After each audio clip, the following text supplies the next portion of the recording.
blessings. What you say? I just blessings. Okay, blessings. Yes, yeah. I be your blessings.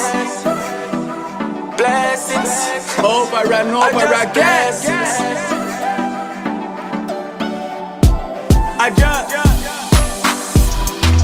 blessings upon blessings. Blessings. I'll be your blessing. Blessings upon blessing.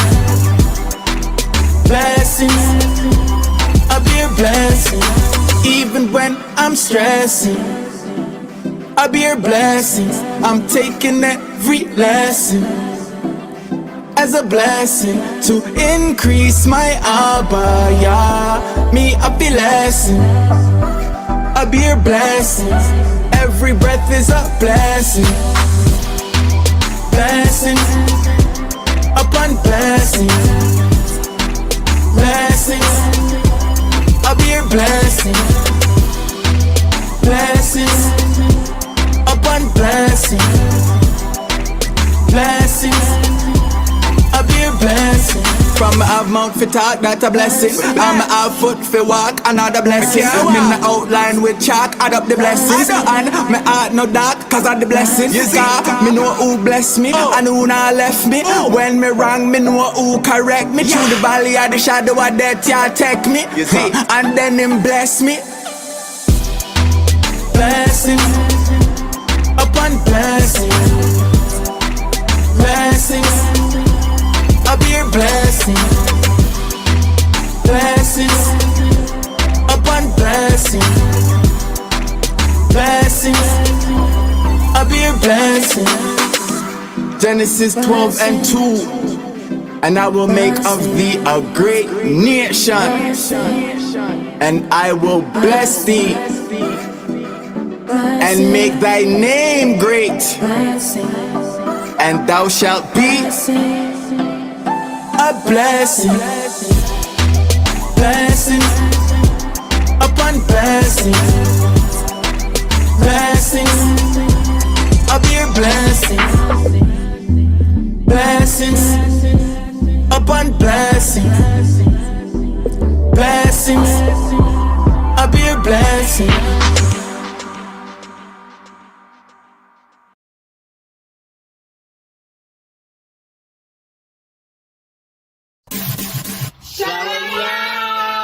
Welcome to my assembly. Don't forget, shoes off at the door.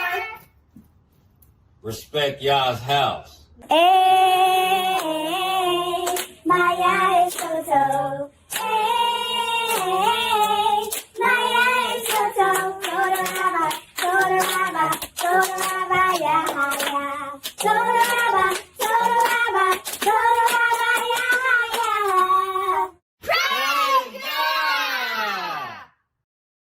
yeah. Praise Yah.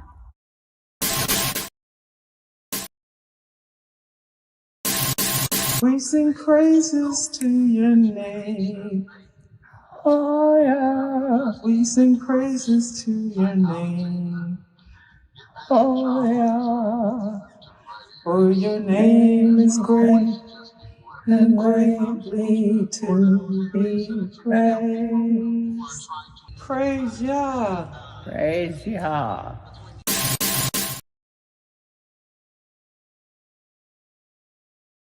Peace and blessings, everyone. Peace and blessings. Let me get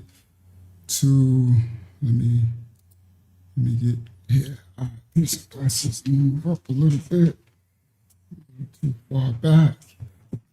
Oh, the mic, the camera's up too high too, because I'm sitting for now. All right, there you go. Camera's a little better. The mic over some.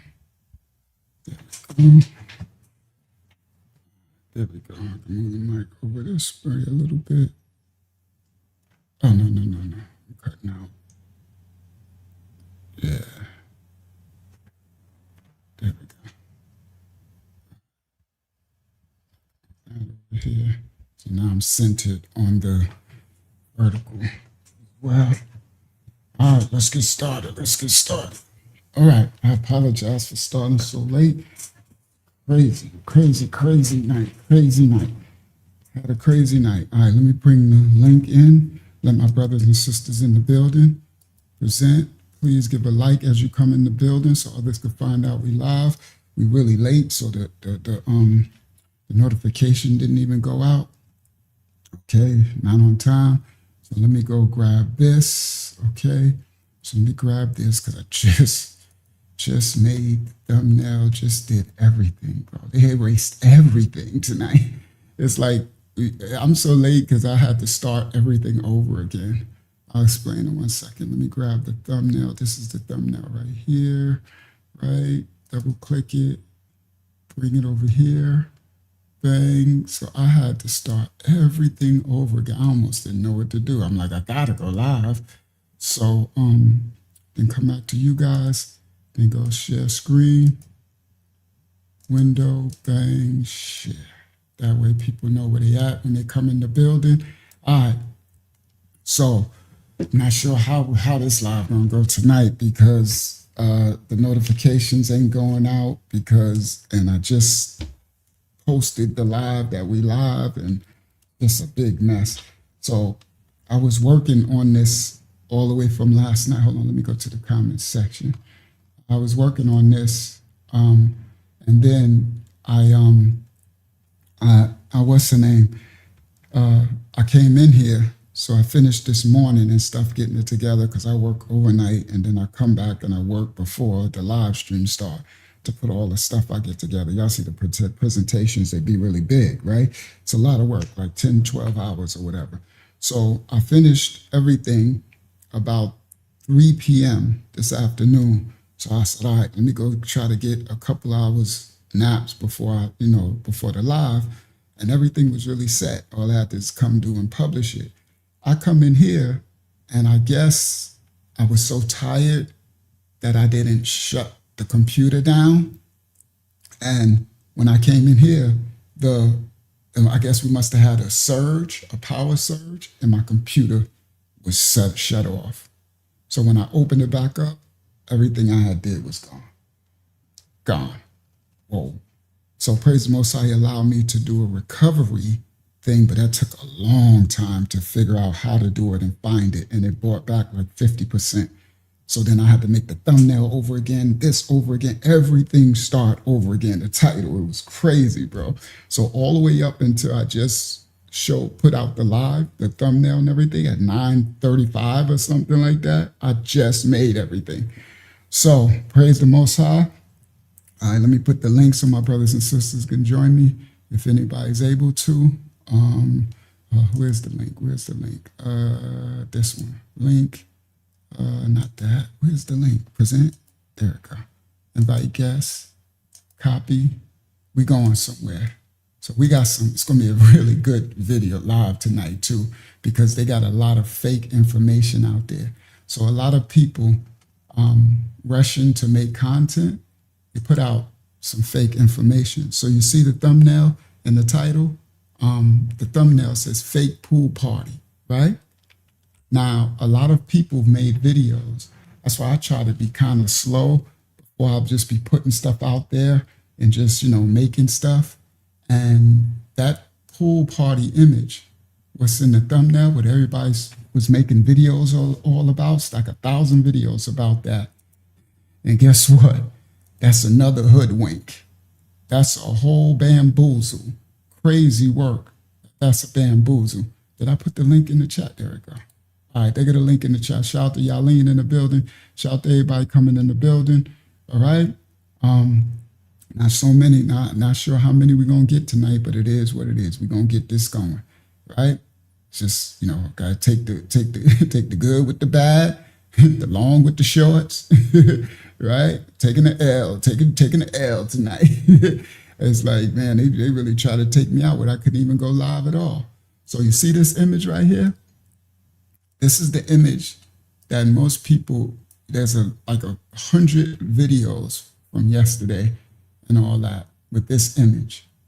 Now this image right here, now the image is actually real, but they are saying, and all these people made videos saying that this is Nolan Wells. Shout out to Who Cares. Shout out to everybody in the building, right? And that this was July 5th, after he was supposed to be unalived. So everybody's making all these videos, and everybody's like, breaking news, and everybody's reported on this. And that's why you kind of got to be slow to speak, not so quick to react off every doctrine of every news wave, because you could look, shout out to Daughter of the Most High, you could look crazy later that you putting out false. And I don't ever want to try to put out anything false narrative. So I got to be kind of slow to react. So because of it, I might not catch all the breaking news soon as it drops, and everybody is getting hundreds of thousands and 30,000 views and stuff because they catching it right off the rip. Then if I come a little later, it dies down because people are like, oh, we seen that. But I would rather be late than be a liar. I'd rather be late than spread false narratives. Now I'm going to break down, and it's very, very powerful, this image. This image is much more powerful. Shout out to Lizette TV. This image is much more powerful than point I'm trying to make is that the reason why they released this image. So this image all of a sudden gets released on a Facebook account that was private before, that was taken down. So you remember when RIP to Nolan Wells, shout out the room in the building. Remember when Nolan Wells disappeared, right? And the brothers who was on the boat with him, they all took their Facebook accounts down and stuff, right? Now what happened is, now all of a sudden, this image pops out on a Facebook account that was taken down, and it's pointing out that Nolan Wells was in this pool party on July 5th at one of the young brothers named Evan, one of these brothers, his house. And so everybody ran with it, right? Everybody ran with it. And something, I was slow to react. I mean, when I seen it, I had it kind of early. I was like, dang, maybe I should just go live. You know what I mean? I think that was yesterday or Saturday, right? And I was like, maybe I should do a pop-up live because I have the fresh. But, the Most always tell me slow to speak. And now I'm like, wow, wait till I break down what this is about. Now, there's a lot of energy going on in this photo right here. But everybody thinking this was July 5th. All right? And then we got these guys is back again. Oh, I swear, these Israelites, this Iuic. I told y'all on the last one, Carmelo Anthony. Remember I did, no, not Carmelo Anthony, the one about the little baby, RIP to the little baby that was unalived when the cop shot the little baby, right? And I told you they show up, and they always showing up wherever the news. It's like, all right, so anyway, they back again. I just laughed when I seen the thing. I'm like, of course they back again. Okay? It's like these grifters here, if I ever had an emergency of my family members, I would treat them like the police. Get out of here. I would get them out of here. Shout out to the righteous police out there. No disrespect to the righteous police. We need more righteous cops. All right? Now, like these dudes, I done told y'all, that's all they do is grifting. I said, and it's funny because remember I said it on the last one? I said it on my live stream I said the next big news story, they'll be back. I said, you ain't going to hear nothing about them after they did that march. They did that march when the little child was shot by the cop, right? And I said, right after this, they doing this all for publicity, and then you ain't going to hear nothing else until the next big event happen. And sure enough, on cue, here they go. And I got something for you too. Come on, I got something for you tonight. Yeah, I do. All right. So here we go. So let's get started. We got some video clips. We actually going to hear from, like the thumbnail title says, hear Nolan Wells' last speech tonight. We're actually going to hear, and this is very exclusive because I've really only seen it one place where I got the live, where I got it from. We're going to hear Nolan Wells' last speech, his last time speaking. R.I.P. to young Nolan Wells. And then this, we're going to get to this. It's a lot of nastiness going on in this pool. Now, first of all, I want to point out, we're going to get to the first video clip of the night, right? Please give a like to the video, please, guys, so others can know we live, because we had technical difficulties tonight, so the live stream wasn't out, the premiere wasn't out at least an hour or two early, so people can know we live, and so it's going to be hard to get the numbers up, but we're going to do what we can. Praise the Most High. All right, so hold on, I ain't let the elder in. All right, peace and blessings, elder. Shout out to Oakland, California. All right, we getting up there. All right, it's 86 of us on the live tonight. All right, so please give a like as they come in. Now it's about to get crazy. This gonna be a dope one tonight. It's really gonna be a powerful one. That's probably why they try to stop it too. And I got some exclusive. Yes, I do. I got some exclusive clips that you've never. Come on, Delara Shah. We going somewhere. Shout out to Marawa Yah. We going somewhere. I got some exclusive clips that you never seen before.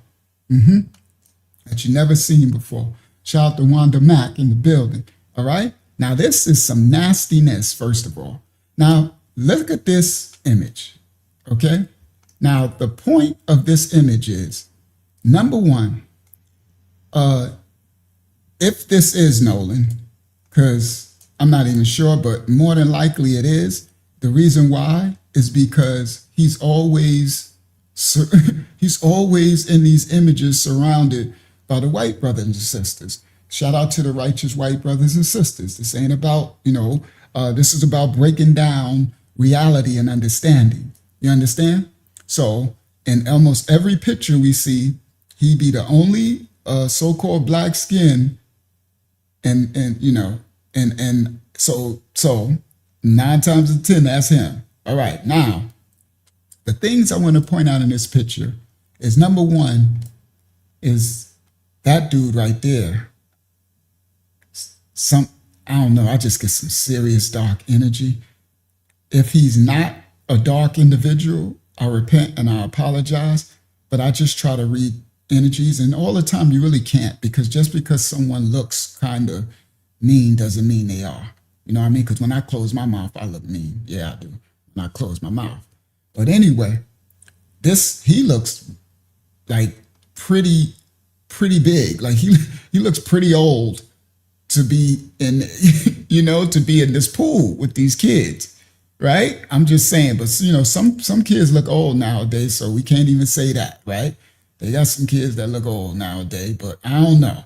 He just giving me grown man energy, giving me mad grown man energy, and it just, I don't know. You know how we did that little thing when we was little. What looks out of place here? First of all, you start here. What looks out of place here? Start with Nolan, all right? And his parents, man, I'm sorry. Condolences to his parents, but just, I don't know, bro. I just couldn't be in this situation. I couldn't be in this situation. In water too, black people in water, we don't go together too well. And I could swim. I swim like a fish. I swim my butt off. I'm swimming since Campbell Park Pool. You heard, in the 80s. You understand? I could swam. I could swim a whole pool from end to end underground, underwater, holding my breath from end to end. You heard? I could swam. You heard? Now, all blacks, it ain't true all blacks can't swim. I could swim. All right, now, I still know black people in water and stuff. Yeah, I don't know, bro. So, now another thing I want to point out in this image is there's a lot of touchy-feely stuff that's been going on in a lot of the images. Like, look at this, right? He all on his booty, right? But, they probably, it's probably some rainbow stuff. But I don't know. It's just like a lot of the images, it's like I guess it's a youth thing, right? See all that hugging. Yeah, it's too much. Young brothers, I know they might have made it like it's kind of cool, just coming from the elder. And a lot of the elders has failed the youth, you know what I mean? And this systemic Baphomet system wants all the men to, be with men and women to be with women. But this ain't okay. Men don't touch each other. We don't. We give each other a high five. We might give each other a fist bump. We give each other an elbow. We give each other a grunt. You know what I mean? We ain't too big on touching each other like that. Too much touching energy going on. And this ain't the only pick. It's like every pick, they're doing a lot of touching, right? Like, bro, you're not gonna be hugging me all on my neck in the pool, in the water, and it's too much touching, man. Too much energy, too much male on male. Nah, bro. Testosterone and testosterone don't mix. You need some estrogen up in there to balance it out. All that testosterone, bro, is too. So anyway, I guess, it's a new age thing, I guess, where these men, these boys is really touchy-feely all the time. So anyway, it's the thumbnail. It says fake pool party. All right, now we going soon. We're going to break this. That's going to be good, right? Because we're going to break down this. There's something going on with this that's systemic. There's something going on that got to do with the case. And everybody who I seen do this about this pool party image, they missed it. So they need to make next videos and say, we apologize because we was wrong. And then Nolan Speaks Live. All right, so we about to get to Nolan Speaks Live. All right, over 100 on the live stream. That's what's up. Thank you, Shalom Hakyama. I didn't know you was here. All right, so at least we made it to 100, through the, and please give a like as you come in. Wasn't sure if we was going to even make it to 100 because we wasn't able. We had to start late. All right, let's get going. Here we go. We going to, ain't no man, or who cares, ain't no man making them. They definitely Rainbow City because ain't no man doing that. You ain't touching me. All that touching me stuff that's a bit much. You're not really touching me. It's like, bro, right? And so, and that energy is something's off with that energy. You know what I mean? So here we go. We're going to get to the first video clip of the night. Watch this, share screen, right? So this is what I'm talking about. This energy is a little too much. And y'all can say, I'm glad now we can speak about this because y'all remember a couple of years ago when, no disrespect, but when Biden and them was in office, we couldn't talk about none of this. The rainbow stuff. Anything we said, now at least I can say, no rainbow. Y'all ain't supposed to be touching on each other. Now look at this picture, right? And somebody pointed that out to me last live stream, right? Y'all know that's the ones who's supposed to be involved, on the boat. But look where he got his hand, like we said last time. Somebody said, look where this man's hand is. His arm, listen guys, is on his inner thigh.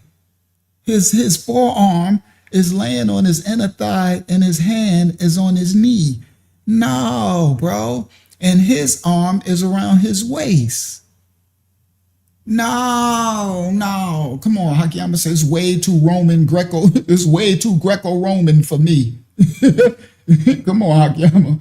All right? No, we don't do that. That's way too close. That's way too much skin to skin. And your knee touching, my knee touching your knee, your hand on my knee, your forearm on my thigh, you around my waist. Yo, I'm in a soup. Something wrong with these images. I'm in a man soup. I'm in, what they call that? I'm in a pig in a blanket. I'm in a man. I'm trying to think of a man bun or something. No, bro. No. Okay. So that's too much. Anyway, I just wanted to bring that out because that's looking kind of crazy, guys. We don't do that. I know. There you go. It's a sausage fest. That's the word I was looking for, Kelly. Thank you, Sister Kelly. I couldn't think of it. It's a manwich. A manwich and sausage fest. It's way too much. Too much touchy. No, we don't do that touchy. We give a fist bump, what up? You know what I mean? Men, we grunt. Sometimes we just nod. right? We know what that means. All that touchy, but anyway, so to the youngsters, no, stop all that touchy. Stop letting these people touch you like that, right? Transferring spirits and all that. Anyway, let's go. We're going to get to the first video clip of the night, right? All right. So we're going to get to the first video clip of the night because it's over 100 of us so far. All right. Now watch this. All right. Thank you. Kelly said even straight white guys ain't doing all this touching. Now shout out to my righteous white brothers and sisters who ain't trying to hear all this mess either. All right. All right. Shout out to my righteous black brothers and sisters who ain't trying to hear all this mess in every nation of people, the Most High's children from every nation, kindred, and tongue. Now let's get to the first. Oh, I got to grab them. Boy, oh boy. Tonight was a doozy. So I gotta grab the clips. First of all, it's crazy. So they started me, they try to do me dirty tonight. They ain't want me to do this live stream at all. So first thing I gotta do is grab the clip and pull it into my go ahead, Akiyama, pull it into my browser. Grab the videos. Because I ain't even have time. Go ahead, Akiyama. I ain't have time to pull it up. So the first one we're gonna do. Did you mean to have your name like that on this? Uncle Yaya? Yeah. Yeah, I did that on purpose. So people can pronounce it easily. I know when they say Yaya Shah, they're like, I some people like, Uncle Ya, Ya. You know, it's hard to Yaya Shah. All right? This is what it is. Yeah, I got Uncle Yaya. It's a little easier for them to say. Yeah, Uncle Ya. Some people call me Uncle Ya. Uncle Yaya is just easy. Right?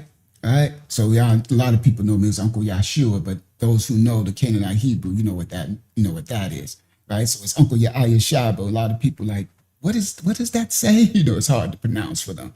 So you got to make it a little easier. Like when I was in North Carolina, when my name was Rashawn, because they was in the South. Shout out to the dirty South, and it was a little fast. This was early 2000s. New York was a little faster, so I let them. They called me Sean down in North Carolina instead of Rashawn. Right, Sean. Hey, Sean. Right. So you when you as Rome, you do as the Romans do. You know what I mean? All right. So let's continue so they can understand. All right. That's why when I even teach the Habariya, when we say these words, we break it down into English as well, so people can understand. They don't come to our channel and be confused. All right. So here we go. We're gonna go to the first video clip of the night. Very, very, very exclusive. Right. Nolan's last live speech. We about to hear from Nolan, R.I.P. to young Nolan. We about to hear his speech. All right, let's go. Here we go. So and then I'm gonna come back to y'all. Make this small. This is very exclusive. I ain't seen nobody do this. I wanted it to be kind of us to get through the shadow ban with this, but it is what it is, right? Stop share. That was a spiritual warfare attack tonight. So it is. We're going to make it work. Here we go. The thumbnail. Nolan Wells' last speech tonight. Here we go. Copyright disclaimers on effect. We don't own rights to the video. We reacted to the video. Nolan Wells, everybody, his last speech. And we prayed that justice. We're going to take a look at some pictures real quick. And I want to show y'all something. You see this? Look, like the same people. Look, there we go. Hudson over there with the big ass ears. Look at this picture. This is a frat party. Your so-called friends that been hugging and being your friend and partying and all of this stuff. The same ones now, that. I'm gonna point out something because it's about to get to Nolan last speech. But the thing I want to point out is, you see again, they doing all this huggy touchy. Everything is huggy touchy, right? It's just way too much huggy touchy, right? But he's at a frat party. Now, his friend Javon said none of these individuals are on his football team. Okay? None of these individuals play football. All right? So these ones he's constantly seen with, none of them on his football team, right?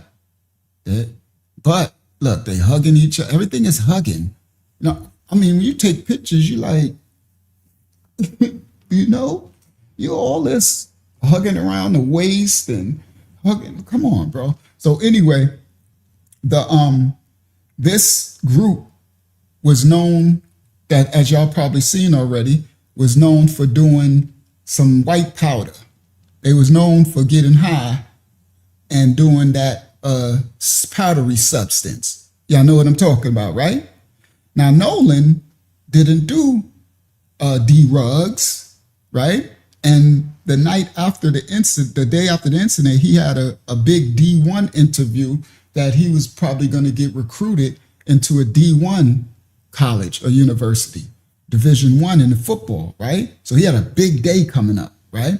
So some speculate that they was trying to make him do the drug, the substance, and people was trying to wait till the toxicology report come back when they do the autopsy to see what happened, what come back, right?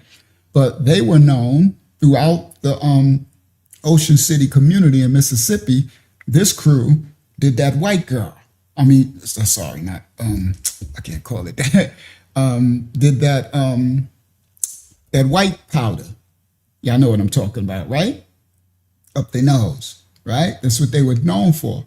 So why would this clean-cut football player with a future be hanging out with them all the time when they wasn't on his football team? Now, of course, they knew each other growing up, but it's just like, it's very telling, right? See, they always hugging each other. And what is with these overalls? I don't know what that is, but whatever. You know, different cultures. But anyway, so this image right here, he's at a frat party. All right, let's continue. This is Nolan Wells' final speech interview. And then I got some exclusive video clips that y'all never seen before. Let's go. This is a frat party. Your so-called friends that been hugging and being your friend and partying and all of this stuff, the same ones that turn off their phones and scrub their goddamn social media platforms, putting it on private and lawyering up, not even going to search for you. Malcolm X said, the devil comes with a smile, not a growl. All right, up next, we got one of the Greyhounds' top offensive weapons, senior wide receiver Nolan Wells, a key playmaker for Ocean Springs. Nolan's been a consistent force on the field, showcasing leadership, athleticism, and a heart every game. With a connection to his quarterback that keeps defense on their toes and an unmatched drive to push his team forward. Nolan is a crucial part of the Greyhounds' offense and defense. We're about to dive in with his journey this season so far and what's ahead for this talented senior. What's up, nephew? What's up, man? How you doing? I'm good. Well, you've been having a big season so far this year, man. Tell us about it. How does it feel coming into your senior year? I mean, it's great. I'm just happy to, play with some of the best friends. Yeah. Shout to DG forever. Now, everybody, this is his last interview. So we actually finally get to really hear from him, right before, the last thing that he did publicly before his life was taken. R.I.P. this young brother. All right, let's continue. I played with all my life. You're going to probably graduate. I probably will. Ain't nothing wrong with that. All right, so Nolan, you've been one of the leaders on the team, especially through some tough games like last week. How do you personally bounce back from a loss like that? Really just you're trying to flush it. Because once it's over, you can't do nothing about it. Right. Trying to have a good mentality for the next coming week. Yeah. Play hard. Have fun. Can you talk about the team's energy in overtime and how you guys kept fighting to the very end?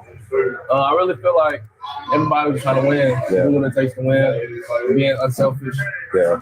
Just having fun. Doing what you do. Yeah. As a senior, how do you keep the younger guys focused and motivated after tough loss? I'd say really just being the older guy, just talking to them about stuff that they go through, that I went through, that everybody that went through, and trying to be positive all the time. Smile, Right. What's your mindset going into this week's game against Natchez after a close one like last week? Really just win. Got to. What do you think are the key things that the offense needs to improve on heading into this game? Just really getting back to us, making big plays when numbers called. Yeah. And just taking it play by play. And if anything bad happens, flush it, move on. You seem to have a good connection with both quarterbacks, Ron Whitehead and Carter White. What's that like, having two quarterbacks that you have great chemistry with? Those guys, they've been some of my best friends for we was kids. Yeah. So really, it's always something like we always wanted for each other. Yeah. And this is great. Love it. Are there any specific matchups you're looking forward to against Natchez defense this week? Really all of them. Yeah. One-on-one. Yeah. Get it. What's your approach when running routes, especially in critical moments of the game? Really just win it. I mean, it's one-on-one, me versus you. Yeah. Just thinking like that. Just win. Are you playing basketball when you playing football like that? Yeah, I kind of do a little bit. I can tell, man. I can tell. You be out there like, All right. So, how do you personally handle the pressure of being a go-to receiver, especially in tight games? Because they went for you first play in overtime, and you came up big with that big touchdown catch. I like it. I like the pressure. I think, you know what I'm saying, best player show up, the pressure's on. So really, I'm glad my coaches got me in a position to make the play. Right. What kind of feedback are you giving your teammates in practice or during the games to help everyone stay locked in? Just keep going. Yeah. It's not over. Like, we took the 3 losses, took the chance, whatever. Yeah. Move on, keep going. All right, looking ahead, what goals have you set for yourself and the team for the rest of the season? We about to get there. My senior year, so I'm trying to win. Trying to go as far as we can. Yeah. All right. So how far are you and your fellow seniors approaching this last year, knowing you won't leave a legacy behind?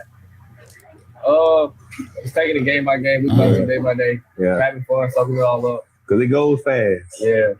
All right.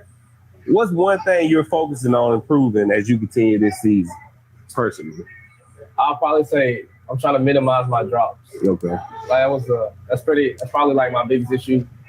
I had more than I had last season. Oh, really? Right now, yeah, I think so. I had like 3 or 4 last season, like the whole season. So probably just minimizing that. Yeah. That's fine. This is a myth. All right, so I just wanted to play a little of Nolan speaking so we can hear his personality, right? Because everybody's talking about him and we see all the pictures and everything, but we really don't get to see and hear him. R.I.P. to the young man. And now we about to get to some deep stuff. All right? We about to get to the deep stuff. All right, let's get going. Some exclusive, right? That's all it is. All right, looking ahead, are there any specific matchups you're excited for? Whether you're an individual, like for the season, or you just taking each game each week by? I'm ready for the go for a game. You're ready to go for a game. That's what I want. That's been turned into y'all, right? Really. I want that one. Yeah. I want real bad. All right, man. So after football season, you have basketball. So I know you're ready for basketball. That's your thing, for real. Shout out to Shonda. For real. So tell us a little bit. So as good as he was in football, he was even better in basketball. So he was a sports player. All right. So you can see about basketball. What you like out there on that hardwood? Smiling. I really just kind of like football. It's just competition. I just love competing, having fun. Yeah. Going out there with your friends, trying to win. Fun. Well, man, Nolan, I appreciate you for stopping by with us this week. We look forward to having you come back again. You know what I'm saying? You know, you're more than welcome to come back here anytime, man. Appreciate you, man. Thank you. All right, man. Good luck this week. Here we go. They had the phone, the keys. It's just been a lot of things with making people feel like something ain't right. R.I.P. to Nolan Wells. Now let's get into the meat of this. Let's get funky. Here we go. Let's go. Let's ramp this up. And also, allegedly, all the friends that was on the boat with Nolan Wells lawyered up like either that next day, that morning, or whatever. And people feel like that was mighty quick. Why would you lawyer up compared to going looking for your friend? Now, from that, the stepmom has released information saying that they're getting a lot of, social media threats, because of what people allegedly think happened, which they think, the boys that were with Nolan Wells was involved. So the judge, Ashley Cole, released this, made this post on Facebook, and it states, "We have decided that we would not be speaking to the press at this time. A march had..." All right. So now, here we go. We're about to get to the funky. They had a march, right? A protest march, peaceful protest. You see the flyer right there. July 11th, all right? Downtown Ocean Springs, corner of Government and State Street, all right? So now the judge, y'all remember the judge Ashley, right? She made another statement and she says, we've decided that we will not be speaking to the press. The media is not the appropriate forum to further elaborate on the facts of July 4th. We realize that the truth will not stop the calls for the DEATH of our children, which, who is calling for that? That don't even sound. See, this is how you know. No, never mind. Let me stop. Let me not. So anyway, we have not had the opportunity to speak to the Wells Wansley family or their attorney. However, we're willing to directly communicate with Ben Crump and the Wells Wansley family. We will provide them with all the information. Now, she's the one speaking out. She's the mouthpiece. You ain't heard from none of the dads, of none of the kids. All you've heard from all the parents is her, the judge, right? She spoke at the beginning. She's still, right? She put her page back up and she's still speaking out again, right? Now the information in this case, I'm about to bring this stuff because this whole pool party picture, it's a whole different. We're gonna get back to that in a second. We're about to get crazy. This video about to get nuts now. We're about to expose some things that everybody don't know and everybody ain't seen. You understand? People done been hoodwinked. I ain't been hoodwinked. You understand? I could see through stuff, right? So now we're gonna show that they had this protest, right? And the protest for Nolan Wells, right, was about 5 p.m. and on Government and State Streets, okay?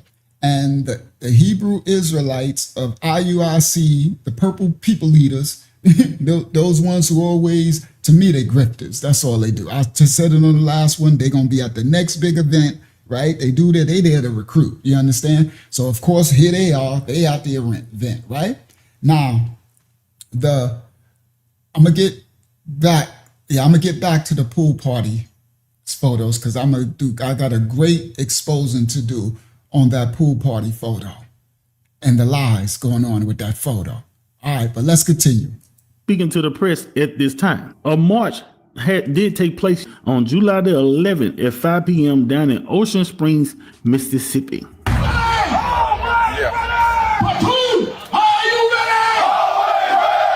Black man. That's right. That's right. That's right. That's right. Hold on. Let me go back a little bit. So first of all, why does that judge want to speak to the attorney? First of all, judge, you said you wasn't on the island. You said you wasn't on the boat. So those anybody want to speak, it needs to be those who was involved. Who made you the mouthpiece? Well, she's a judge. So all right. So anyway, anybody trying to talk to you? We need to talk to your son, your stepson. He adult. They over 18. Everybody over 18. We need to speak to them. Okay. So anyway, this is right here. This is the actual protest. These are them at the protest in Mississippi, right? The IUIC Hebrew Israelite camp, right? To me, these are the hustlers, the grifters. They show up everywhere, and I know it ain't nothing to get their recruitment numbers up, right? So you know what I did. Let's go. Here we go. This is them at Mississippi.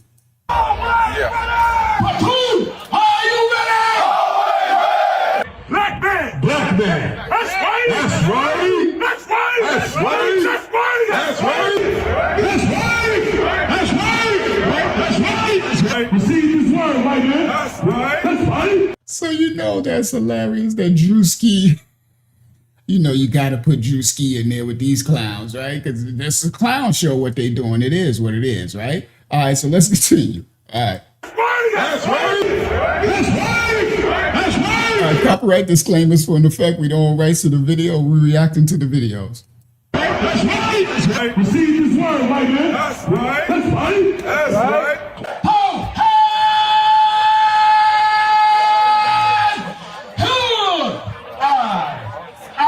All right, so I know it's hard for y'all to discern between Drewski and the actual IUIC. That's why I grabbed this clip like this, right?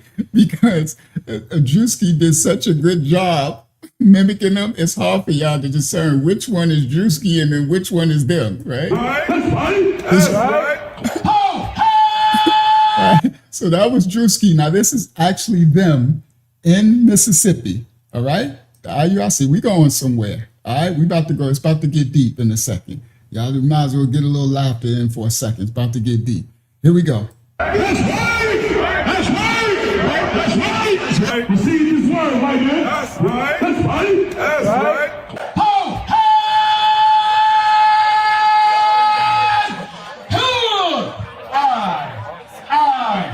I am a son of a God. I am a son of a God. Everybody, did y'all hear what they just said? Everybody, did y'all hear what they just said marching? They said, I am a son of a God. I am a son of a God. Ooh. See, but most people don't know. Most people have no idea what that statement means. I am a son of a God. Oh, yeah, a son of a God. Come on, not the Most High. I am the son of Yah. I am the son of the Most High. I am the son of a God. Ooh, yeah, you is. Let's go. Let's continue. I ain't said they said it, but let's continue. I am a son of a God. I am a son of a God. I got the power of God. I got the power of God. Hey, Nolan Wells. Look beneath, okay? Beneath emancipated souls. That's right. That's right. Hey, Nolan Wells. Judah, part of the 12. You're right. Hey, Nolan Wells. Hey, Nolan Wells. Not forget about you. Not forget about you. Hey, I just want to make sure while we're here, and we do not want to take the focus off Nolan Wells' family.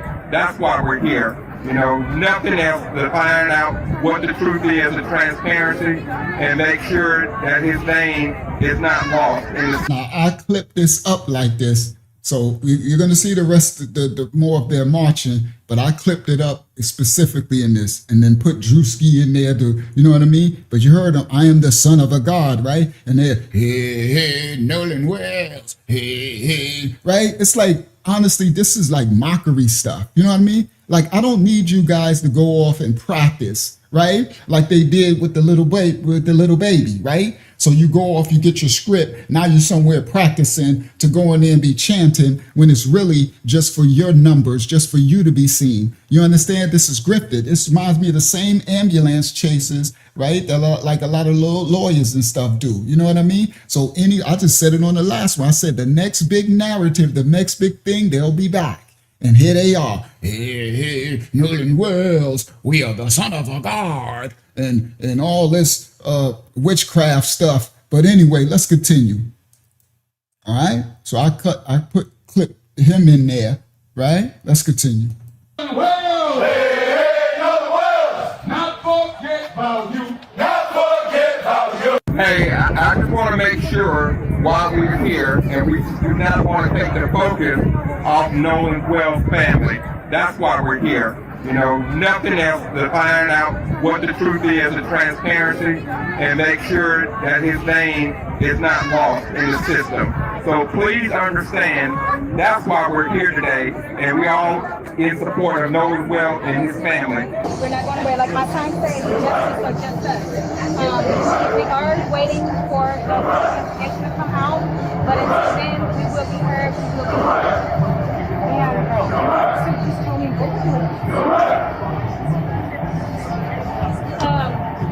honestly. Now, for those, because I know you get those who be hating. They're coming, what are you talking about the book? Now, I'm calling out all liars, deceivers. You understand that triune images, they star one frame or more like these these money grabbers, because it's their leader. It's Nathaniel, right? Making his millions. He's always sending them, and he ain't never there. Do you understand? Nathaniel ain't here. He ain't talking to the family. He not giving money on the side. He didn't, he not paying for, like Colin Kaepernick paid for the autopsy to be flown, for the body to be flown to DC, right? And Tyler Perry paid for the funeral, right? He not his millions, but he always sending his little minions out there, and they're trying to recruit.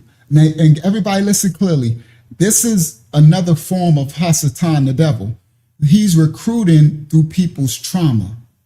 You understand? This is another portal.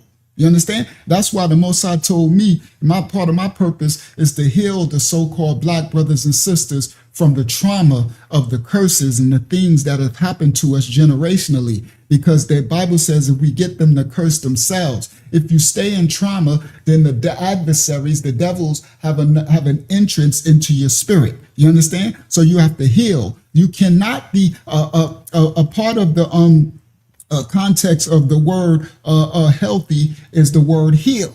You understand? You cannot be healthy if you don't heal. So you cannot be healthy in spirit if you're healed, if you're not healed spiritually, physically, mentally. So a lot of people are traumatized. So the Most High calls us to be what? Healers, to bring health, wealth to the children, but they play off your trauma. You understand? That's why they show up on every traumatizing event.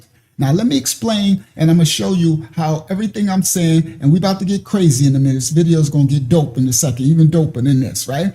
Everything that I'm saying, I'm going to show you what I'm talking about, right? Listen clearly.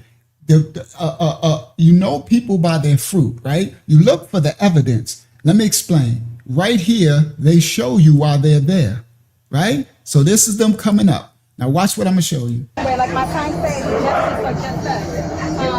We are waiting for the information to come out, but until then, we will be heard. We will be heard. You see him running, right? You see him running? Now watch this, all right? Mark, welcome to the channel, Mark. We understand that, we understand that you're traumatized, but may the Most High bless you and cover you, Mark, and may you heal. Little tink tink. We understand that you're traumatized. But all right, let's go, guys. Now watch this. Watch him. This is how you show what they're there for. Look at this.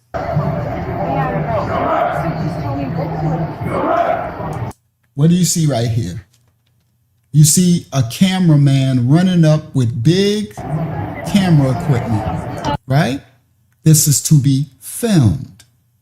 This is for views. This is for documentation. This is to be filmed. You understand? So they have plenty of camera people around. You know what I mean? This is, you understand? So they're showing you what this is. Okay?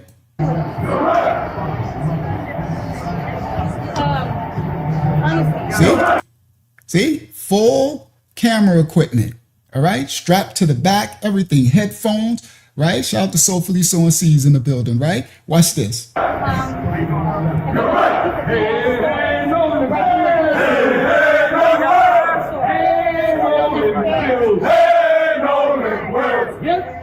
Now, you see what these brothers are doing?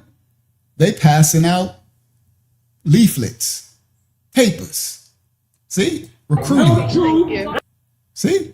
So remember, there's a purpose that they're there for. You understand? That's why they show up every time to film it, video, film it, get all over the news, right? Because the news already played it. MSNBC, so the Israelites showed up, right? They was at the Barclays Center. They show up everywhere, right? Do this, hey, pass out pamphlets, get their numbers up, so get more people join this little, traumatized group of non-repentance, you know what I mean, of self-worship, of fleshly worship. You understand? All right, listen clearly. Now, so you see what they're there for, to film it, give out recruitment, give out these papers, pamphlets. Yes, sir, know the truth. They can't lie to you. They can't lie to you. See? Now look what the pamphlet, look what the papers say. The truth about slavery. The so-called blacks and Hispanics are the 12 tribes of Israel. know. Let me explain something to you. They know doggone well, Bishop Nathaniel and the rest of their leaders know doggone well that 12 tribe chart crap is a lie. And Azariah, it's been debunked since 2013. But they know, so again, they understand that that is not the truth, but they still sell the truth, right? So here they are. That's what they're there for, to give out all these pamphlets when people are in a traumatized, right? So they're preying off trauma. The so-called blacks and Hispanics are the 12 tribes of Israel. I know, it's just this crazy work. But anyway, so again, they're showing you why they're there. All right, so here we go. Hey, Nolan Wells! Hey, Nolan Wells! Hey, Nolan Wells! Hey, Nolan Wells! We left. So in that case, Christopher Columbus was an Israelite, because Christopher Columbus was Spanish, guys. Just so y'all know, Colon, right? His name. So I guess Christopher Columbus, Queen Isabella, the one that hunted the tribe of Judah down and enslaved them and sent them off to the Luengo coast, and they fled to Portugal, So I guess they was Israelites too, right? So this is how easy you debunk this foolishness, okay? All right. Goodbye, Rick, and don't let the doorknob hit you on the way out. It's been nice. I'm so glad we had this time together. Bye-bye. All right. So look, listen clearly, guys. Listen clearly. They got, see, what do you see again? Cameras, right? You seen the first one? Look at these big camera systems. So again, see, Rick can't handle it, I guess Rick part of their camp or something. He probably part of the, All right. So Rick, you need to come out of the 12 tribes chart live. Okay. The tribe of Judah is, all right, does have, we understand who the sons of Abraham is, but they are not the blacks, Hispanics, and Native Americans, right? The Mongoloid Native Americans, the Hispanics, all right? So I guess the conquistadors, the Spaniards, you know what I mean? I guess they are they're the tribes of Israel, and then the blacks, and then they say that none of the Africans are the tribes of Israel, right? It's crazy work, right? So anyway, again, they're showing you why they out there, right? And Rick don't like it. He like, I don't like this. But anyway, so look, here go another big professional camera. So as you see, guys, these are like thousands of dollars. These ain't no regular cell phone. This is professional video equipment, and they all over the place here to film their march, right? And to recruit, right? And they do it. This is preying on the trauma of the people, right? This is actually disrespectful to the family and even to the community, but the community is traumatized, so they really doesn't see and know, right? Look at his big old camera right there, okay? And then they got them walking around with the pamphlets, like they organize. I ain't gonna lie. They practice, hey, Nolan Wells, we are the son of a God. The son of a God. Ooh-wee, but let's continue. Hey, Nolan Wells. Hey, Nolan Wells. We left that church.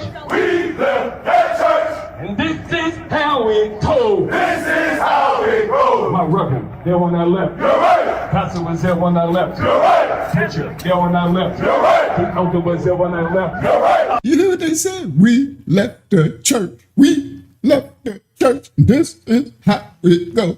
This is how we go. From the left. You're right. This is like, come on, bro. This is a clown show, man. Honestly, and they just don't stop it. But let's go. We're gonna get to a crazy video in this second. We're gonna get to more important stuff. But I'm gonna always expose this wickedness, because the same way that we have ambulance chases, you have people preying on the trauma in the so-called black community, the so-called black. They're preying on us. You understand? And this dude is getting richer and richer. Right now, he's probably at 20 million, and he don't give nothing back. You understand? He ain't doing nothing for nobody but getting more recruits, more traumatized people to join this fallacy. And why do you still got Z-seats on? Z-seats is when you need to be able to remember the Bible. Y'all been out there for 15 years. You mean to tell me you can't remember the Bible yet? You can't remember the Most High yet? You need a dog collar and a bell on your clothing? Most people don't know that. You understand? And so these people follow this and think, well, it's our culture to wear zits. The Most High told them put zits on it because they couldn't remember righteousness. They couldn't remember him. They kept transgressing everything. You understand? If the Bible's supposed to, the word's supposed to be written in your inward parts, why would you need a dog bell or dog collar on your thing? That's what the thing was shake for. Whenever it was shake, that remember righteousness, remember the Most High, remember the scripture, remember who you are, remember, don't sin, right? So y'all out there all these years, you can't remember not to sin. You don't remember? We are the son of a God. Yeah, that part. I know people don't know that part, but they've taught you this thing. They've taught you all these cultural things about these zitzis. Yes, the zitzis was needed because the wicked ancestors in the Bible, our wicked ancestors, kept forgetting and transgressing the Most High. And so he put a dog collar on their clothing. You understand? Hang it so that it can whenever you walk, it flows to and fro. And you, that's right, righteousness. That's right. I gotta stay righteous. Oh, that's right. The Most High. That's right. But we're called to what? Circumcise ourselves. And it's supposed to be written in our inward parts. So I don't wear no zitzis because I won't need, that would be a disrespect to me. Now, if I ever went into transgression and forgot the Most High and I needed a reminder, I needed a dog bell, a whistle on me, then go ahead, put some zitzis on your hat, put it on your eyelashes, put it on your glasses. Ain't nothing wrong with that if you need it, for those who need it. But how you going to be teaching this word for 15, 20 years out there? You, the people of the book, you this and that, but you still don't remember the Bible? You still don't remember the scriptures? The devil's a lie. Y'all go to the live tab, the video tab on this channel, and I got a lesson about seats and fringes. Go watch it. It's in the Bible. When you read it, you're gonna be like, oh my goodness, this is crazy. Okay, like that. This ain't the Most High. This wasn't a righteous thing. This wasn't a good, see, this is how they trick the so-called black people into traditions and cultures because they know that we're traumatized and we lost a lot of our culture. So they're actually teaching the sin, right? And making that the culture, right? When the Most High called the children to wear this wasn't a good thing. This was a judgment. This wasn't a good thing. All right? All right, let's continue. But it was needed. So for those it's needed, cool. But why would it be needed and y'all call yourself the priest? They the priesthood, right? He the bishop and the captain. Y'all the captain, the Tamil, dollar generals. You know, y'all all this, right? So why don't y'all remember? Y'all don't remember the scripture? But they know that the black people cultures was taken, so-called blacks was taken so much that we look for cultural things to hold on to. And it's actually transgression. All right, let's continue. How we go. This is how we go. My rebel, here when I left. You're right. Pastor was here when I left. You're right. Teacher, here when I left. You're right. The elder when I left. Right. Hey, Nolan Wells. Hey, Nolan Wells. Hey, Nolan Wells. Hey, Nolan Wells. Hey, Nolan Wells. Hey, Nolan Wells. Yes, sir, Nolan Wells. This is corny, bro. And you see every few feet, you see somebody come with the big cameras and they're recording all over, right? Sir Nolan Wells. Been 200 years. Been 200 years. Yes, sir, Nolan Wells. Yes, sir, Nolan Wells. 1619. 1619. Yes, sir, here we go. Yes, sir. He said, been 200 years. Been 200 years. Yes, sir, Nolan Wells. Yes, sir, Nolan Wells. 1619. 16. Oh my goodness, guys. I swear this is really embarrassing. When you really understand the scripture, you understand what's really happening, it's actually embarrassing. Nolan Wells. Yes, sir, Nolan Wells. Yes, sir, Nolan Wells. 1619. Yes, sir. You see that dude run with his camera? Everything? Yes, sir, here we go. He said 1619, 1619. Yes, sir, here we go. Yes, sir, here we go. What does that got to do with 1619? That's supposed to win the 400-year curse. Was supposed to have been up. Shout out to A. Sandoval in the building. Shout out, sis. Excuse me. Go ahead, Hakim. We do have one question. Go Go ahead. What was the So question? it's from No. Kelly Goodman. She says, do you have a video about the 12 tribe stuff? Yeah, it's somewhere. I don't know where it is. I'll probably do it again because somebody asked me again. So what I'm gonna do, I'll do that. I'll put that together. Hakiyama, if you could remind me, I'll put a new lesson of the 12 tribe chart, and I'll grab the actual footage from back in. I think they did that video. The people who created the chart, right? They wicked as all outdoors. We did it not too long ago, maybe last year, 2 years ago. But I don't know what the video was titled. But I'll title it this time. I'll title it like the Wicked 12 Tribe Chart, right? And we'll do it on here. Then I'll cut it up. So, and then I'll show y'all the video of those who created the 12 Tribe Chart and what they said when they created it. How they said they know it's not true, but that for recruitment purposes, you know what I mean? And they wanted to be able to recruit the Hispanics and stuff to be what they said, to be with their women and stuff and all of that, right? And they said they know it's not true, right? And these camp leaders, they know that. Everybody knows that. If you've been in the awakening and the faking it for at least over 5 to 7 years, then you know that, right? It's like at least 7 years, you know that, all right? So anyway, I'll do it, and then I'll put it out. So for those who are so newer, they don't understand. Like the brother Rick, he got offended or something, you know what I mean? So they don't understand. But some of us elders that was here, we know the scam. We know what these people, and those dudes was wicked who made the chart. Out there cussing these dudes, you talking about looking at these people who did this to Nolan looking wicked. Boy, you see some of them, they look like the devil themselves out there. Talking about everybody's gonna go to hell and we're gonna unalive people, and I'm like, what kind of book is that? The Book of the Dead? I don't know what kind of people or what book. All right. So anyway, I'll do that. So let's continue.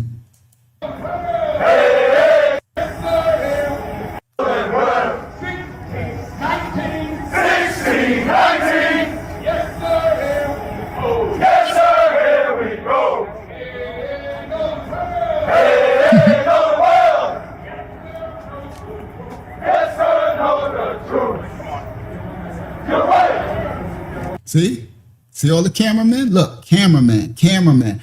That's why I'm showing you. They got like 50 cameramen running all around to get all right, and got giving out all of the signs, everything. It's there for them to recruit. Our history and our Bible. You see that big banner? Right? They marching like a parade. They got their banner. And our Bible. I would love to see what that says. I tried to zoom in, but I know it said the blacks, Hispanic, and the Native Americans are the 12 tribes of Israel, and it probably got the slavery thing on the head. But let's continue. No, sir.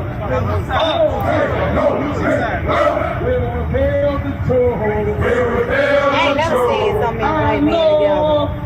I know a place. Thank you. And see, that's how they get you, because you see her, she said, I ain't never seen so many black men together. And it looks good, right? It's like, oh my goodness. But they're really not there for you. They're there for, right now, the leader of it, he's not there. He's never there, right? And these people are just the sheep, right?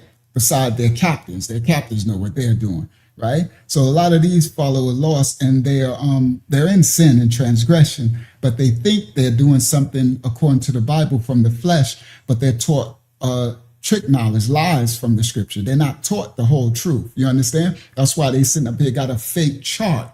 You understand? Like these people, they got fake. So one lie, a little leaven leavens the whole lump. You understand? But again, the people with trauma, they're like, man, look all these black people walking together, like, hey, Nolan Wells, right? And they just practice these little chants, and they just gonna do it at the next one, and they just do it, getting more and more money, more and more people to join. They pay dues, like this is a money thing. You understand? They pay dues to be in this organization. They pay the leaders money, you understand? And they have thousands and thousands. So you're talking millions and millions of dollars. You understand? Okay, let's continue. And they ain't gonna give nothing to this city of Mississippi. They ain't giving nothing to the family. They ain't give right. They just keep doing it everywhere it go. These are predators. You understand? Preying on people's trauma.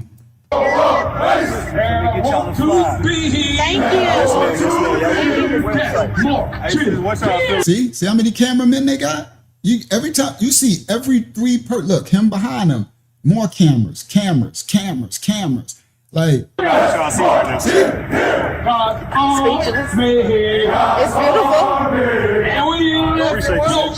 beautiful. As you can see, they had an immense amount. See, handing out their flyer things. All right, let's get past it. That was the IUIC.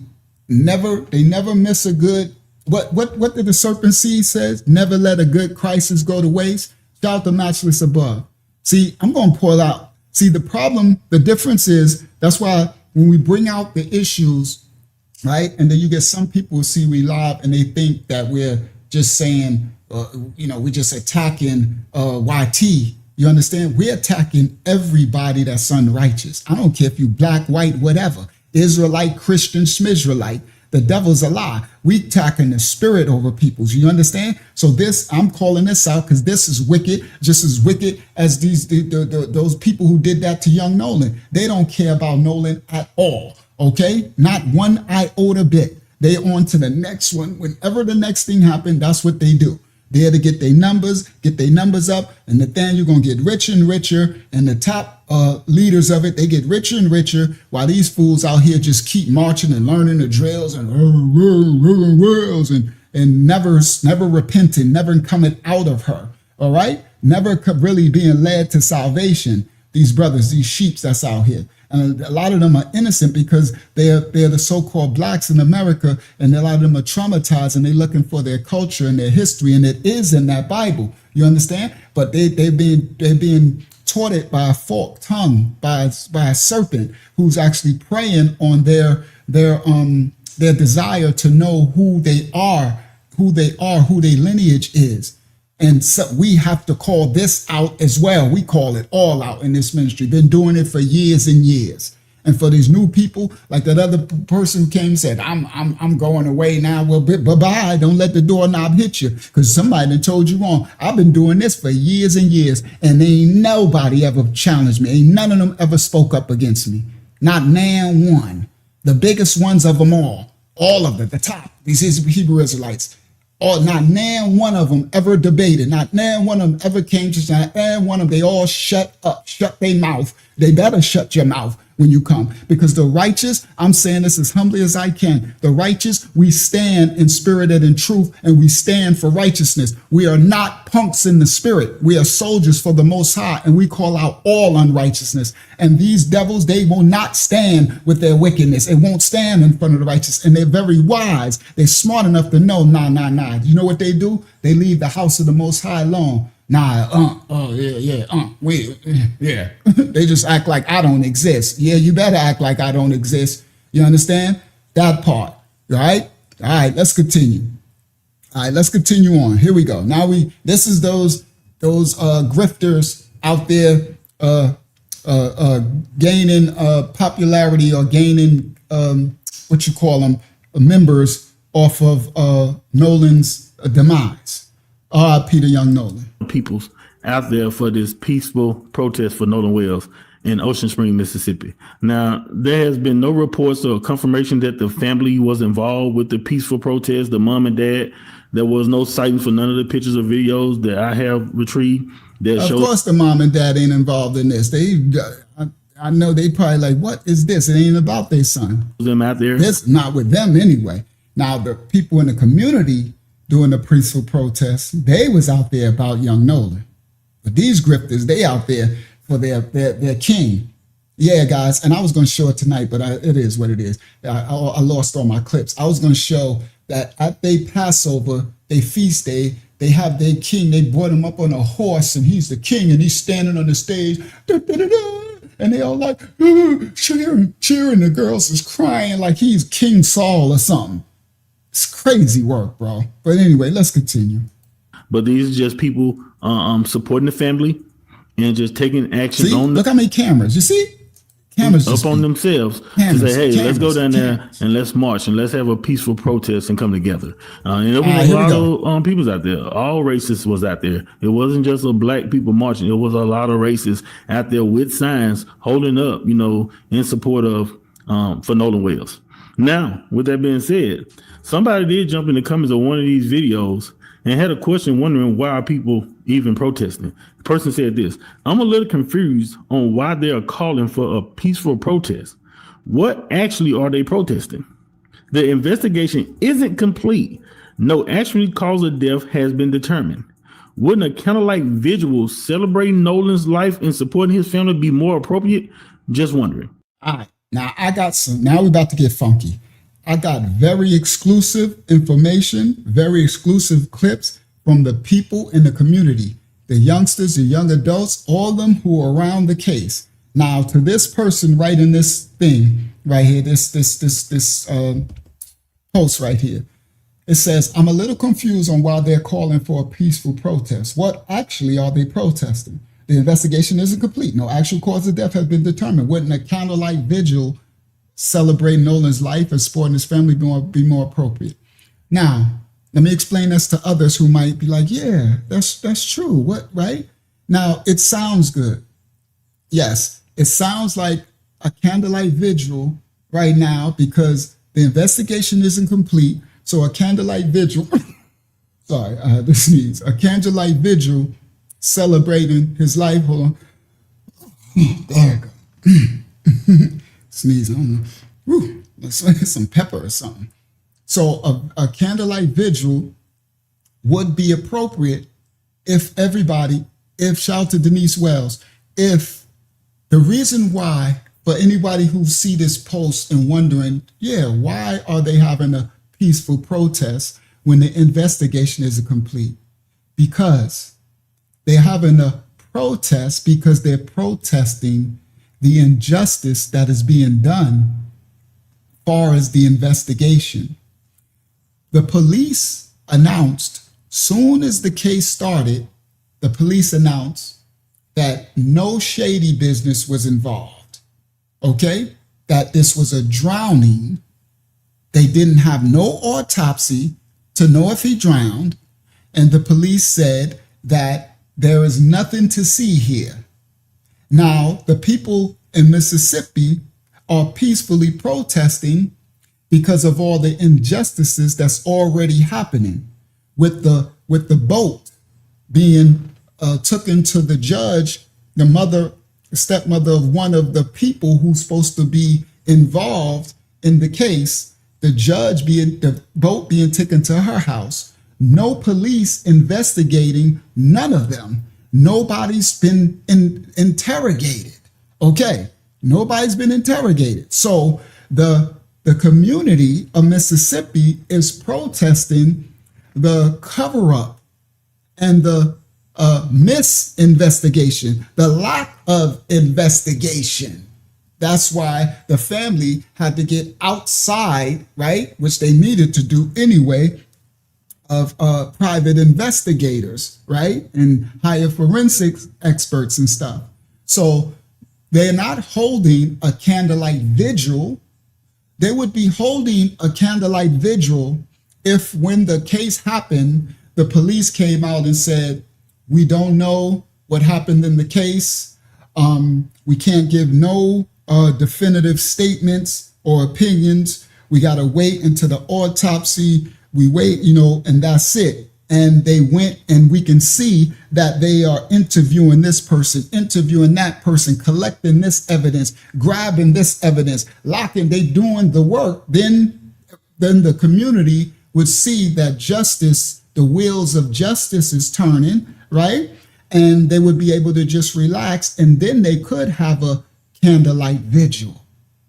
You see? So the reason why they're complaining in Mississippi, and if, more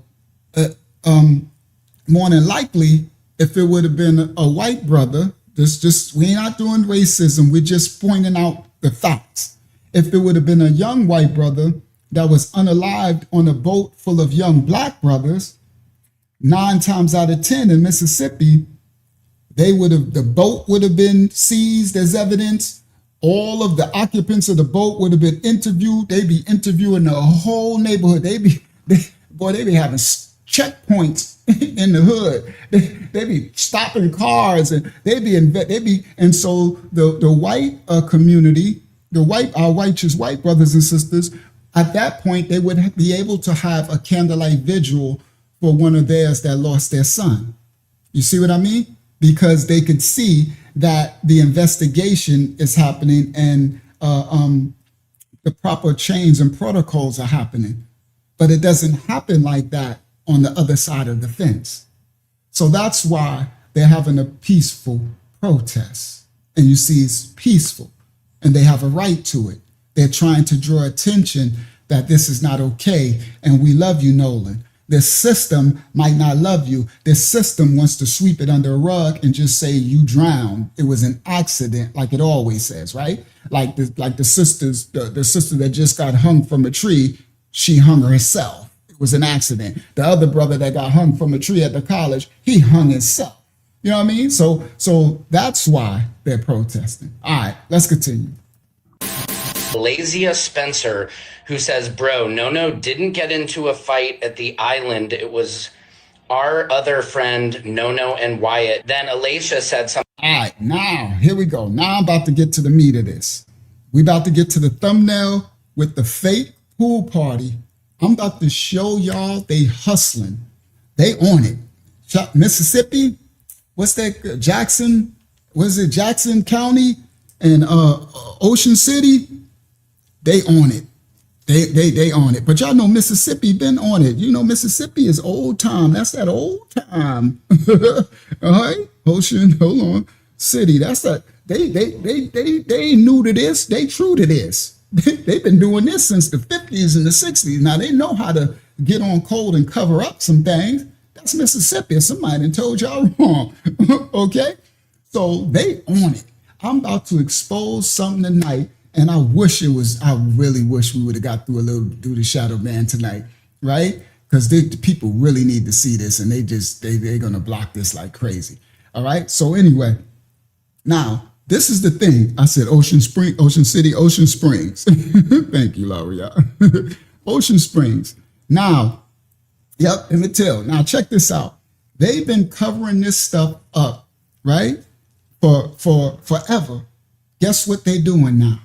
Everybody listen. Now what they're doing, and I'm about to show you the proof. So all of a sudden, now all of these posts are coming out, right? And these posts are coming out and they saying this posted from these black people from the community. Now, I'm gonna show you and paint out that they're painting a narrative. So all of a sudden, this image comes out on the screen that on July 5th, Nolan was in this pool. And so you got people posting things saying that they can prove that he wasn't unalived on the Horns Island or on the boat. He was unalived at Evan's house. We going somewhere, all right? And this all pop out conveniently at the same time. Everybody listen.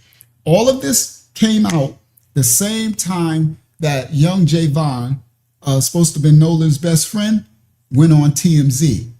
So Javon went on TMZ, right? And all of this evidence just start coming out, right? The judge opened up her page again. Evan and them, they unblocked their page and things getting released. Okay? All right? The timing of everything. Remember the timing. All right? Watch this. Y'all know I'm about to tear this apart. I'm going somewhere. All right? We're going to read what they write. Lazia Spencer, who says, bro, No didn't get into a fight at the... So, out of nowhere, some Lazia Spencer. Now, these are supposed to be people from the community. Okay? These are supposed to be, now these are supposed to be young blacks writing this. So if they make a young black write it, then the black people is like, okay, that's what we want, We want our own. We want the people from the community to be writing it. So this Alasia, let me do it because I got some stuff. We gonna tear this apart. This about to get crazy in a second. So let me do it because I'm gonna put it up so we can read it clearly, right? So this Alasia, she comes out and she posts. I know some of y'all seen this, but y'all ain't seen where I'm going. If y'all seen another live stream that had this, and they be stealing my stuff now, I see, but it is what it is. And I don't mean by like, cutting my clips, but they, they taking my format, guys. Now all of a sudden this dude want to start teaching the Bible. Oh my, it is what it is. I was shocked. I'm like, bro, stop it. Now all of a sudden the guy, he want to open the Bible and tell me, they're like, thank you, you're having a Bible study. And I'm like, bro, you that, and he want to go live when I go live now, right? And go long, go 8 hours so he can be live when I'm live. So to take the audience, it's crazy. I'm like, bro, these devils, but it is what it is, right? It is what it is. All skin folk ain't kinfolk. All right, I see it. I see it all the time. All right, let's continue though. It is what it is, right? We've been battling principalities and spirits. There's room and space for everybody. You ain't been going 8 hours live. You ain't been going 7 hours live. You ain't been on the time that I'm on. You know what I mean? By the time he finished, a lot of they'll come over here and go, you know what I mean? But no. Now you want to teach scriptures at the I couldn't believe it. They try to open, he want to open the Bible. I'm like, bro, stop it, bro. I'm not even gonna say who it is. For those who know, they seen it. All right. So, and I ain't gonna say who it is. I apologize. It just is what it is. All right. So, hold on. When streaming to a, go ahead. We have a super sticker from Yeshalia. Okay, from Yeshalia. All right. Thank you so much, Yeshalia. Thank you so much for your super sticker. I humbly received, daughter of Yah. All right, let's go. So I'm gonna share this. Watch this. So I'm gonna open it up for y'all. We about to get to the crazy right now. We about to break all this down. Wait till I'm about to expose. I'm about to expose the device of these serpents. Mississippi is on one. And the YouTubers have fell for the bait. Yeah, they fell for the banana in the tailpipe, but I didn't. And the sister didn't. It was a sister, a black sister, who opened my eyes to it. Yeah, y'all know I give credit where credit's due. I don't know her name though. Some sports thing, right? I don't know her name, but she opened my eyes to it. I'm like, oh, because I wasn't biting the Kool-Aid. I'm like, bro, something is off with this. Now all of a sudden they trying to change the narrative. Yeah, they doing something. Yeah. So, some of us, we ain't born yesterday. So here we go. Stop share. Watch this. I got some head blown emoji stuff I'm gonna show y'all tonight. Watch this. All right, here we go. And people are running with it, right? All these channels, they just running with this. So all of a sudden, this Alasia Spencer comes out and she calls him No, right? So, that let her know, I know him personally, that's Nolan. So she like, No, right? Now, Alasia Spencer said, bro, No didn't get into a fight at the island. It was our other friend.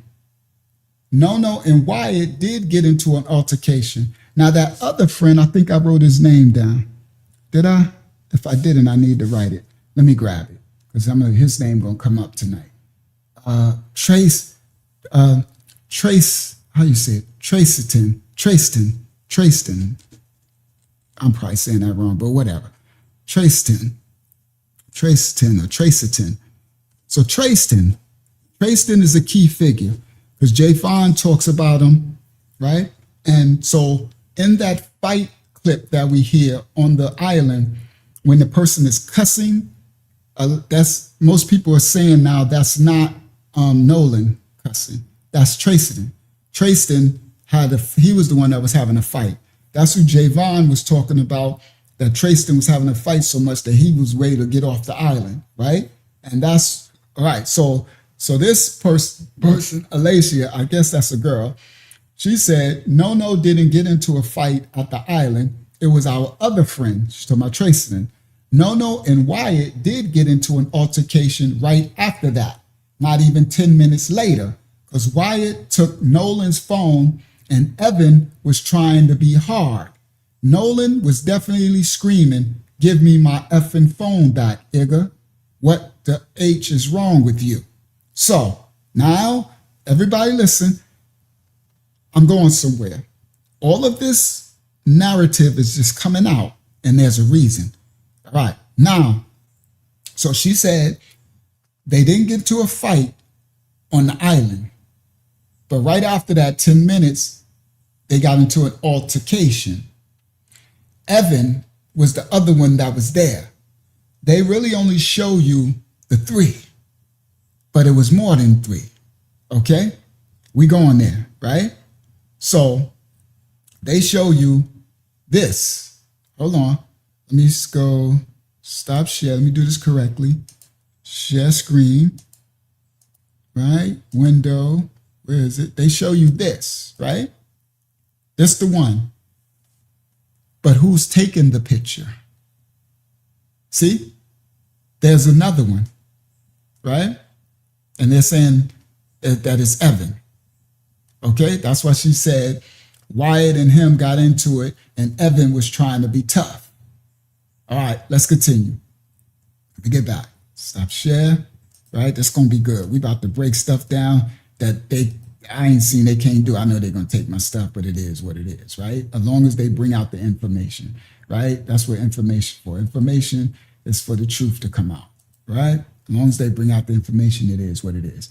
Now, it says, she says, he didn't get into an altercation on the boat at the island, right? But Nolan and Wyatt got into an altercation right after that. Not even 10 minutes later, because Wyatt took his phone, and Evan was trying to be hard. Evan thought he was tough. Nolan was definitely screaming, "Give me my effing phone back. What the F is wrong with you?" So they all calmed down. So that's when we headed to Evan's house because he was throwing a pool party. All right. So listen clearly. So at the same time that this pool party image popped up, and people were saying that was July 5th, at the same time, these posts just popping up now. Listen, I'm going somewhere. So making all of us believe that nothing happened on the island. It happened at the pool party, Evan's house. Now, it says, so they all calmed down. So that's when we headed to Evan's house because he was throwing a pool party. So yes, Nolan came to the party, and yes, we was drinking, but Wyatt and Evan and Morgan and Andrew, they were really high and think they was trying to get Lucy and Natalia to try some D-rugs as well. But yes, they got into it again at the pool party. And the pool party didn't end until almost 1 a.m. I know Evan's mom kicked us all out once they started fighting, but it was Andrew and Evan and Wyatt. And Warren was basically recording the whole thing. That's the judge's stepson, and laughing. Warren was saying, "Get him, get him, get him." And all I could hear was Nolan screaming, "Mom." So yes, I tried helping them. Then his mom came out screaming and yelling drunk, and she made us leave and was saying she was going to call the cops on us if we didn't leave her house, but they didn't let Nolan leave, and Nolan was by the basketball goal. It's a basketball court thing on the pool. It's a little, I'm going to show y'all. And they said Nolan was by the basketball goal that was inside the pool. He was leaning over it, beside it, gasping for air and spitting up blood. But now his mom know I just got off the phone with her. Now, everybody listen clearly. First of all, some of this doesn't tie up. It doesn't sound right. Okay? So she said, Wyatt, Morgan, and Andrew were really high, and they was trying to get Lucy and Natalia to try some of the stuff as well, but they got into it again at the pool party, right? And it didn't end until about 1 a.m. I know Evan's mom kicked us all out. Okay. Once they started fighting, it was Andrew and Evan and Wyatt, and Warren was basically recording and laughing, saying, "Get him, get him, get him." And all I could hear was Nolan screaming, "Mom." So yes, I tried helping then. So you were there? So this Alasia, you were there? Now I'm not sure. I'm not sure, but I think she's black, right? Because I mean, you might as well say Shaquisha, right? No disrespect. It just, right? Like my Rashawn, my name was Rashawn, right? We got a cultural things with our names, right? So this Alicia, what is it?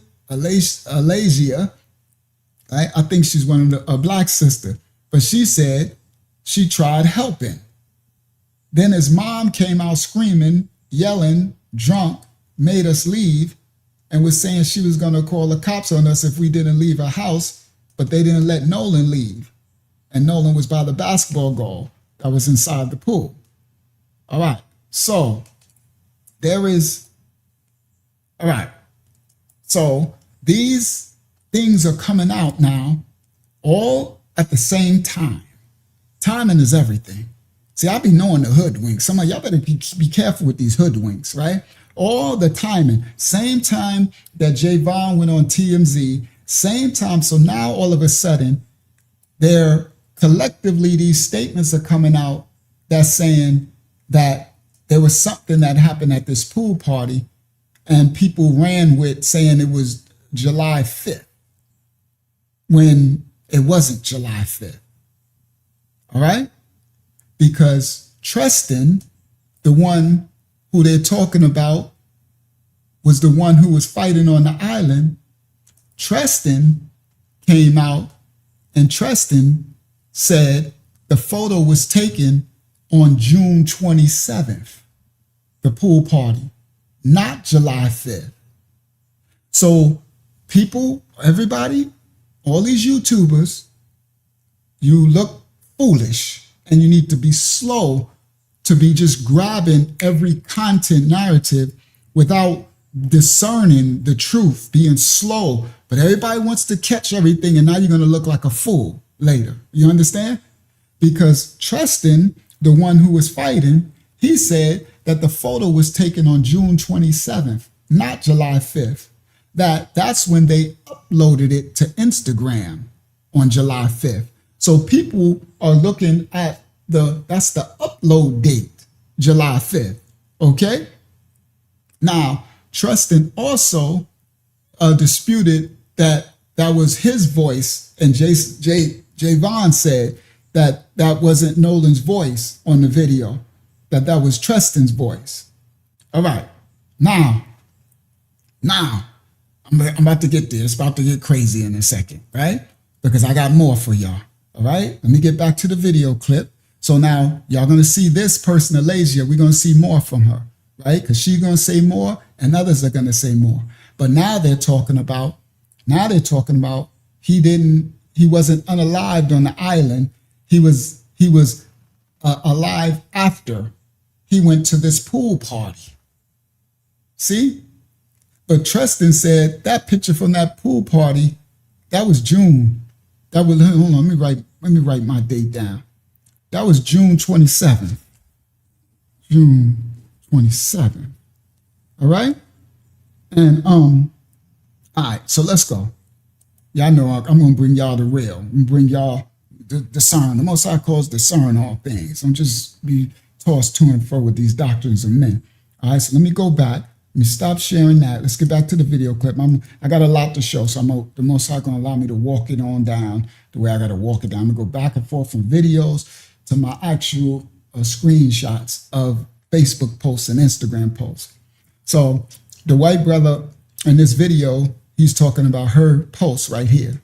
Island, it was our other friend, Nono and Wyatt. Then Alasia said something, Jay saying that because he is friends with them. I mean, we always, until I don't know why Jay's still communication with them. But anyway, but he always been like that. All right, let me get to the communication he's talking about. All right. So this right here, let me do this too. Let me grab this because I got the fruit for y'all. I got the rail for y'all. Right. Most High's children need to know the truth. Okay.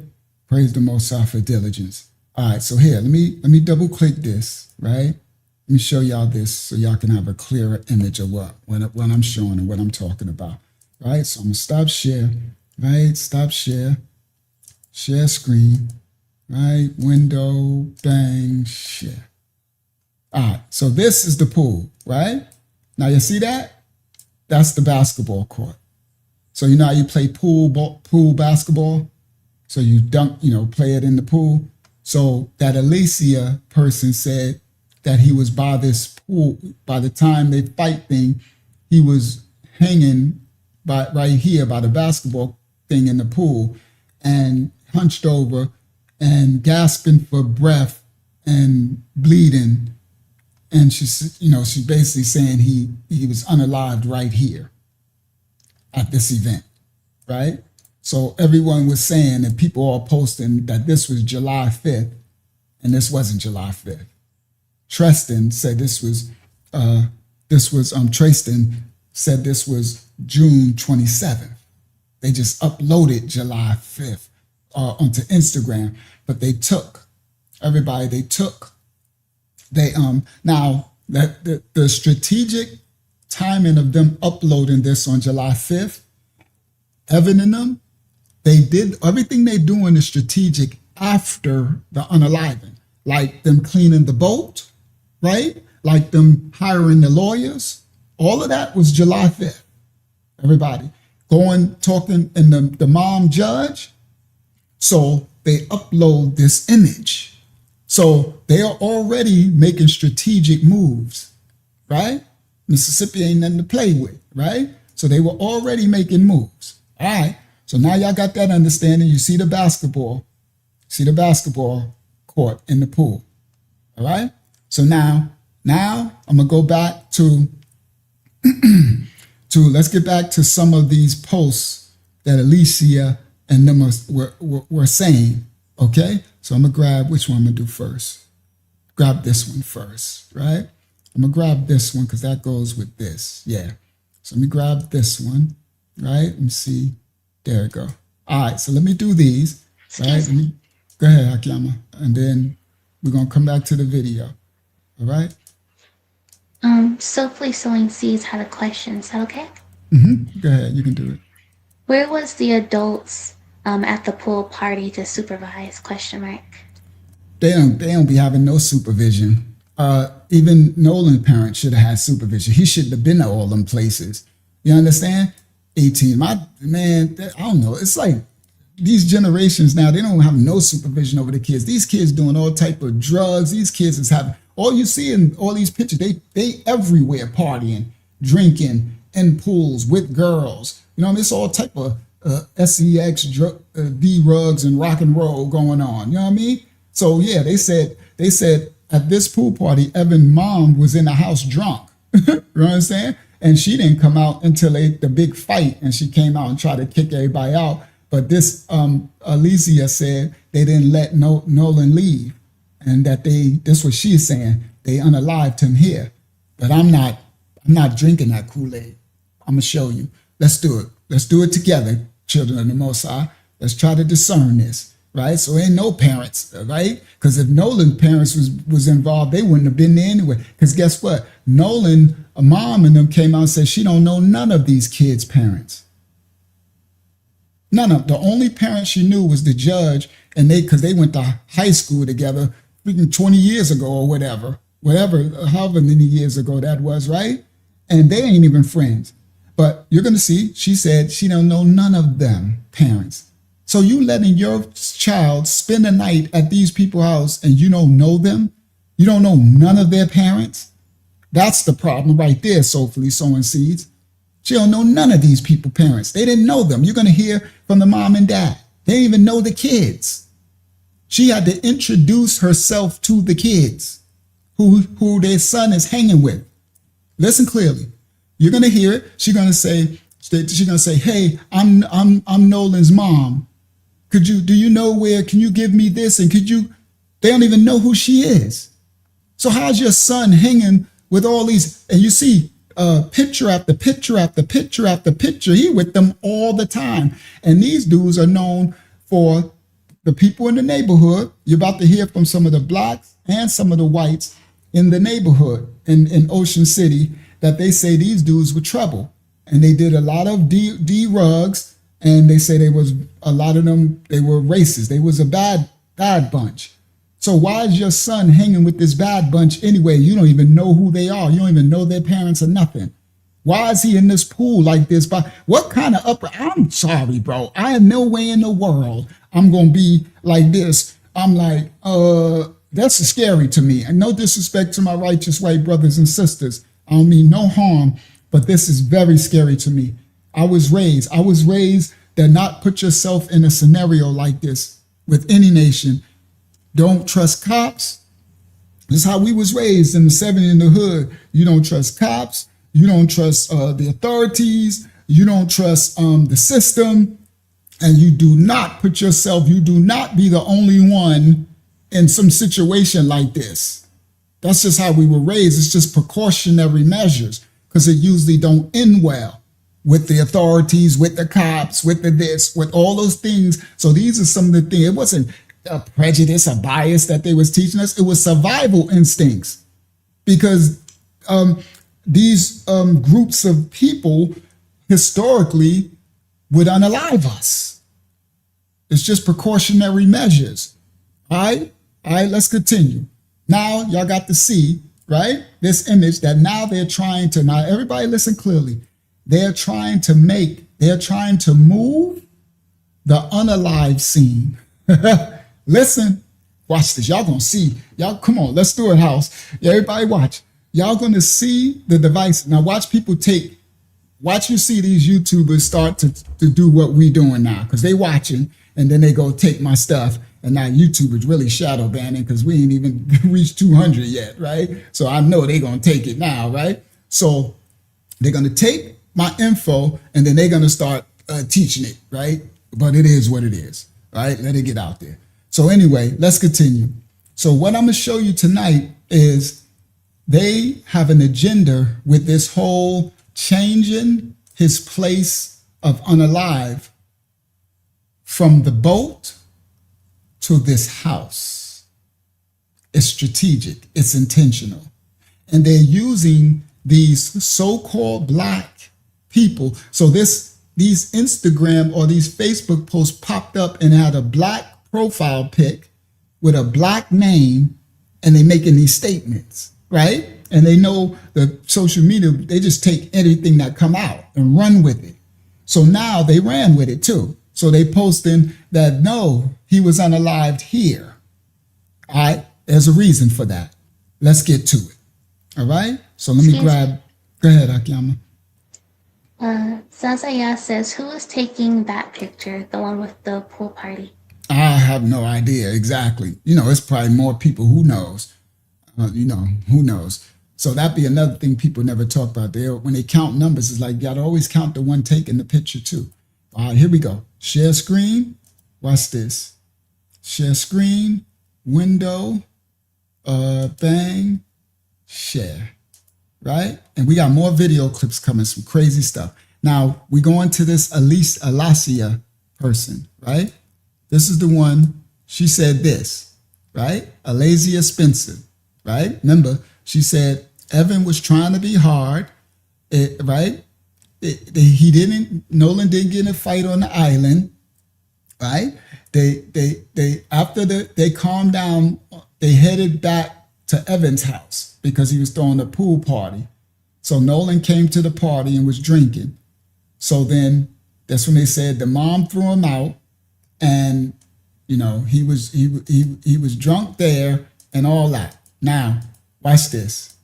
So these are other threads of them talking, right? So I think I'll go to this one first. So, no, this one first. So someone asks K. Marie Hill said, if this is true, right? Because remember, Alasia said that he wasn't unalive there, he was unalive at the pool party. So K. Marie said, if this is true, it's confusing. If Nolan went to the pool party after he left the island, how did his body get discovered on the island? You're saying that they beat him up at the pool? Why wait now to tell his mother? So this Alazia Spencer wrote, K. Marie. His mother knew, ma'am, right? So I think this K. Marie is a white lady from the community, from what's it called? Ocean Springs. So she said, his mother knew, ma'am. I've been told her, yes, Andrew was trying to keep us quiet and trying to put fear in us because he's bigger than all of us. But I told Nolan's mom, and that's why the private autopsy was made. But yes, it was a big fight at Evan's house at the pool the same night. But yes, Wyatt and Andrew and Evan was jumping him.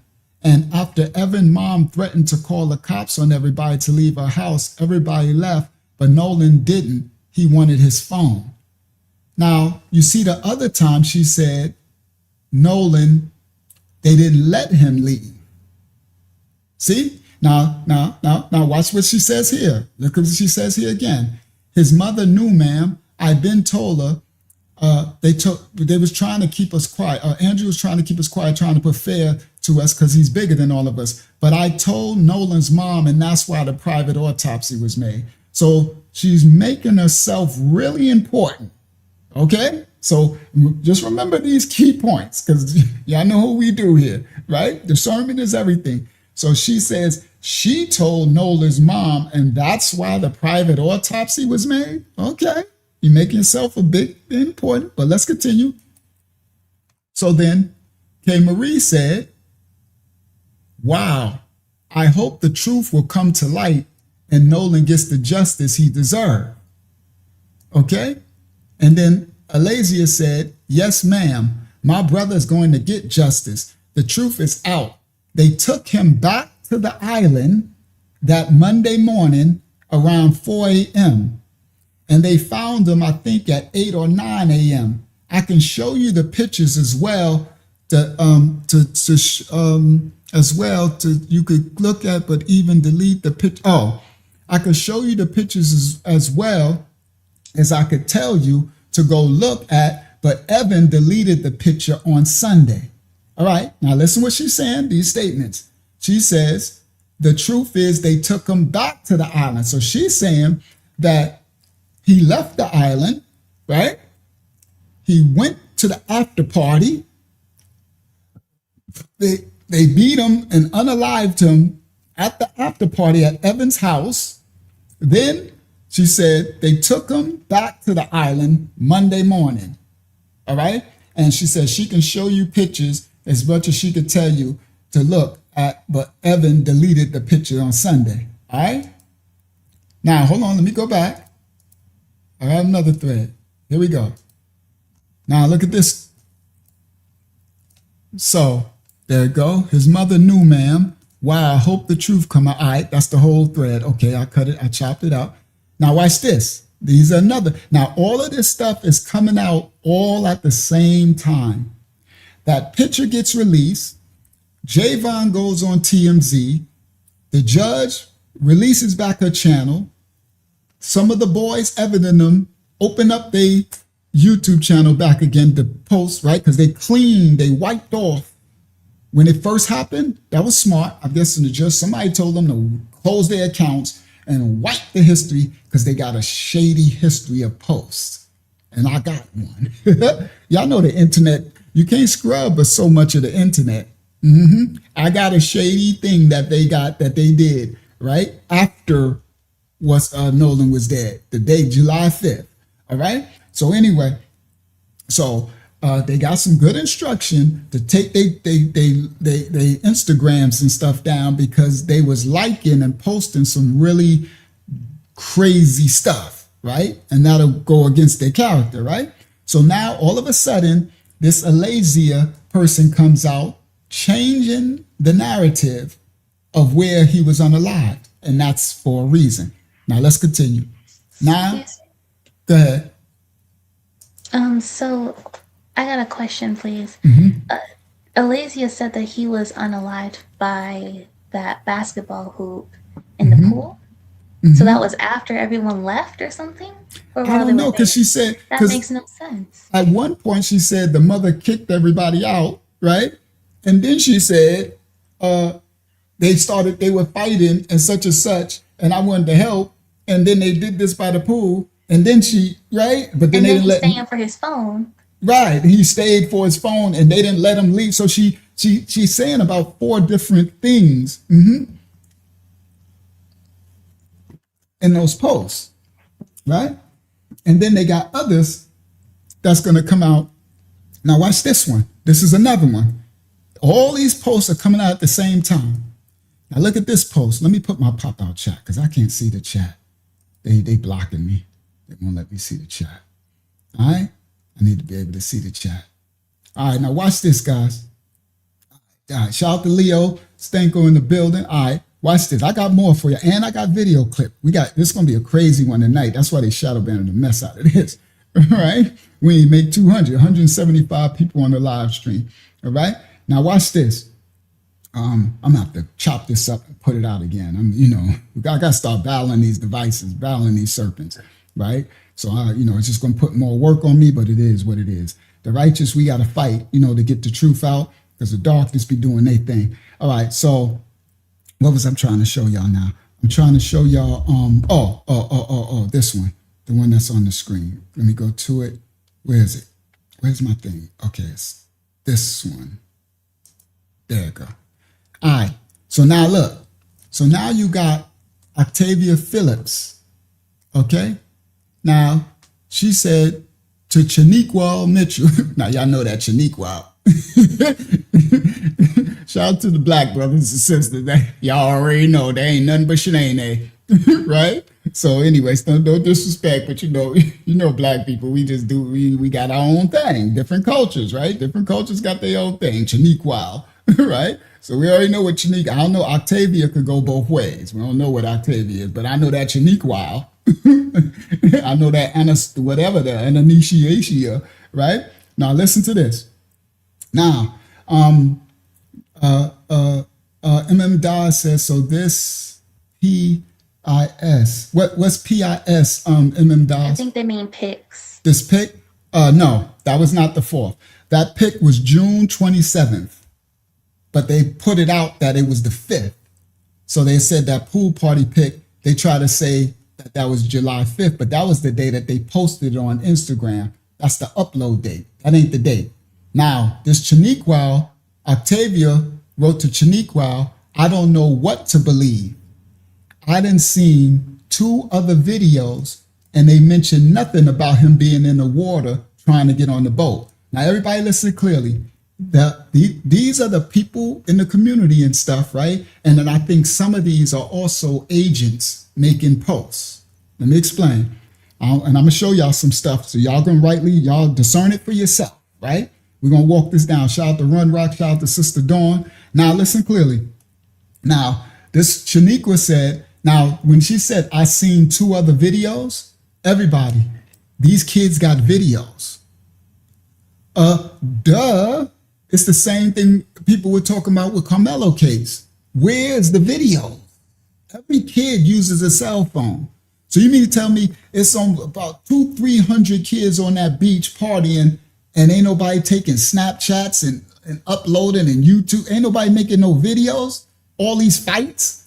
So they got videos. So all them kids got videos. Ain't no police come and take nobody's cell phone. Police ain't interview not one soul. Yo, the police is on some Barney Fife stuff. Y'all gonna have to Google who Barney Fife is. The youngsters to the elders, you already know. They on some Gomer Pyle, all right? I'm like, what kind of Gomer Pyle is this going on here? What in the Mayberry is going on? The police ain't investigating nothing. No murk, no jelly, nothing, okay? Nothing. So these kids is talking, they got plenty videos. So this person said, I don't know what to believe. I done seen 2 other videos and they mentioned nothing about him being in the water trying to get on the boat. They both said there was a fight.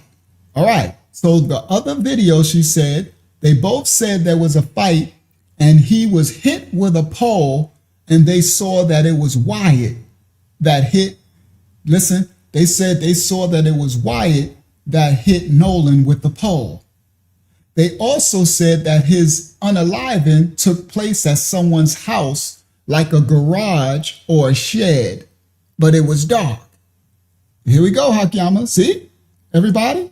So now you're seeing the different narratives now. Now he ain't in the pool. Now he's in a garage or a shed. Same group of characters around him, but he's on land. Everybody listen clearly. I'm going to teach y'all the motive. I'm going to teach you what they up to. This is what they up to. You're going to get it tonight. Now listen. Now they're saying he's on land. Okay. So now this, she said these videos that she saw that Wyatt hit him with a pole. And there's some that are saying that, and we won't know until this autopsy, but there's speculations that he was really beaten badly to the point where they needed dental evidence to recognize him. All right? That's just some theories. I'm not going to add on to that. We'll wait until the report, the autopsy come out.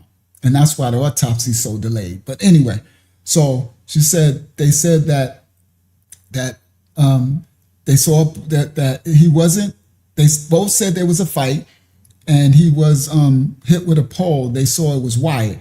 They said that his unaliving took place at someone's house, like a garage or a shed, but it was dark. They also said his body was placed back on the island. It was stored in a boat. She also stated that they urinated on him. One thing she said that did stick out was that they didn't know he was recording the whole time until after they realized he was unalived, and she saw them erase messages. See, again, what do you mean you saw them? So you were there? You see what I mean, guys? So it's like the stuff that they're writing, right? And the stuff that will get your attention, like, ooh, they were there. But these things are crazy because they're placing themselves at these instances like they were there, firsthand accounts, right? Now that's incriminating. You place yourself at an unaliving scene, okay? All right, now listen clearly. Inside of an open case, but ain't nobody seem to be investigating nothing. But anyway, so listen to this. So she said, they also said his body was placed on the island. It was stored in the boat. She also stated that they urinated on him. One thing that did stick out was that they didn't know he was recording until after they realized that he was unalive, and she saw them erase messages from his phone. Maybe that's why his phone pinged at the friend's house at the hour that it did when his mom was trying to reach him. I don't know what to, and I think I was going to grab the other one. I apologize, right? So, all right. So now this is another one. All right. Come on. I got more. So this is Alacia. I got you, Kelly. I'm going to show you why it's so confusing. Watch this. I got y'all. I'm going to show you why it's so confusing. Okay. All right. Because there's a lot of trick knowledge and lies. There is the serpent is at work. And I think the county, the city, I think they're going to work to cover their tracks. All right. Watch what I think you're going to see, and y'all can discern for yourself. So remember this Alacia. Now she said a whole different narrative, right? She said that it was at the house, right? And they was getting really high, and they was trying to get Lucy and Natalia to try some D-rugs, but they got into it again at the pool, and it didn't end till 1 a.m. And I know Evan's mom kicked us all out. There you go, Hakyama. So if she kicked y'all out, then she said once they started fighting, it was Andrew and Evan, and Warren was basically recording, and he was laughing. Okay. All right. So now this person wrote, Alicia is answering Jamie Albright. I meant to grab some others. I apologize. I'll do it another time. So Alicia, Jamie Albright, now Alicia said, LOL. Obviously I did. That's how they got his phone, because I called. Now Hakyama, remember she said she was the reason She spoke to the mom while the mom did the autopsy. Now she talking about she the reason why they got his phone because she called. LOL. LOL. And his phone and keys was on top of his Xbox. That's why they requested him to have a private autopsy. I mean, she's just making herself. She is just, all right. Someone in the comments says something that might help too when you're ready. All right. Hold on for one. I'm probably going to get to it, but let's see. All right. So now she said, LOL, obviously I did. That's how they got his phone because I called. LOL. And his phone and keys was on top of his Xbox. That's why they requested him to have a private autopsy. LOL. What is so funny about? First of all, she's saying that's my brother, and she talking about they unalived him, and she says that's why they requested him to have a private autopsy. LOL. You're laughing? Because once they came to the house, Evan and Warren had deleted everything, including the videos that Nolan posted that night. And I showed them the pic of all of them at the pool party that night. So she's saying she did all this. Now listen to what she just said. She said, that's how they got his phone because I called. LOL. And his phone and keys was on top of his Xbox. She's lying. The phone and the keys were not in the same place. The mom got the phone from, I think, where the boat was at, the judge's house. The keys was at the other person's house. You're going to hear the parents. The keys was on top of the Xbox. You're going to hear the dad say, because the dad went to get the keys, the phone, the mom's friend, the phone got picked up by Javon's mom. And I got Javon's mom too. Oh, they're setting up a lot of these people. They're setting them up while they're moving the narrative. Okay, shout out to everybody coming in the building. Over 200, praise the Most High. All right, now watch this. So that's a lie. All right, because she said, thank you, Zayala. She said the phone and the keys was on top of the Xbox. That's wrong. All right, now watch this.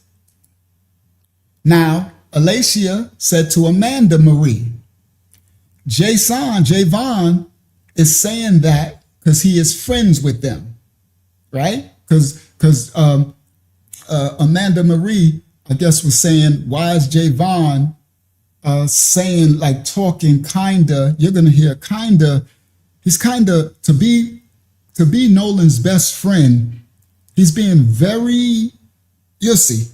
Just we'll get to that when they get there.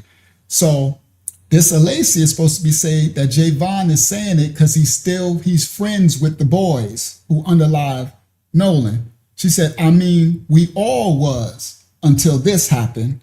I don't know why Jason still communicating with them anyway, but he always been like that, LOL. But nah, this is messed up because Nolan would still be here if he didn't go to that pool party. He went around people that was real high and the parents allowed it. But yeah, Nolan did make it back to land.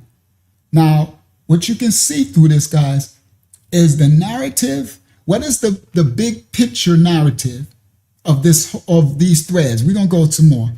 This threads is painting a narrative that he left the island.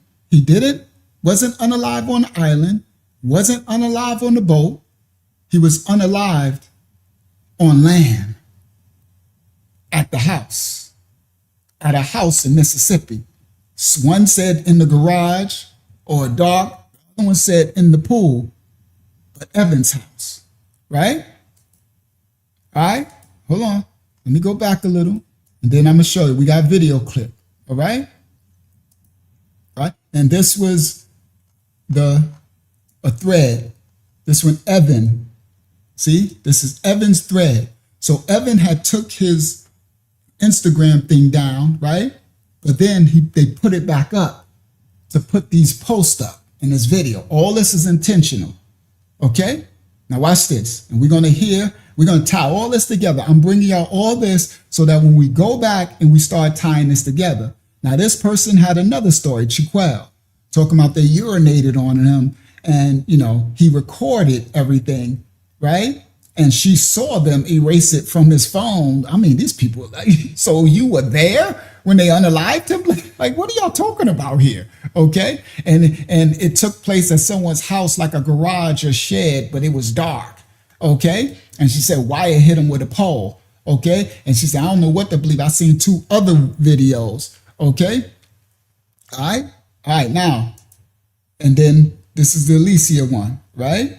And she says, we're going to get justice. Evan deleted the picture Sunday. She can show you pictures. They took him back to the island. Okay. So she's stating that, he was unalived in the house.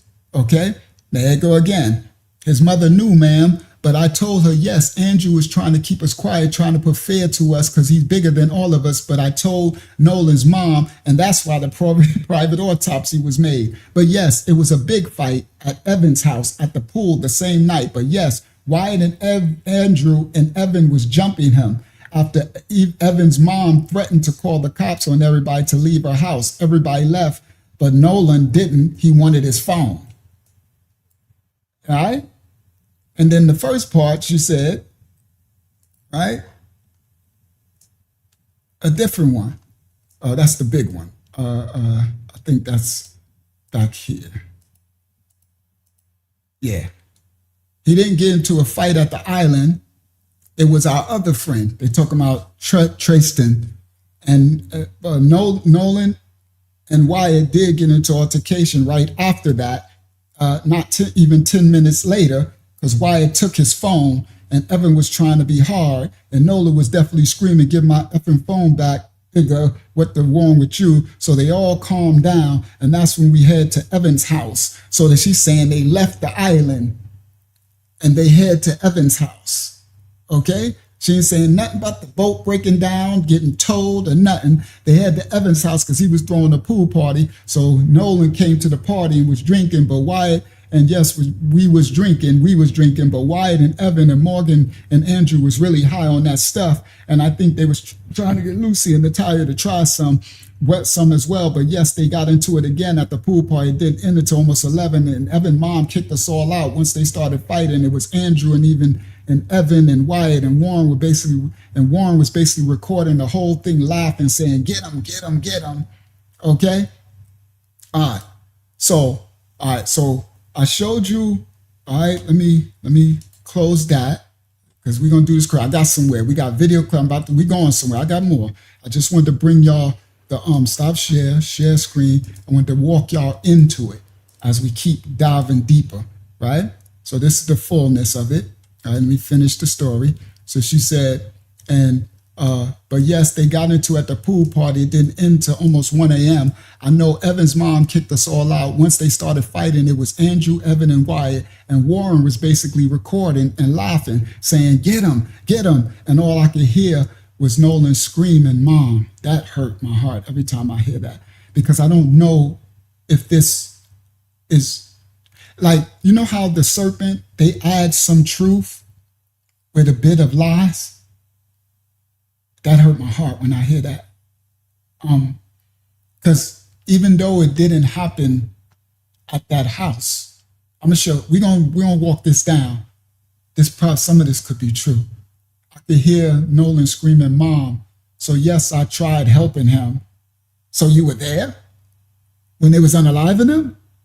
Then his mom came out screaming, yelling, drunk, saying, making us leave, and was saying she was going to call the cops on us if we didn't leave her house. But they didn't let Nolan leave, and Nolan was by the basketball goal that was inside the pool. He was leaning over beside it, gasping for air and spitting blood out his mouth, spitting out blood. Now his mom know I just got off the phone with her. All right, now, go ahead, Akiyama. You said someone has something they wanted to add to that? Now I'm gonna get back to we going somewhere. Go ahead. Yes, and there's 3 questions, but this first statement, it was about Nolan's mom and this person. Do you have something on this already, just in case? Nolan's mom and that person? Yeah, this Alicia. No. Okay. Go Well, ahead. they say Alicia is in North Carolina, not Mississippi. And that pool would, from the photo, is at the spot at Pass Christians, not Ocean Springs. It's from all the other posts on her account before Nolan Wells' passing. She has since deleted her account after Nolan's mother called her out. And that's the point I'm trying to make. These are agents, stuff going on. I'm about to show y'all. So Tristan, the one who was fighting, he came out and said that photo was from June 27th. Okay? And all right, so I'm guessing they saying it's not Evan's house. I don't know. But what I'm pointing out is there is a hoodwink going on, and it's all intentional. All right. So watch this. We about to continue because I got, where is it? Yep, that one. Do I want to do that one now? No, I could do that one because I got the what's the name too. Let me grab what's the names. Let me grab that now. All right. Let me grab that now. Close that. Let me grab it now because I'm gonna get my stage set because we going somewhere. I got what's the name mom too. All right. Where's she at? That's down here. Is it right there? It gotta be right there. Double click this one. Oh, I forgot about those. Yeah. Yeah, I had more. Okay, hold on. Oh, because we ain't get there yet. That's right. All right, that's right. I got more. Oh, yeah. We got some stuff coming. Okay.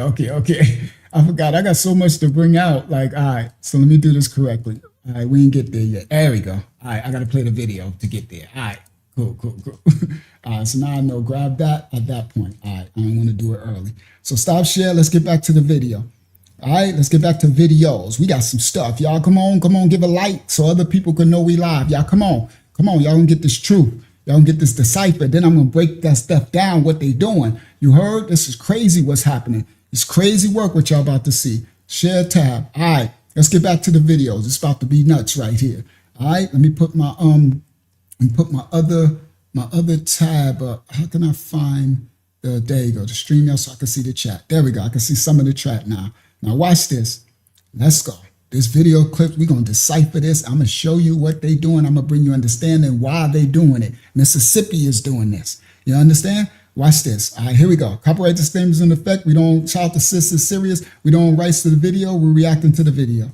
LOL, but nah, this mess up because No still would be here if he didn't go to that pool party. He went around people that was real high and the parents allowed it. But yeah, No did make it back to the island. This is all allegedly. Now, here are pictures of him allegedly at that pool party. I just want to get this information out there in case there is some truth to it. Now, honestly, that picture at that right there, I don't know. Right? Pictures of him. Right? That picture right there is that's kind of odd to me. All right? I think I got it. Yeah, I do got it. Let me click it. Let's just do it. I'm gonna do this correctly.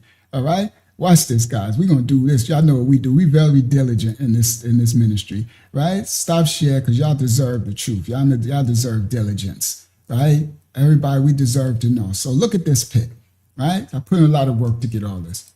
So you see this? That's the close-up, right? Now, first of all, that arm, Nolan's arm wasn't that big.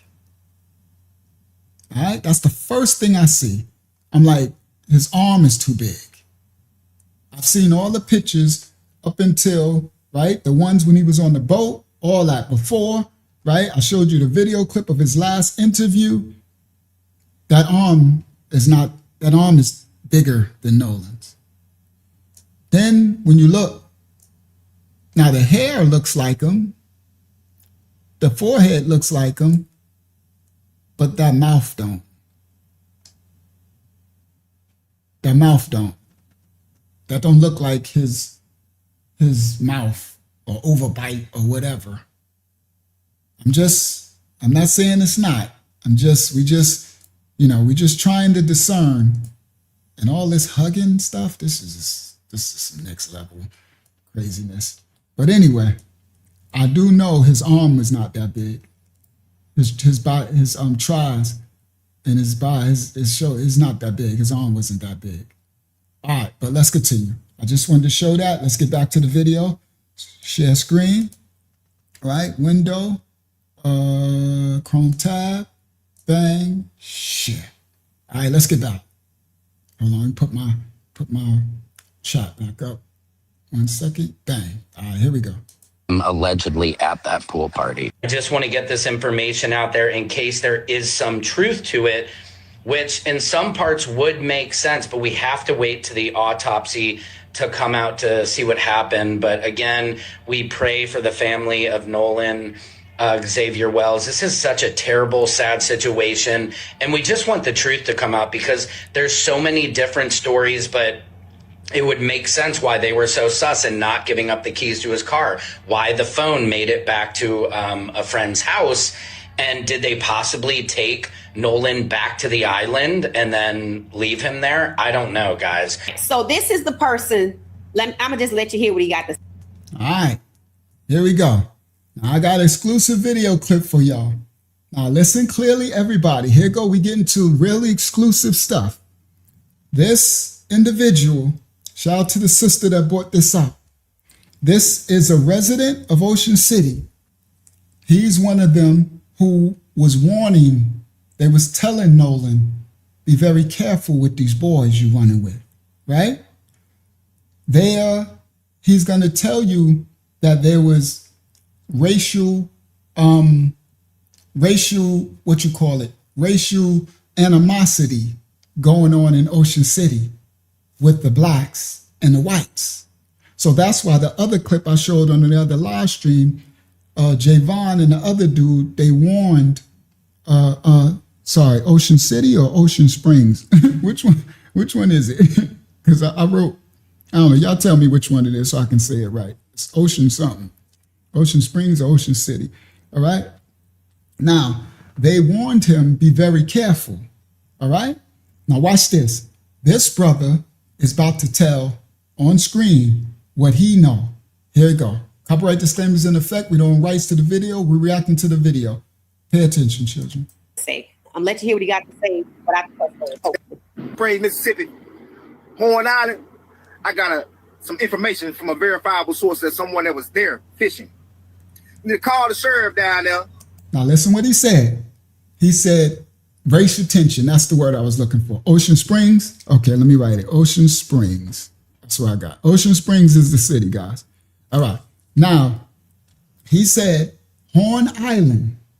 He said he got some firsthand information from someone who was fishing on the island when they was doing, when they was on 4th of July. This person goes there fishing all the time. Remember, now these are people from the area. Now listen what he said. Listen what he said. I'm put it back again. Praise Mississippi, Horn Island. I got some information from a verifiable source that someone that was there fishing. You need to call the sheriff down there and had them investigate 3 brown boats that are identical. That was rushing from Horn Island back to shore. The person told me to keep their name anonymous, and I gave them my promise and my word that I would not mention their name. Now, I'm about to show y'all some understanding, some proof. 3 boats. They keep telling us the one boat, right? With the 3 boys. First of all, it was more than 3 boys on the boat. Okay. It was 4. Evan was on there, and a dad. An adult was on the boat, driving the boat. Everybody, they leaving out key information. And y'all know, Unc, I got you. I got you. I got you. There was an adult on the boat. Yeah, it was. There was a dad. There was a dad on the boat, and I'm going to show you. Hold on, might as well do it now. Sorry, guys, I might as well just do it now. Because we're going to walk there. I got mad videos coming. I got some stuff coming. I got all type of receipts coming. So let me just get to the dad. All right, here we go. Let's do it right here. So we can validate this brother clip. All right, let me come back to y'all. Come on. I got so much stuff to thank you, Father, for allowing me to put this together the right way. Help me walk it on out, y'all. Come on, Father. All right, share. I got y'all. I got y'all all type of exclusives tonight. Yeah, I got you. You see this? That's the boat. That right there, that's Nolan on the boat with his blue shorts. You see that? That's the dad on the boat. Hold on. That's the dad driving the boat. So there was an adult on the boat.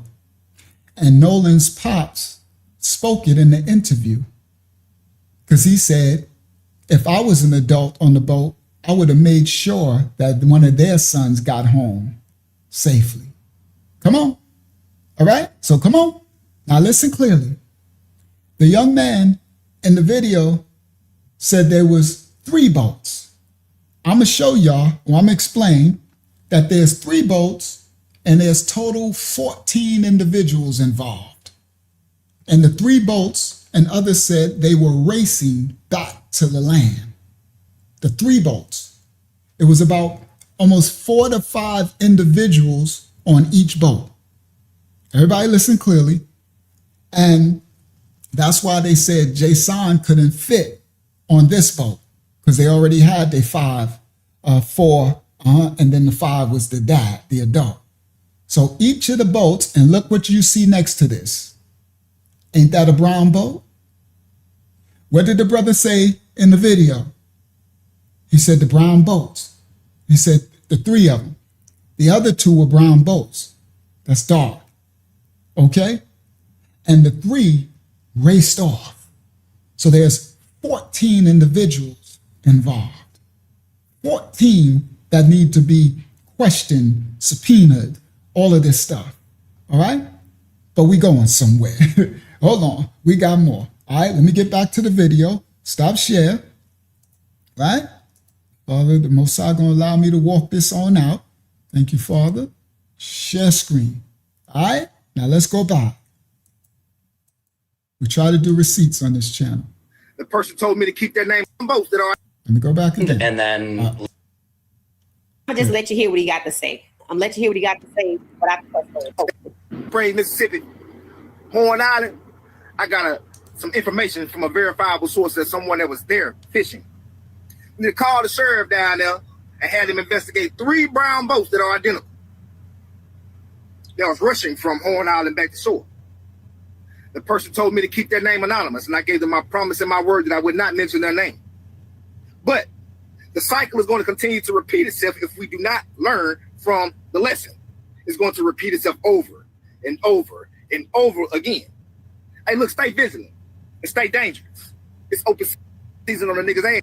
All right, so he's saying it's open season on black people down there in Ocean Springs. He said we ain't gonna never learn. The cycle gonna continue to repeat itself. What is he talking about? Being the only one or befriending people and not seeing color. That's what he trying. And everybody down there, you know, they were saying that this group like to do them substances and stuff, and they were saying they were trying to push him on Nolan, and you know they was gonna record him and try to get him to lose his scholarship and stuff. So it's good he didn't do it. It'll be interesting to see when a toxicology come back if while he was deceased they was trying to get something in there. I don't know.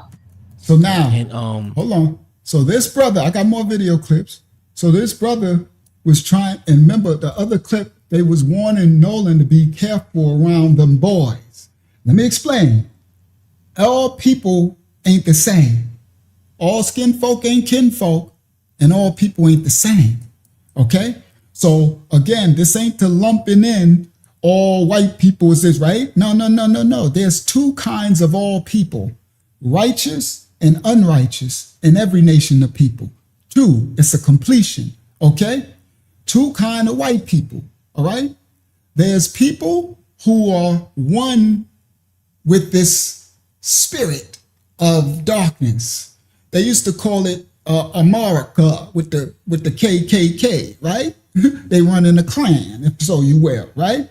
And then there's the other white brothers and sisters who don't go for that. So much so that they actually break their relationship with their families.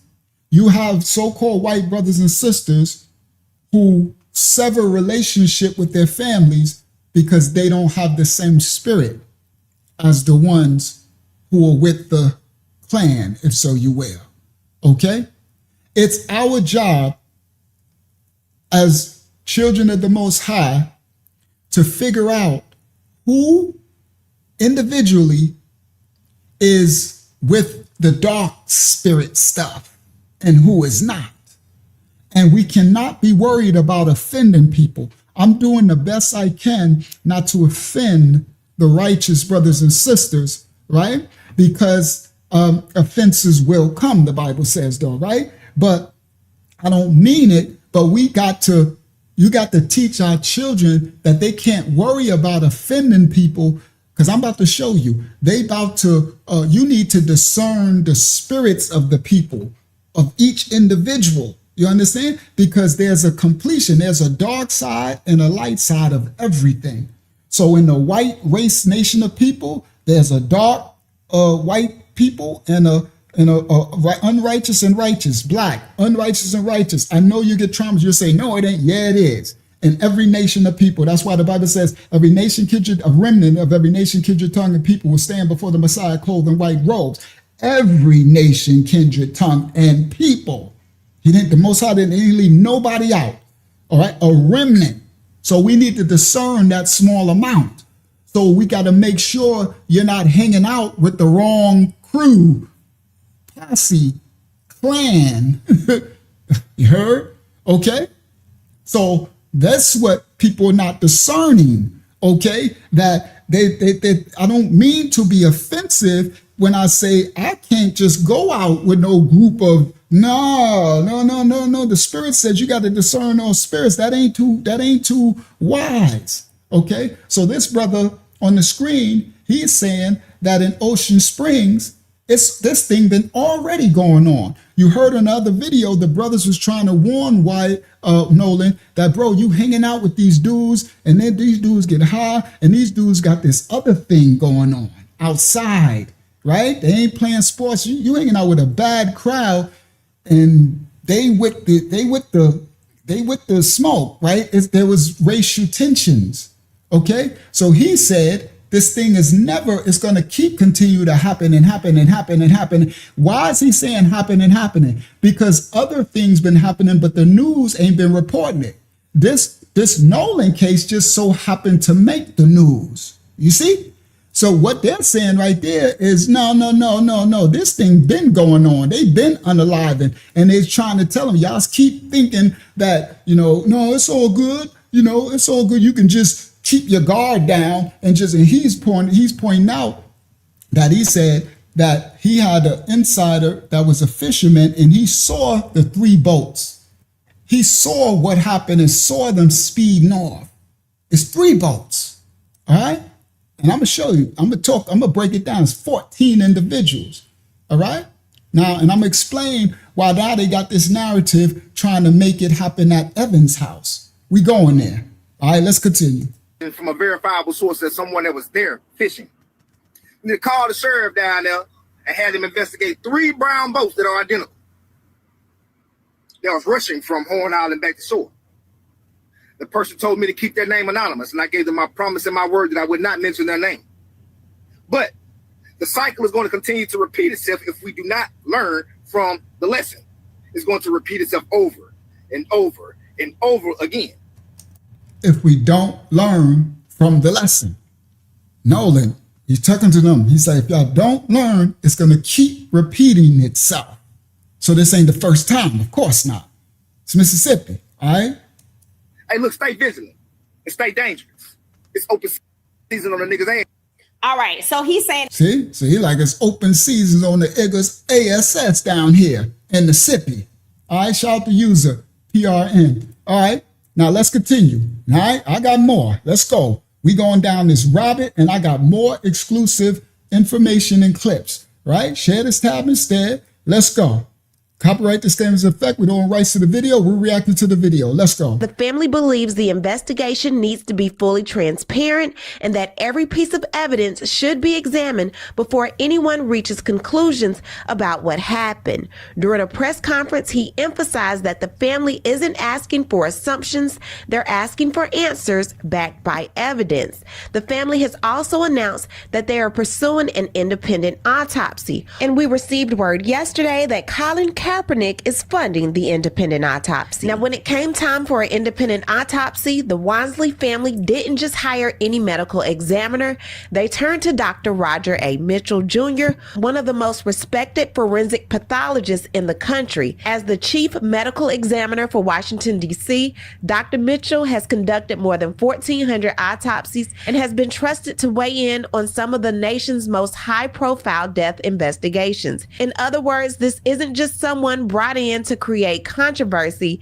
This is someone brought in because of his reputation, experience, and expertise. Now, all eyes are on what his independent examination may reveal. According to reports, those findings are expected separately from the state's examination and could help answer questions about the manner and cause of Nolan's death. Now, there's another detail that I recently came across that adds an entirely new layer to this case.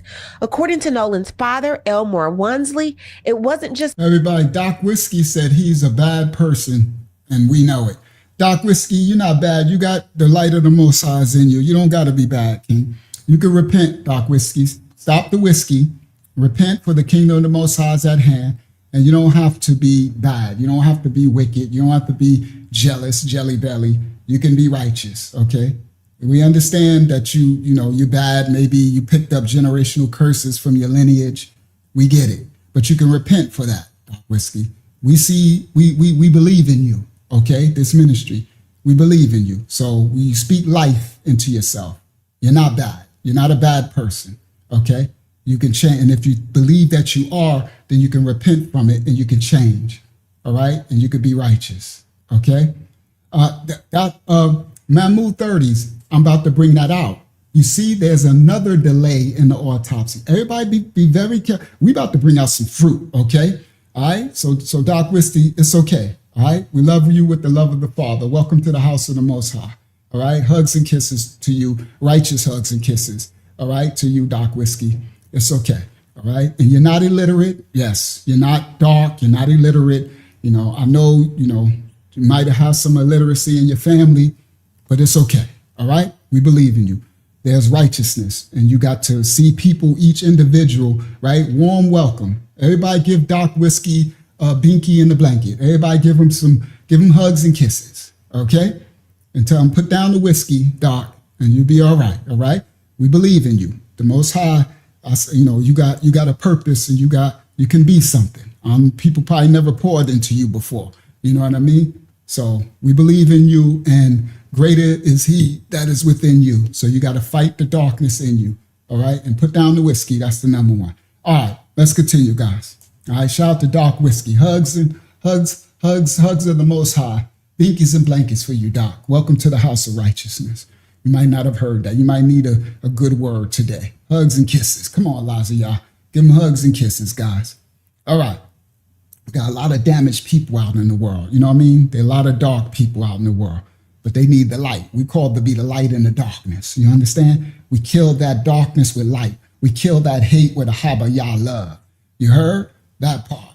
All right. So let's continue. Now, what the other person said, shout out to Because You Can, they are correct. What the other person said, why hasn't the autopsy came out again yet? You know why, guys? Because they're delaying it again. We about to go somewhere in a second, all right? All right, so Doc Whiskey, I'm not going to read no more of you saying because, I know you're crashing out, but love and respect. All right, yep, come on, Zephyr Warden. People don't believe the truth when it's in their face, right? All right, so you got a lot of dark people out there, and we need to try to bring the light. All right, now here we go. Watch this. It's about to get good, and I got something you never seen. I got exclusive. I got a couple more exclusives coming that you ain't never seen. Let's go. Copyright disclaimers in effect. We're on rights to the video. We're reacting to the video. Let's go. Nolan and 3 teenage boys on that boat that day.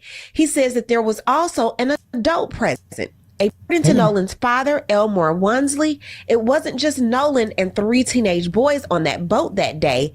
He says that there was also an adult present, a parent of one of the boys. Now, if that account is accurate, it changes the conversation in a... So Nolan's dad said there was a parent driving, you understand? And there's somebody taking this picture. You see how they're showing this picture all the time? There's somebody taking the picture and there was a parent driving. Significant way. Up until now, much of the public's discussion has centered on what the teenagers did or didn't do. But according to Elmore, there was an adult on the boat who, in his view, shared a responsibility to ensure that everyone who left Four Horn Island also made it safely back to the mainland. Nolan was always taught to stay with the group. If you leave with me, you come back with me. So that I don't understand. And with me being a parent, if I was in that situation, I would have told him, you're going to get back on this boat with me because I don't want to have to answer to your parents if something happened to you. Right. So you're going to get on the boat. And if you still don't want to get on the boat, someone give me a phone so I can make a phone call to get your parents on the phone so they can tell you to get on the boat. But at no... So what his dad is speaking about is that dad was on the boat. Now there's 3 boats, there's 14 individuals. Why ain't nobody ever hearing of this? Listen clearly. He's correct. He's speaking to that dad that was on the boat who you ain't hear no dad speak out yet. The only person you heard speak out was the judge, the woman. Nobody else. There's silence, which is smart. With this unaliving case, that's actually darkly smart. Less is more. It'd be smart to shut your mouth because everything you can say can and will be used against you. You know what I mean? So that's actually darkly smart. With this unaliving case, shut your mouth. But he's speaking about that dad that was on that boat, driving that boat. And so they're saying that he didn't want to get on the boat. No, if you came on this boat with me, you leaving on this boat. You understand? Some people, about somebody's children. When I'm an adult, and when children are in my presence, everybody's getting back safely. Everybody who came, you leaving, I'm responsible. There's an accountability that us moral, righteous adults take no matter what. Okay, when you come to younger people and individuals. Now, if you older and you want to do your thing, but even then, sometimes they older, you like, listen, bro, you kind of tipsy. You know what I mean? Give me your keys. I'll drive you home. You know what I mean? Designated driver type of thing. You feel me? So the dad is speaking out. Now, again, they ain't letting us know there was an adult on the boat. Now, let's continue. No time will I leave someone else's child especially on the island. So you think he got left behind then? Yes. I don't believe he decided to stay on the island by himself. It just doesn't, that's not his character. Now, Nolan is right here. You can see him at the end of the boat. Those are his blue shorts. They match. This right here is somebody's bad built daddy because none of the boys that was with him look like that in the body. And I believe that's Mr. Yellow Shorts and a hat up there. Hold up. Did she just say somebody's bad built daddy? Oh boy, people are so funny. You said he's bad built. And what's name is standing up there with his shorts on, with the yellow shorts. Right here is somebody's bad built daddy because none of the boys that was with him look like that in the body. And I believe that's Mr. Yellow Shorts and a hat up there in the front. So everyone was wondering who is driving the boat if it's just the 4 of them on it. Well, obviously we know it's one of their parents. Well, that parent was not only okay with them drinking underage, but that parent was also okay with them leaving Nolan behind. And speaking of parents, Judge Ashley Cole, Warren's stepmother, had this to say in her second announcement to the public.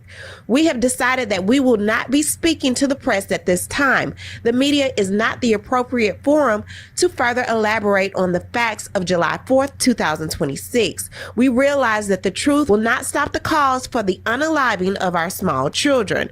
We have not had the opportunity to speak to the Wells Wansley family or their attorney. However, we are willing to directly communicate with attorney Ben Crump and the Wells Wansley family. We will provide them with all of the information known to us so their family can rest and properly mourn. We also want to know what happened to Nolan. We will do everything within our power to assist Nolan's family in their quest. So, the judge is out, she's speaking again, but remember, we're going somewhere because we're going to them making up this pool party.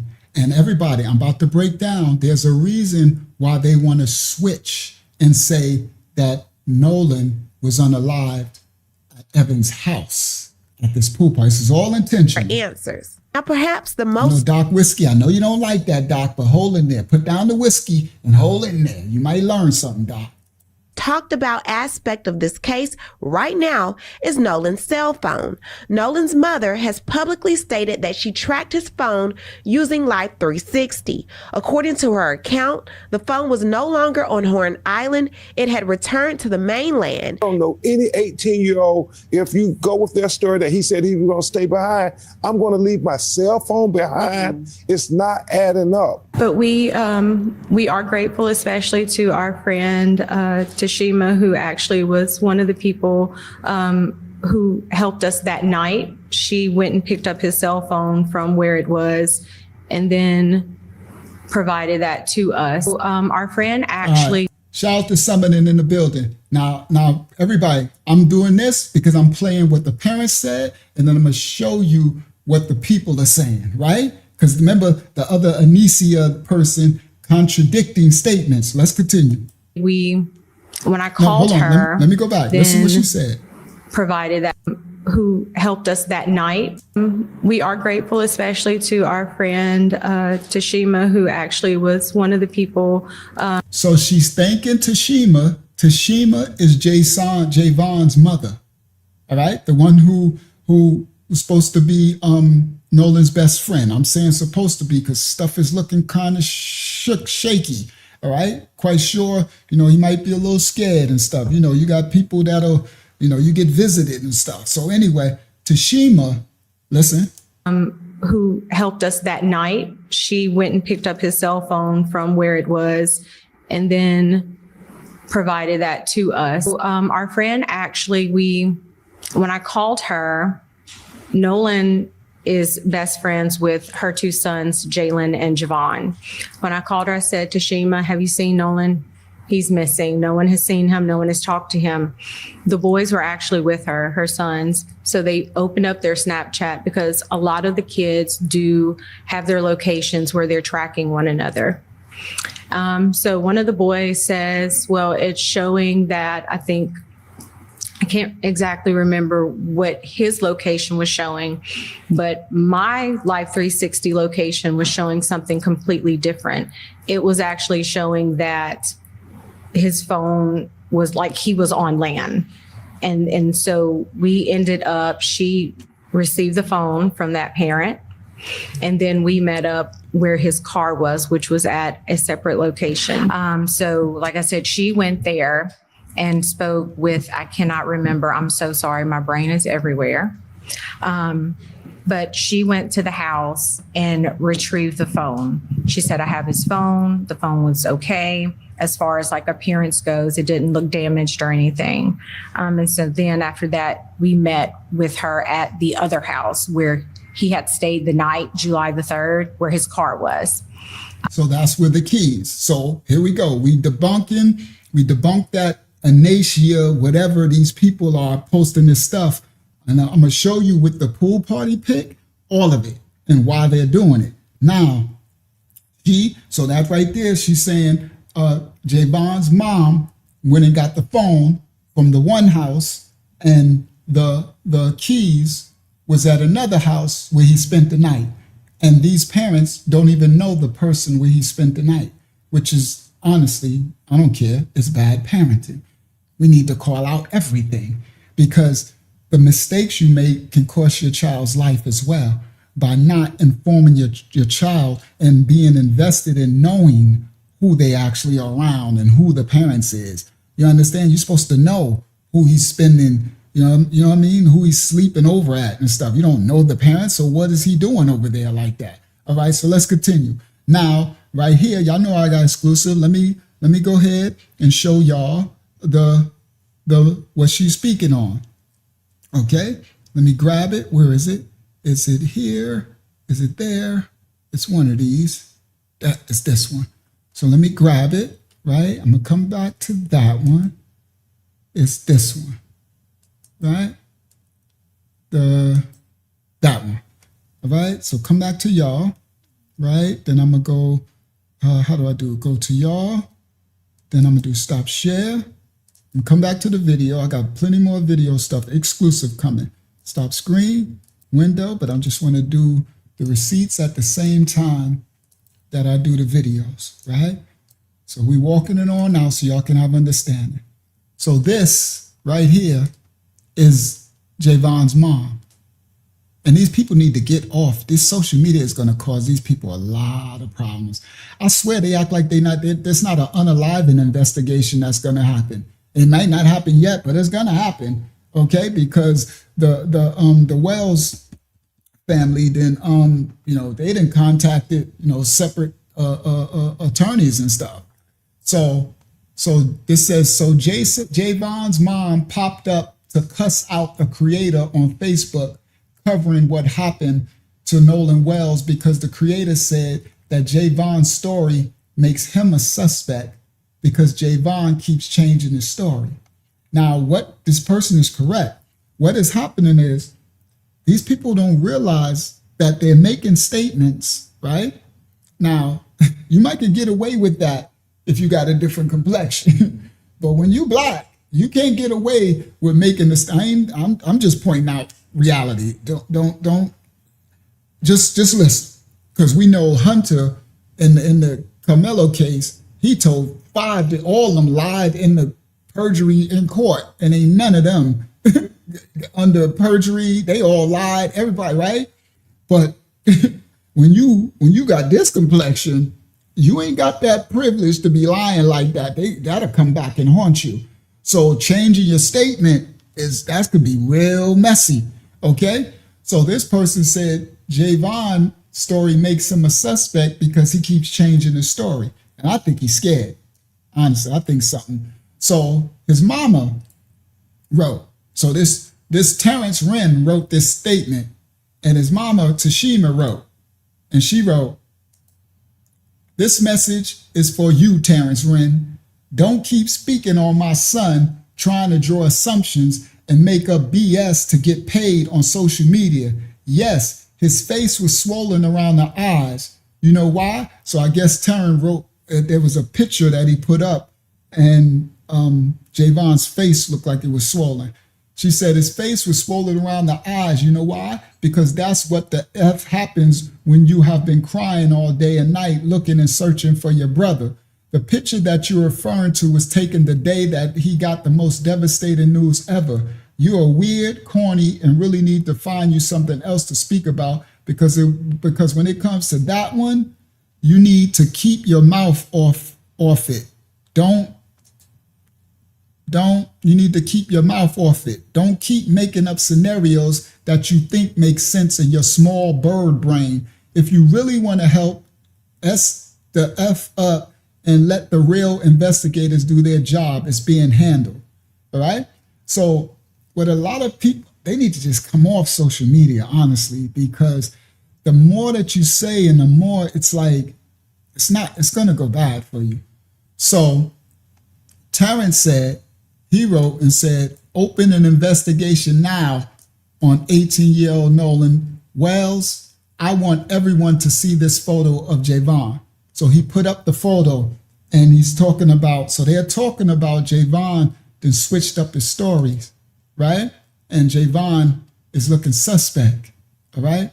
So his mom came back. So that's the Tashima that in the video right here that Nolan's mom is speaking on. All right, stop share. Let's go back, share screen, window, bang. Dad, we already did a couple of hours already. Time be going fast when I'm doing this. It be flying, bro. I got more. All right, let's continue. Share. All right, here we go.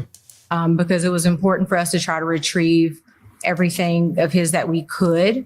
But it honestly, for both instances, it was a runaround because I know she had issues getting his phone as well. And she ended up calling me, and I think I spoke with the mother. She put me on speakerphone, and I was like, "Hey, yes, I'm Christine. I'm Nolan's mom. we need his phone. We're trying to find him. So that immediately raises questions. If Nolan truly intended to remain on Horn Island, a remote barrier island with no hotels or places to stay overnight, and he didn't have a boat of his own to get back to the mainland, then why isn't his cell phone with him? Most people, especially an 18-year-old spending the day with friends, don't voluntarily leave behind one of the most important belongings. And let's just play devil's advocate and say, you know what? Nolan left his phone and he said, I'll get back up with you later. Why would you guys have a problem? Let me do this now before it gets too late. Let me explain this because I don't want it to get too late and people gotta go to sleep. Let me break this down. I'm explaining to you right now why they're trying to switch it to this pool party. Let's do it. Come on, let's go. I'm gonna do this, then I'm gonna get back to the video because I got another exclusive video clip you never seen before, right? Y'all hang in there, but I wanna break this down before it gets too late because this is the real fruit, right? I know people gonna steal it and it'll come out. Y'all probably see others talking about it later, but let's go. All right, so I'm gonna go to, I'm gonna go here, right? Go to here, where is it? Bang, and then grab that, right? And then I'm gonna come back to y'all, right? Let's do it. Then I'm gonna do stop share screen. Now let's get to understanding what they're doing. It's Mississippi. They have an agenda while they are trying to say that he happened at Evans' house here. There's a reason why they want to say that this is where he was unalived. Watch this. Let's go. Let's break this down. Now, how can I say this? They want to paint the narrative that the unaliving didn't happen on the boat or the island because they want the narrative to be painted. That's why they got these fake posts popping up. That's why they put that image up. And these people making these statements about, no, it happened at that pool party at Evans' house, in the garage, in the pool, right? Because if they take the place of the unaliving and move it to Evans' house, then it changes the jurisdiction. Once they place the unaliving to happen on land, it changes the federal jurisdiction. So then it would happen under state rule.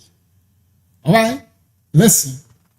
So when they paint, they recreating a narrative right now, everybody, before our eyes.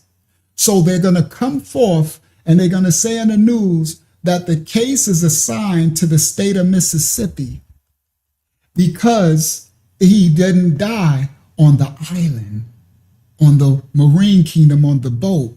He died in someone else's house. Evans had someone's house on land in Mississippi. See? Now watch this. Now, this is what it's really about. This is why they are delaying the autopsies. Come on. There's one of the questions of the person in the study. The reason why they stall in the autopsy results for the second time. Now we know that the Nolan's parents and Crump and them, they not stalling the autopsy. That autopsy is supposed to come out, what's today? Monday, Friday. The one from DC. It's Monday, it still ain't come out. The first autopsy never came out. This is why they're stalling the autopsy again. Okay? So that means something big is cooking. All right? They are trying to protect the people that are accused. They are protecting those boys who were involved. All right? They started by first scrubbing the internet, make them take all their stuff down and clean up their past history. Now, at the beginning, they never would even tell us their names. See, what happened was the the children from the area, we got the names first before they got to take down their accounts and stuff, right? Because we wouldn't even know their names if it was up to this. Now that's actually good, dark covering what they're supposed to do, covering their tracks, all right? So now we see all of a sudden, all at the same time that Javon goes on the TMZ, we're going to hear in a second, right? We're going to see all this stuff. I got more video clips. At the same time, here come these social media accounts open back up, all at the same time. And they come up with some old photo, right? And they know that they put this up, and then they put these people come out and say, oh no, he was alive at this house, at Evan's house, because they know people got to run with the narrative, all right? And this is how they steer the thoughts, the attention. They steer the narrative where they want it to go. It is a misdirection happening right in people's eyes. And people actually fell for it. That's why everybody made these videos. He at the pool party. He was in love at the pool party. They did it at the pool party. And it was July 5th and all this stuff, right? So this is, they put a black person with a black profile picture, okay? This Anicia and these others, all of a sudden this profile picture with this black person just telling what happened and saying, I was there. You see, Hakiyama? That's why they putting themselves there. I'm the one was there. I took a picture. I was there. The other one said, oh, it was another fight at this house and he in the garage and he did this, right? And these people have black profiles. See, we got to understand these agents and how they do. Mississippi doing a good work, a good dog work, all right? Now, because they know they can steer the direction of the narrative, okay? Now, that's now when they talk about the first friend group, right? Javon is a first-hand account. The friend that was supposed to be on the boat, his phone was on the boat. Javon is key, okay? Do y'all not know they never interviewed Javon? They never interviewed him. How could you not interview the best friend who they didn't interview nobody, the police. All right, now listen clearly. Now, Javon, somebody then coached him or something. They get him to go on TMZ at the same time they release this pool photo. At the same time, these people with black profiles come on and try to say it all happened at Evan House on land. And Javon says on the TMZ that it wasn't about race. Listen clearly. He said right on TMZ, it wasn't racial at all. So all over the Twitter and X, they said, well, his friend said it wasn't about race. That's what they wanted for him to say. Now listen clearly, because they need to change the federal narrative and make sure it's not a hate crime, because that falls into federal statutes once it goes in. See, so everything that they're doing is to get it out. Mississippi is no joke, to get it out of Fed zone and get it into state property. So we need to change the narrative, because if we have it that he had anything, his underlying had anything to do with Horn Island, we're screwed. It goes into Fed. We need this in state. Listen clearly. So right now, Nolan's case is getting all the exposure, right?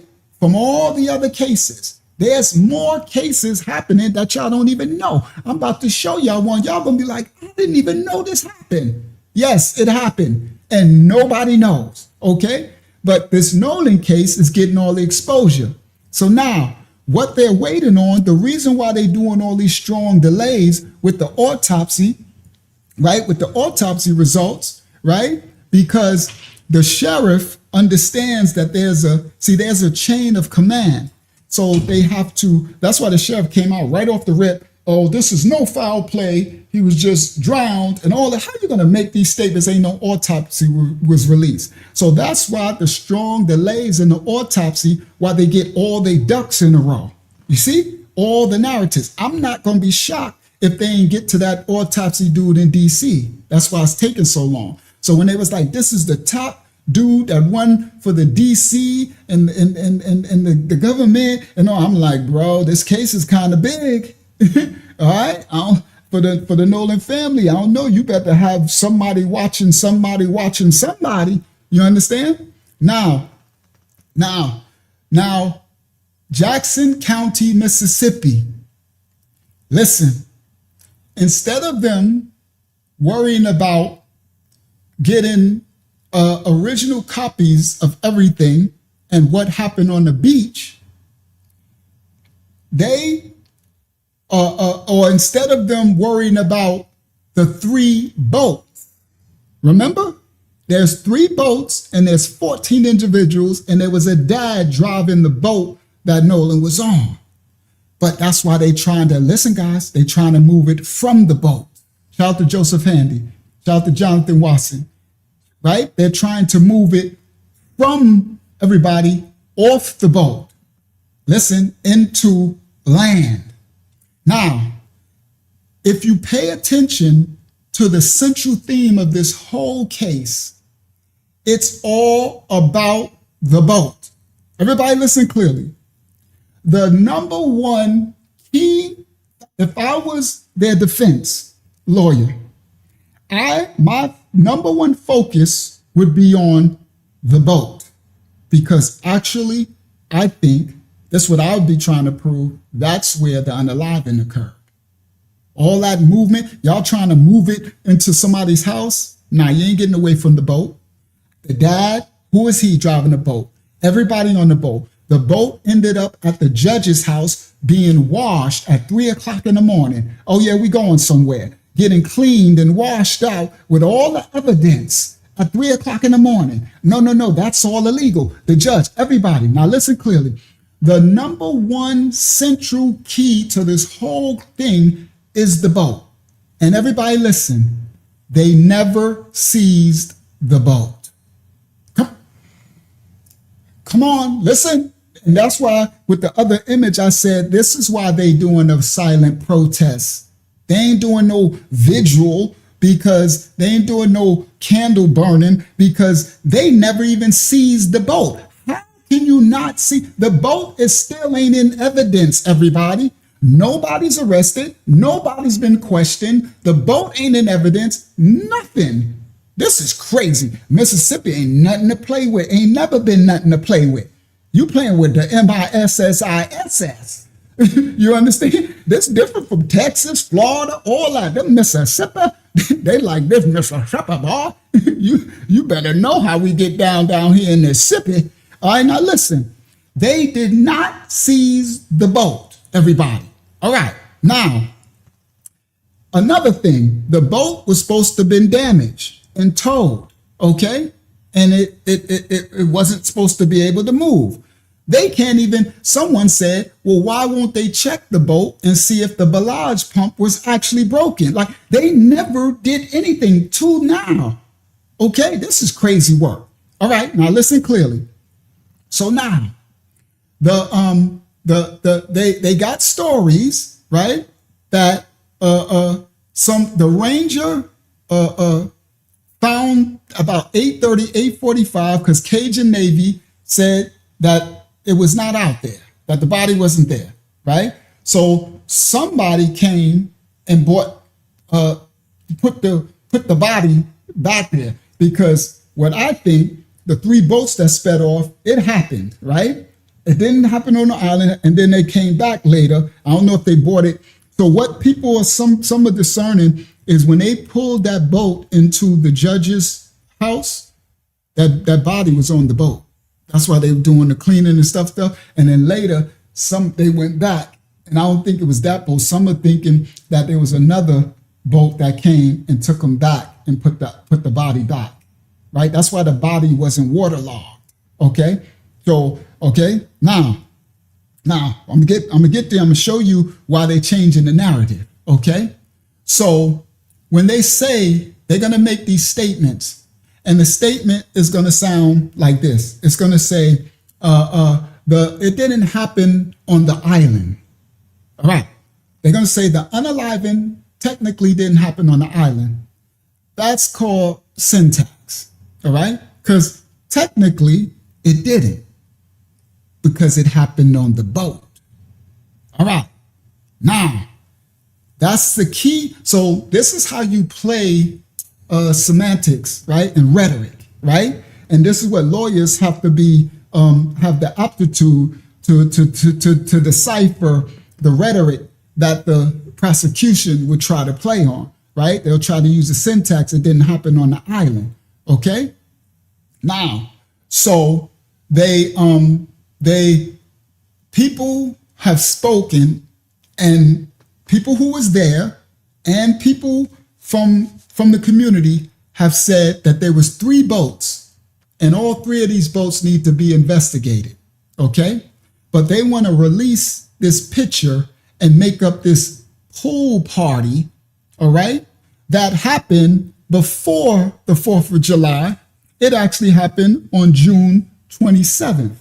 And they put it up and let people's imagination run. They never said that it was on the 5th of July or the 4th of July. They didn't have it. They just put it up. And people seen the update stamp, and they ran and said, it was July 5th, so he was alive and everything, right?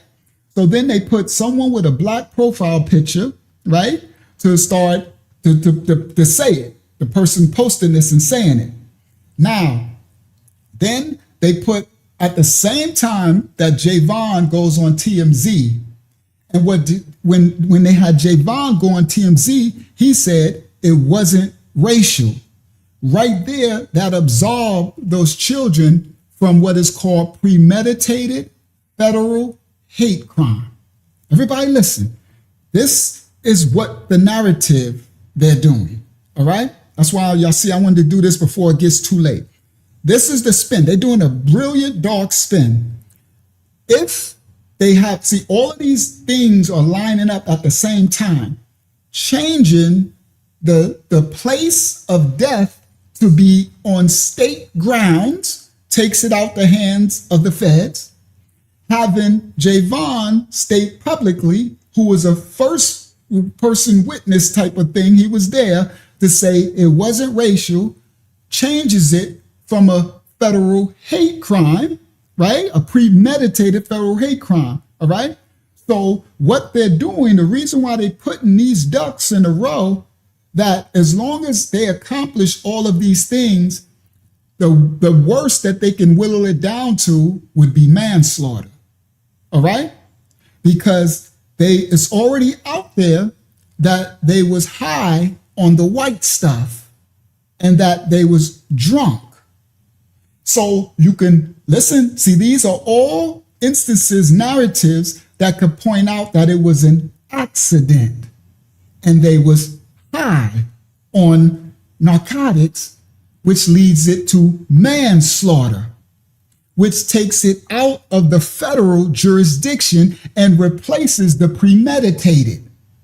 See, once that stops it from being a hate crime, the hate crime premeditated federal comes with a life sentence.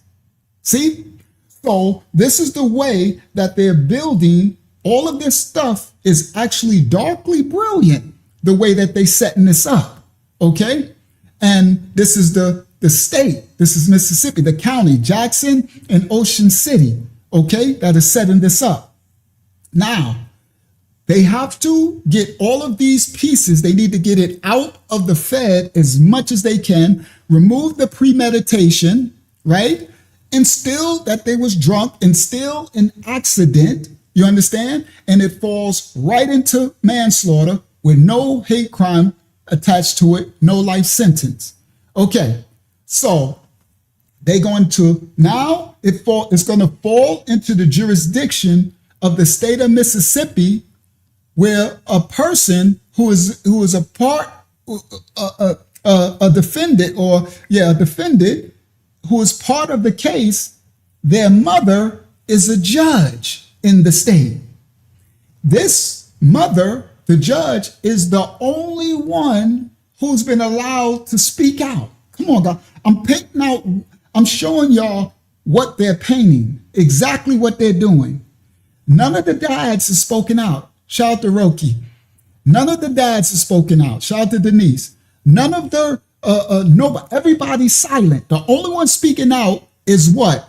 A state is a county judge in the state, in the county, that they're saying the body was alive. So they're, listen guys, they're putting it in the hands, okay? They gotta get it out of the hands of the Fed.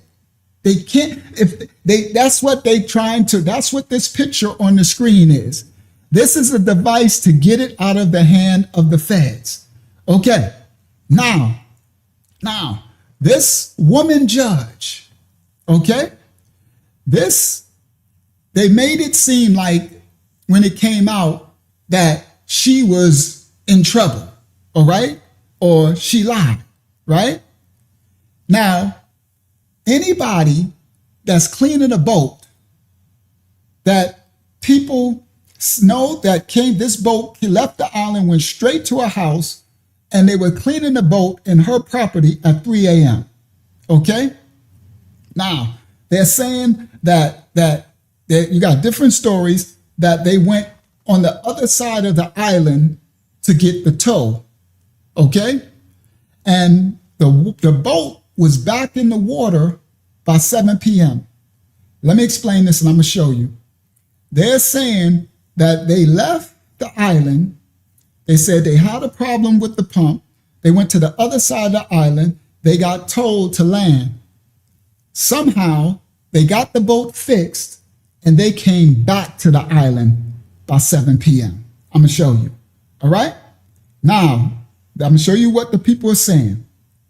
Now, let me do it right here. Let me show you. I got the receipt. This is the receipt. Y'all know how I do. All right? The one, here we go. This one.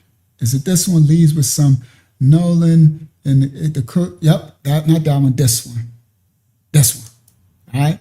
Watch this. All right, here we go. So come back to y'all. All right? Stop share. Come back to y'all. Stop share. Share screen. Window. Bang. Share. All right? So that's them, right? But look at this. These are the posts. All right? Now this post says, one of my passengers is pretty certain he was part of a group that was almost fighting at around 5 p.m. Now these are people who had boats at the island when all of it was happening. So they blocking out their names, right? Their names. It says, one of my passengers is pretty certain he was part of the group that was almost fighting around 5 p.m.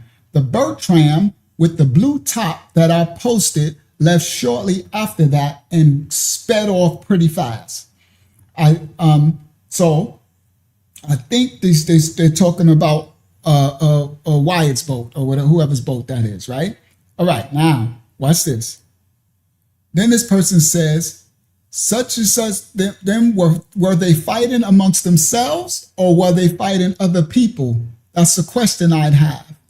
This person said, the 3 people on my boat that saw it all say yes, they was fighting amongst themselves. They're talking about the boat that Nolan was on, everybody. So there's so much receipts coming out from these people that was there talking. That's why the other person, like, they got videos. These people are talking, right? Because they were there, okay? He said the 3 people on my boat that saw it all say yes, they was fighting amongst themselves. What they're pointing out is they're saying they was beating on Nolan on that boat. Let's continue. This woman said, we were anchored there too. They left quickly after a fight around 4-ish. So these are the people who was on the island. She said, we were anchored there too, our boat. They took off, those 3 boats, after a fight around 4-ish. Listen. Then Lamika said, Y'all know this is bullish and arrests need to be made soon. This is Nolan's cousin. She said, y'all know this is bull and arrests need to be made soon. My little cousin didn't deserve that. Nolan was in college playing football, hoped to go to the NFL and a family who loves him dearly. I love you, cousin Christine Wansley. Please continue to pray for my family. We need it. Justice for Nolan. I love you, Nolan. All right. And that's the one, the judge and the son. The boat was at her house. All right. So I got more. These people are talking. All right. All right. Now let's get back to the video clip. Stop share. Share screen. Bang. Share. All right. Oh. Let me get back. Hold on. Let me get back. Hold on. I'm almost finished. Let me get back. Yeah, I got you. Thank you, Father. I got you. Stop share. Share screen. I almost forgot. Let's get back. Share. The pool. The pool party. Yeah, let's get back. All right? And then I got that. We're going to get back to the video clip. What they doing? Mississippi. All right. Now, this boat ended up at the judge's house. Okay? Now that's key. Now, if Nolan's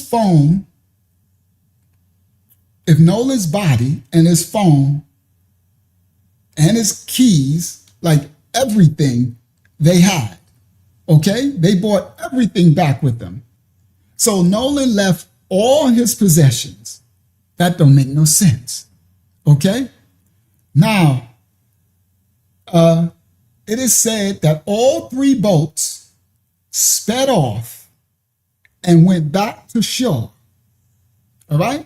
And I showed you some of the screenshots with the people saying that they sped off. You heard the brother saying the person who was fishing on the island said he saw the three boats speed off, right? Now, they said that initially, they said early that Nolan went to the other side of the island with Katie. That's what some of the first stories that came out, that Nolan and Katie went somewhere. That's why they're saying he got lost. Katie came back, right? Because there was a time where they were saying that Katie was missing. I'll show you that in a little later, right? But when Javon first spoke, he said Nolan didn't deserve that. Y'all remember that statement? You see how they try to change statements and walk it back? But I don't forget nothing. When Javon first spoke, before now he changed it, he said Nolan didn't deserve that. Didn't deserve what?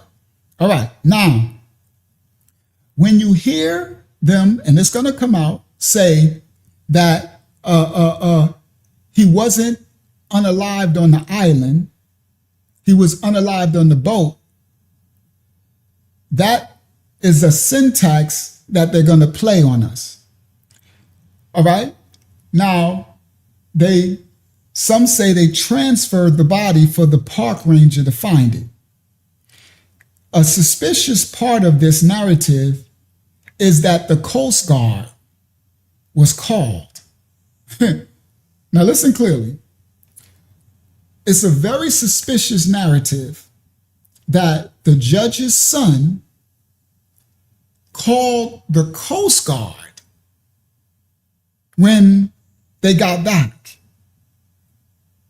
All right. They got back to the house. They said from their story that they left Nolan, right?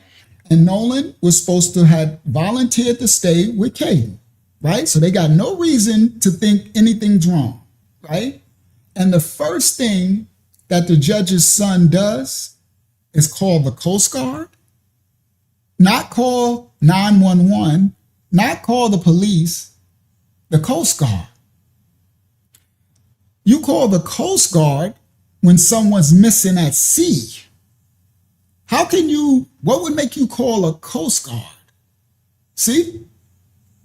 If you thought that you left him with Katie and you thought, like they said, he's going to get a ride back with somebody else, why would you call the Coast Guard first? All right? People, watch this. I got another one.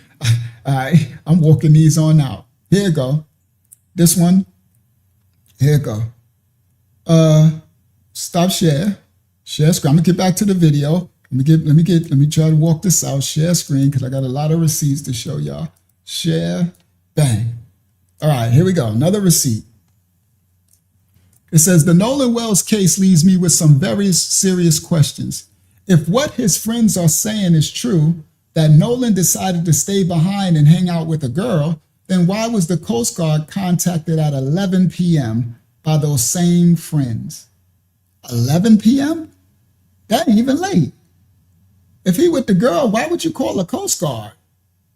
And why did the Coast Guard initially deny having any communication with the child of the judge? Everybody, the Coast Guard first said that he didn't have contact until it got proven. And they're like, They put, because here's the question I can't get past. If everyone truly believed Nolan was simply hanging out with someone else, why would you need the Coast Guard? The Coast Guard is a search and rescue resource. So what information did these friends have at 11 p.m. that made them think that Nolan could be in or near the water that would need a Coast Guard? Keep in mind, they kept Nolan's phone and his keys. So how would Nolan be able to communicate to his friend group that he was even in distress if they had his phone and stuff? How would they call a Coast Guard? All right, let's continue. Stop share, share screen. I'm walking this on down. Share, then I'm gonna get right back to the video clip. I got a crazy video clip never showed before. All right, that you've never seen before. Now, the Coast Guard. So now the pool party is not July 4th. It was June 27th. This is a narrative that they're trying to spin, and this photo is to try to move this case out of the federal jurisdiction from under a premeditated federal hate crime to the control of the state of Mississippi. All right? That we haven't got an autopsy report from, okay? That we haven't got a sense of urgency, that we haven't got nobody interviewed, that we haven't got no sense of transparency, and they're trying to move the whole case into this jurisdiction. Oh, these people is good. Mississippi is good. There's some dark stuff. There's some good darkness right here. This way, you're gonna do a crime, then you need to do it the way they doing it. You heard? They doing some serpentine works right here. Now listen clearly. Now, the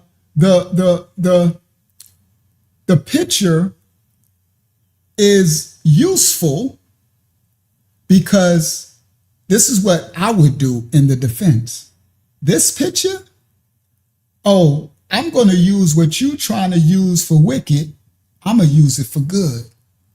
Yeah. I would have fun as a lawyer because I'll be smoking people, bro. Listen, this picture actually has some good. You know why? Because in this picture, why they change switching the narrative, what I would do is I'm going after everybody in the picture. Yo, what I just did with this picture, I would say thank you. Thank you very much. Because now I got you, right? I had 5 before on the boat, right?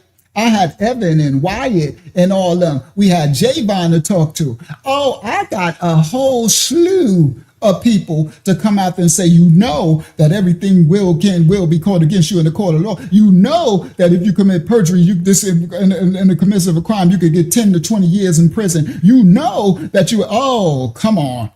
See, I would use it for this point. Oh, y'all trying to wiggle it on? Oh, we gonna wiggle. Let's dance. The righteous ain't scared of the unrighteous. I ain't scared of the wicked in the wicked way. The Most High called me to discern all spirits and discern all things. See, but they ain't built like this. Oh, I'm like, you know what? I got plenty people to interview now. Plenty people to call. Oh, there's plenty. Oh, this courtroom gonna be crowded when this thing go to trial. Oh, y'all trying to take it to trial? we going to need a big venue. We going to need a stadium because I'm going to be calling everybody in. Everybody who posting all this stuff, all you people, oh, this ain't nothing but who you? Who you, homie? You look real big and old, homie. Who that? What you doing in the pool? Who you, bro? Who you? Evan's mom that was drunk? Who you, mama? This was June to what? Who are y'all? Excuse me, little girl. Who you? All y'all drinking in the pool? You understand? Oh yeah. This how you use the devices of the serpent that they try to use for wickedness. Yeah, contribute to the delinquency of minors and stuff. Okay, so this is, they think they good. Oh, no. Shout out to Red John. I'm going after everything. You understand? So I'm going to use what they trying to use to cover up, to actually open up more. I'm going to get, people be scared. People going to start snitching. People get scared of them and they start telling on their mama, the grandmama, and everybody. They be telling on everybody. They be telling on themselves. All right? So that's what I would do. I would use this to identify much more people that we need to get into. All right? Right? So now, the matter, I'll be like, listen, how can I say this? When they spun this narrative and we all woke up the same time that Javon went on TMZ, we're going to see video clips in a second, some exclusive stuff, right? Then they got all these Facebook posts, right? And then the judge, she came back out and she's speaking. See, everything is at the same time. Y'all got a problem now, right? Because the allegation that they're trying to make that Nolan Wells arrived on the mainland after he left Horn Island, all right? Now, they're saying that this is what they're putting out, that an allegation that a person that was named in the picture says he spotted Nolan at a pool house party. So that means he left the island. Remember, they're trying to establish that he was alive leaving the island to take it away from the Fed. You see? It's very smart, very darkly smart, all right? So they got them stating, right? And they're saying that this picture was taken sometime shortly before 1 a.m., all right? Now, and that pool party is what they're trying to say. Somebody else said it's supposed to be somewhere else, but they're trying to say that that pool party was in Ocean Springs at Evans' house or whatever, right? Now, if they were able to establish this on this allegation, it gives the Jackson County Sheriff's Department jurisdiction to investigate Nolan Wells and the Ocean Springs Police Department jurisdiction to investigate. The sheriff of Jackson County and the police department, all right? Now, both of them, okay, will be working together. So the Ocean Springs police chief and the Ocean Springs municipal prosecutor are supposed to be interviewing everybody. There should be 2 concurrent investigations going on right now at the same time. Okay? So if Jackson County Sheriff believed they had jurisdiction, right, they'll be doing their investigation.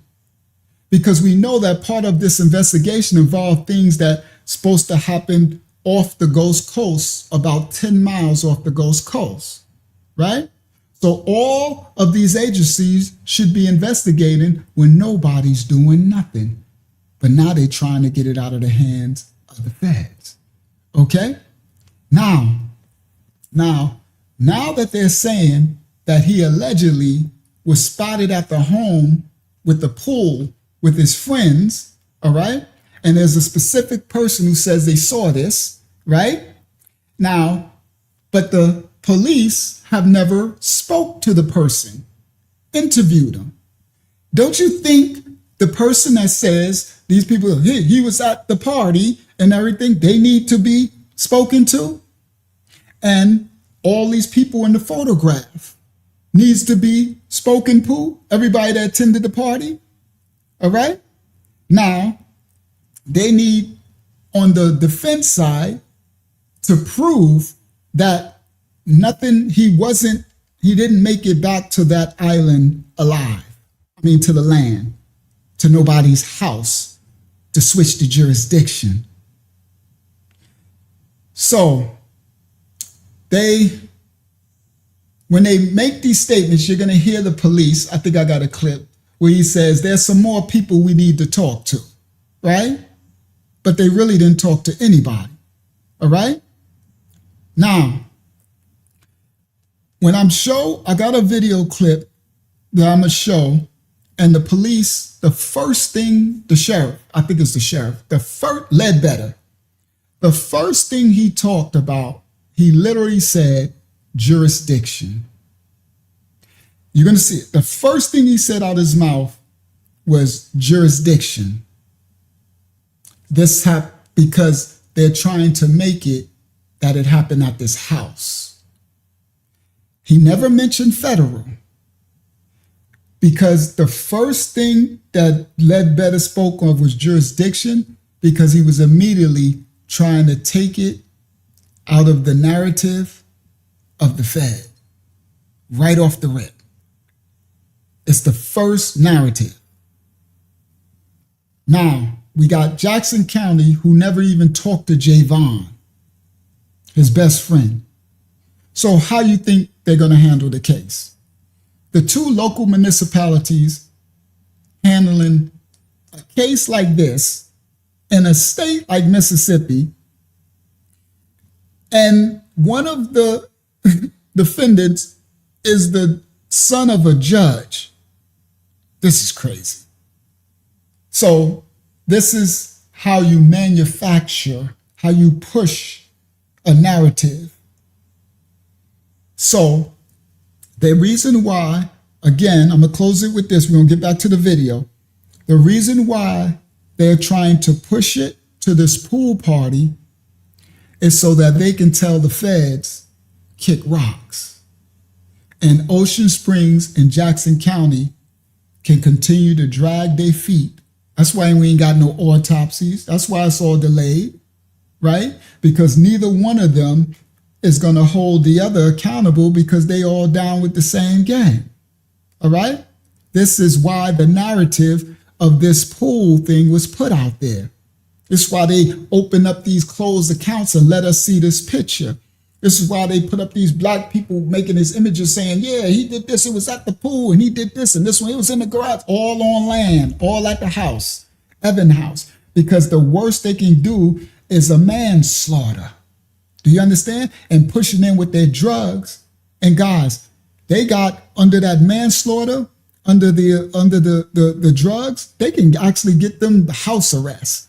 Actually get them, like, literally, they can whittle that down. All right? That's why they're going down this road. They're making sure it stays out of federal. All right? Now, the first thing they did when the boys came to land was they got them lawyered up. And their lawyers told them, take down your sites, take down this, be quiet, they scrubbed the vote, they did all this stuff. And then the judge started speaking, all right? So the lawyer immediately told all those boys, they're gonna wanna talk to you. So get all your stuff together. So that's why, and the phone, they wiped the phone, they wiped the this, right? So what they was doing was getting rid of all evidence hidden, all destroyed, anything that could compromise their lives. They got rid of it before we could know anything. All right? They wanted to be under Jackson County jurisdiction at a house. They don't want us to forget the boat.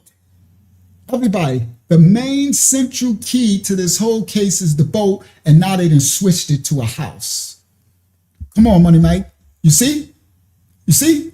This is the devices of the serpent. They done switched it. I swear, if I was the lawyer, it wouldn't get over on me. If I was, what's the name of them lawyer, I say this exactly and I would keep my mouth shut. I wouldn't be doing this live. If I was their lawyer, defense lawyer, less is more. I'll be putting my chessboard. I'll be putting all my moves in action. I would never say nothing like I'm teaching y'all. No. This is what they're doing, okay? This is the beginning of a pre-orchestrated Old Town Mississippi cover-up.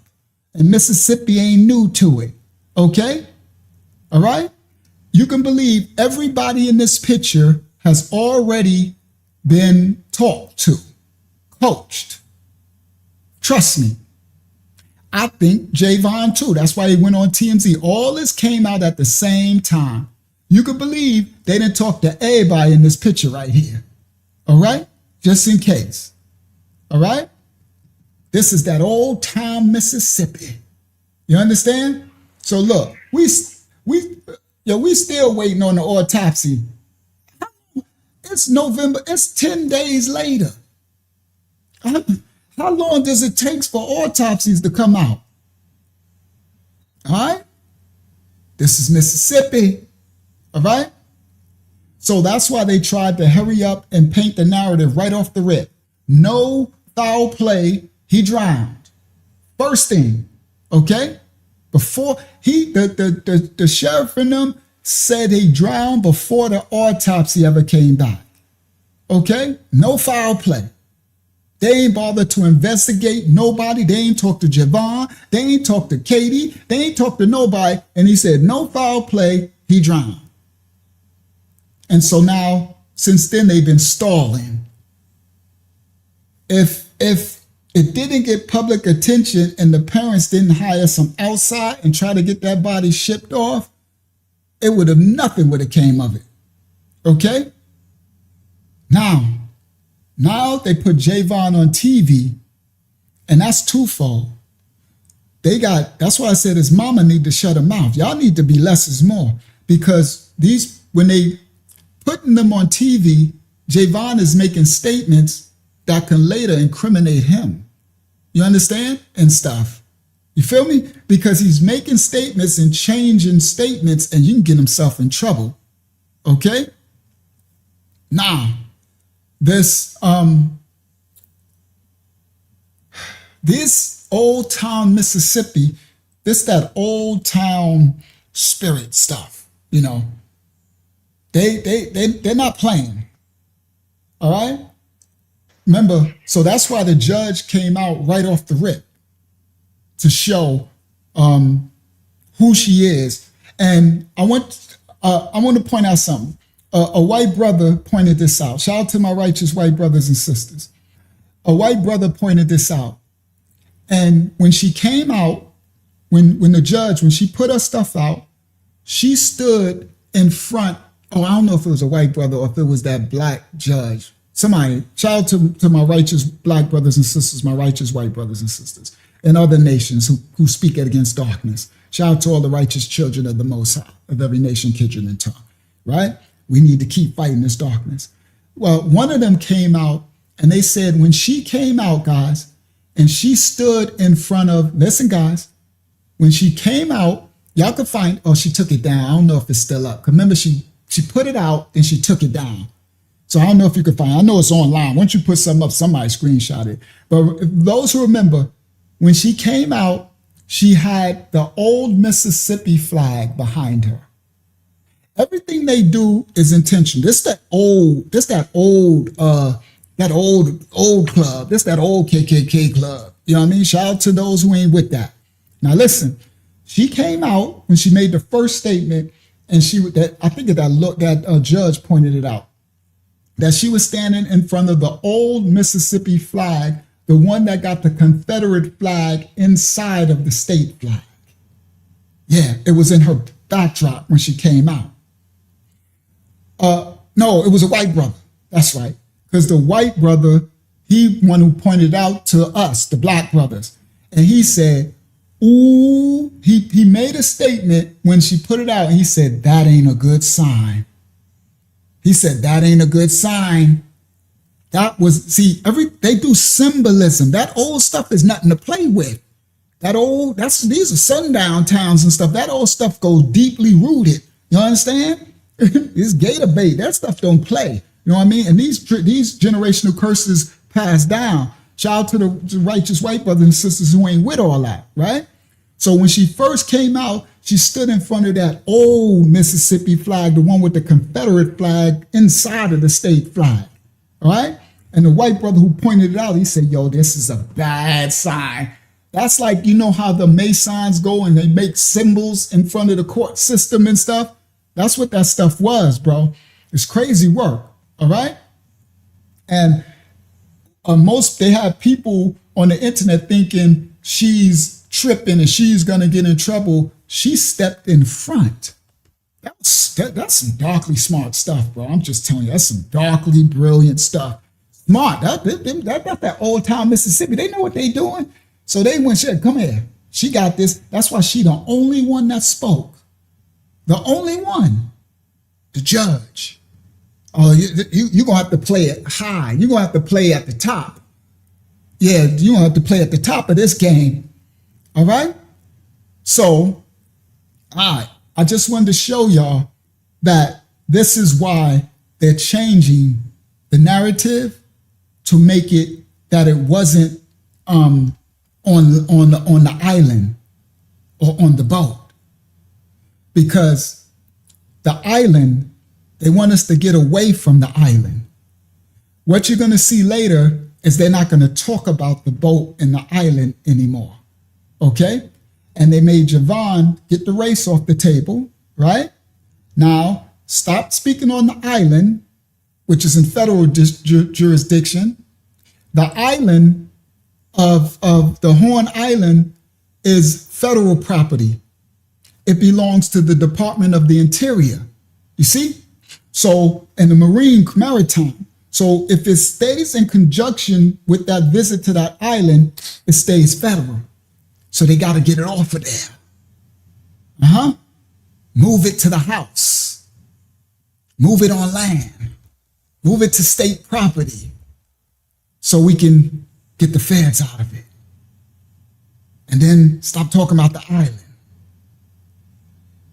Yeah. I wish I could talk to I wish I was a lawyer. I could help the Nolan family because I would do it pro bono. I would step in and I would do it to any white brothers and sisters that got some miscarriage of justice. I'm a righteous man of the Most High. I would do it. This ain't just because it's a black person thing. This is a human thing, a righteous, moral thing.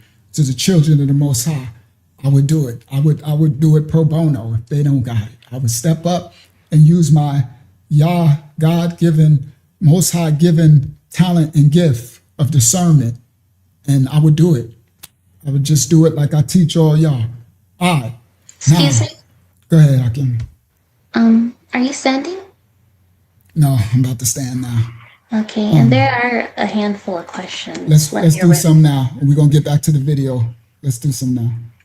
Okay, this first one is going to be from Rohan. Rohan says, why TMZ? Why not CNN not interview Nolan's friend? TMZ interviews already show they want to discredit this story.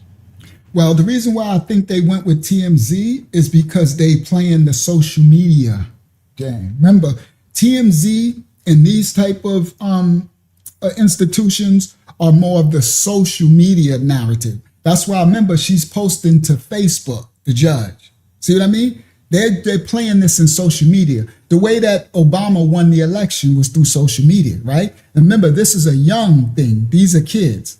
So they ain't going the old narratives of MSNBC. Nobody care about that no more. YouTube and stuff. Like if they didn't shadow ban me in this one, we'd be getting like 30,000 views tonight, 40,000. You know what I mean? And if they really left us alone, we'd be getting hundreds and hundreds of thousands. You know what I mean? Like when they let us alone a little bit, we was getting 70, 100,000, right? So we don't need the old time new, because they get the same views for the most part, 30,000 stuff, right? So they're playing this in social media. That's why they're using TMZ. And so everything is strategic, right? Because the kids are going to watch, you know what I mean? The kids ain't watching that old stuff. All right. Go ahead, Akiyama, do me another one. Let me get back to the video. I know it's Mississippi burning 2026. Boy, ain't nothing changed because the Bible says nothing new under the sun. Go ahead, Hakeem. You got something? Okay, this next one is from Who Cares. She says, "Is Andrew that large grown man in the pool?" I don't know who Andrew is. I hope it ain't that big dude, this big man over here. Like, that's some dark stuff. That's scary stuff. Like, yeah, it's sad. More than likely, Nolan suffered immensely.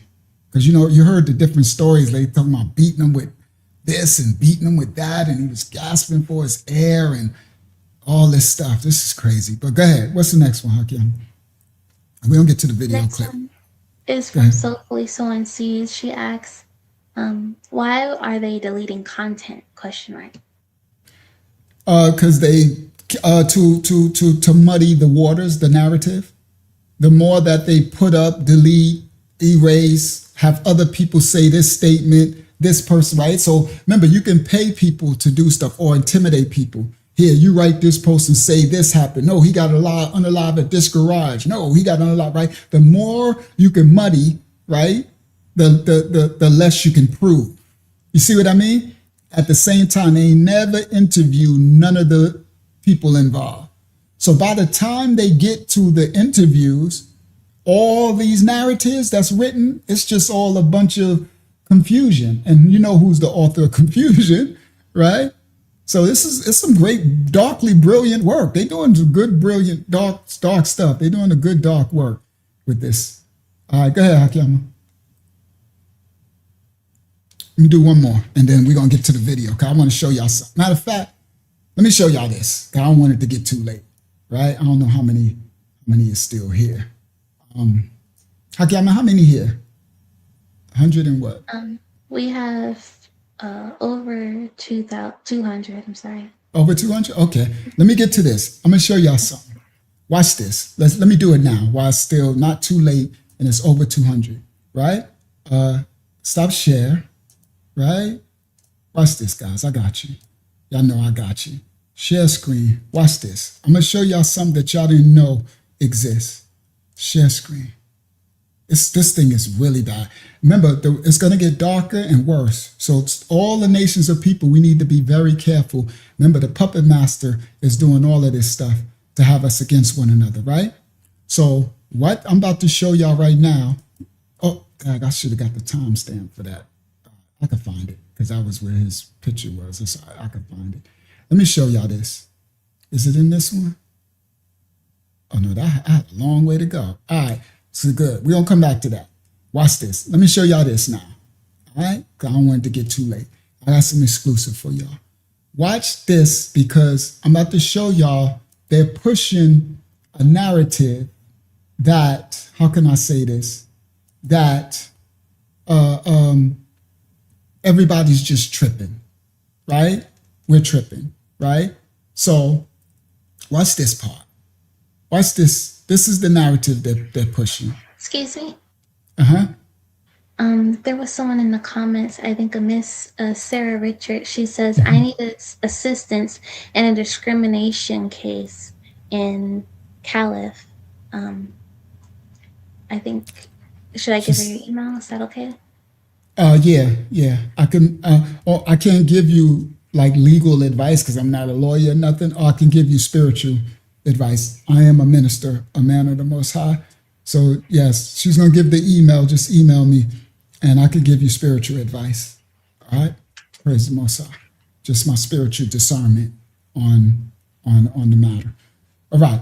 So what I'm about to show y'all is this.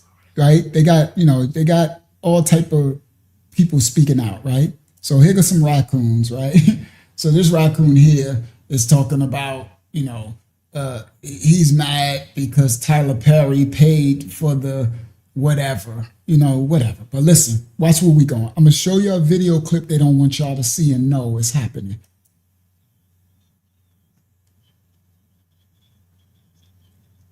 You share screen? Oh, share this tab and said, thank you, Hakiyama. I thought y'all saw it. All right, here we go. his head, he's this free thinker who's going against the system. Bro, you just a dummy. Now, he's not the last Uncle Ruckus to go off on the family. Jason Whitlock, before he even got a chance to say condolences and say rest in peace to Nolan Wells, because again, this is still an 18-year-old kid who lost his life. Jason Whitlock was already on his show vilifying the family and Benjamin Crump and centering this entire tragedy around white folks and their feelings. Stop killing our children, son of a... We don't care if you think you're rich. If we can pretend... Whoa, I'm sorry, but that was a little creepy. No, I know the sisters. Don't come for me, sister. I ain't sending for you. Don't come for me. I'll just call out stuff when I see it. I mean, that sounded creepy. I know Jennifer Lewis she seemed pretty cool, right, and grounded. But I would have told you, Mama, Mama, you need to. That sound creepy, Mama. You looking creepy. It's sounding creepy. It's giving me all type of It's giving me the wrong. I'm getting wrong energy, Mama. This is not that. I know you mean well, but that sounded creepy as all outdoors. Okay, I'm sorry. I'm just calling what it is. I don't care. I call everything out. All right, let's continue. Around white folks and their feelings. Stop killing our children, son of a... We don't care if you think you're rich. If we can pretend, if we can lie to ourselves that, hey, we're not the problem, we get to act like, hey, black culture is normal and it's no different. Now listen to Raccoon King. This King, he want to be King Uncle Ruckus. He said, the crazy thing is, like, they talk like they black while talking against black. It's just the weirdest thing in the world, right? But listen what he's saying. Now listen. Now, of course, they was talking about Carmelo. Okay, cool. Carmelo is kind of easy thing because I say self-defended himself, so he took someone's life, all right? If it comes out that he actually was the one that put the knife in it. That ain't to be confirmed yet, but it's new investigation stuff to come, right? But that's easy. But how can they speak against Nolan? See, this is how you know. This is what I'm talking about. Black devils, white devils, Hispanic devils, Asian devils. Devils are what devils are, okay? These are your black devils. So to my white brothers and sisters that are righteous, this channel, we call out all unrighteousness. You understand? These black iggers right here, that's what this is, but they ain't really devils. They ain't really iggers. Iggers is ignorance. Iggers, it's a difference between iggers and devils. All right, a igger can be a devil, but a devil is different from an igger. Igger is an ignorant individual that's doing just ignorant. These people are devilish. All right, so it doesn't matter. All right, now they sitting up here speaking out against Nolan, an innocent young man. So what could you possibly? But they still at it, right? All right, let's continue. Now listen what he's saying. Now watch this. We going somewhere. Oh my goodness, I went back to her. she looked creepy as all outdoors in this. If we can pretend, if we can lie to ourselves that, hey, we're not the problem, we get to act like, hey, black culture is normal and it's no different than anybody else's and it doesn't need to be corrected or fixed. See, don't you see? Don't you listen to the hardcore rock music? If we can convince ourselves, now this young man got himself killed and I guess he's the problem. So the reason why they unalived him is because he's the problem, because he's doing black culture. He ain't a thug. He was right. But let's continue. That white people listen to, they've got the same problem. Hardcore, and it doesn't need that. Hey, we're not the problem. We don't care if you think you're rich. If we can pretend, if we can lie to ourselves that, hey, we're not the problem, we get to act like, hey, black culture is normal and it's no different than anybody else's and it doesn't need to be corrected or fixed. See, don't you see? Don't you listen to the hardcore rock music that white people listen to? They've got the same problem. And then they dismiss And perhaps it's because we don't understand data, we don't understand math. Maybe we've been so poorly educated, we don't know that 2 + 2 = 4. We don't understand per capita. We don't understand that, like, no, you're far more on a percentage basis based on the data. You're far more to be hurt in an all black crowd than an all white crowd, because white people don't turn to deadly violence as quickly as black people. That's just a fact. People are. I know. To my white brothers and sisters, I know y'all be like, what? What? Like, you hear him? We don't understand statistics per capita. See, I was gonna do it tonight, but I might finish. I might do it a little later, right? Because I'm gonna go a little long, so I'll wait till the people go to sleep or whatever, because I'm gonna break down some stats. I might do it, or I might do it another time. Now listen clearly. This boy, Latanya, this dude, these are going to Uncle Ruckus. These raccoons is out. They outside with their raccoonness. Okay, they outside with it. Okay, he said we can't understand statistics and math. 2 + 2 = 4 per capita. I'm gonna rip this per capita statistics stupid stuff down, and I tear it to shreds, right?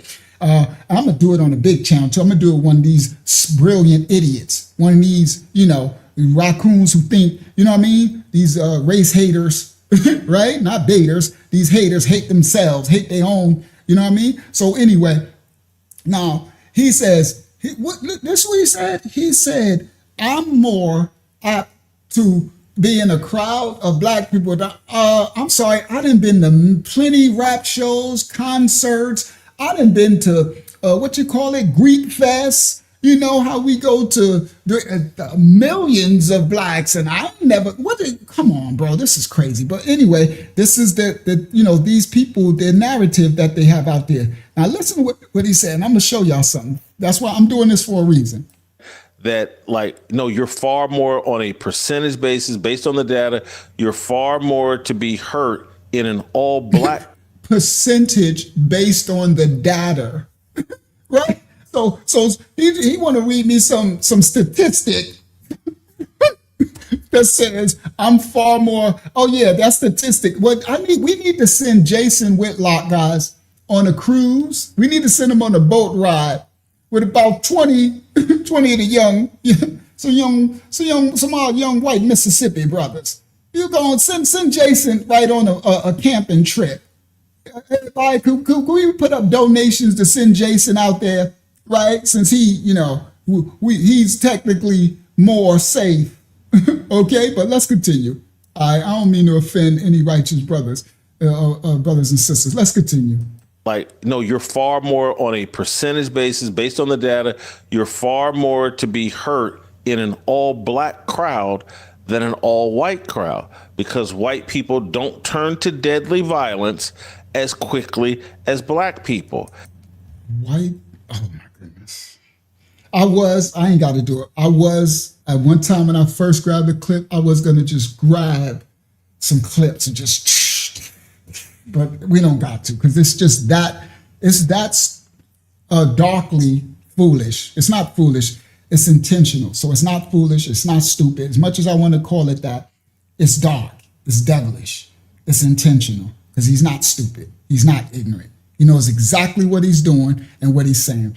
And this is endangering black people, just like it can endanger if a white person does this against his white nation of people, he can endanger the young white men. It's like what this is like is a white man, right, on a platform telling young white boys and girls that you're more likely, you're safer being amongst gangbangers, right, amongst the Bloods and Crips. No, you're safer. Go to Jordan Downs. Go to Brownsville projects. Go to Cypress Hills projects. You're safer. You're safer there than you are amongst your kinfolk. No. Go, this is very, very dangerous. Okay, but they know what they're doing. All right. Now let me let him land this plane. Based on the data, you're far more. So, Pat, could you explain how I'm not making sense? Could you explain that, Pat? Could you, I'll write it. Could you, I'll read it out. You can just, don't cuss, just say it, right? Because you can agree to disagree, because I want to understand. The whole point of what we do is I need to understand your thinking so you can understand my thinking so we can gain an understanding, because the Bible says in all things get understanding. So if I'm not making sense, please explain it, because then I can understand. I can understand your point of view, right? So if you don't mind, Pat, Hakyama, if he write it, let me know, all right? If he writes his, because I want to understand. So you just want to be, you jelly belly. I thought you wanted to have an intellectual conversation. But you can't put sentences together, Pat. So just, Pat, try to put your, you've learned in school, just try to think, right? He said, I'm rambling, okay? So if you can try to get past my rambling, right, Pat? And if you can string together some words into a sentence, then my rambling brain can try to decipher and discern what you wrote, and then we can have a conversation. Okay, Pat? All right? You're trying to make points and not finishing sentences, and it's not making sense, which I understand. I apologize, because I do have a tendency to do that sometimes, not to complete my sentence, because my brain works faster than my mouth.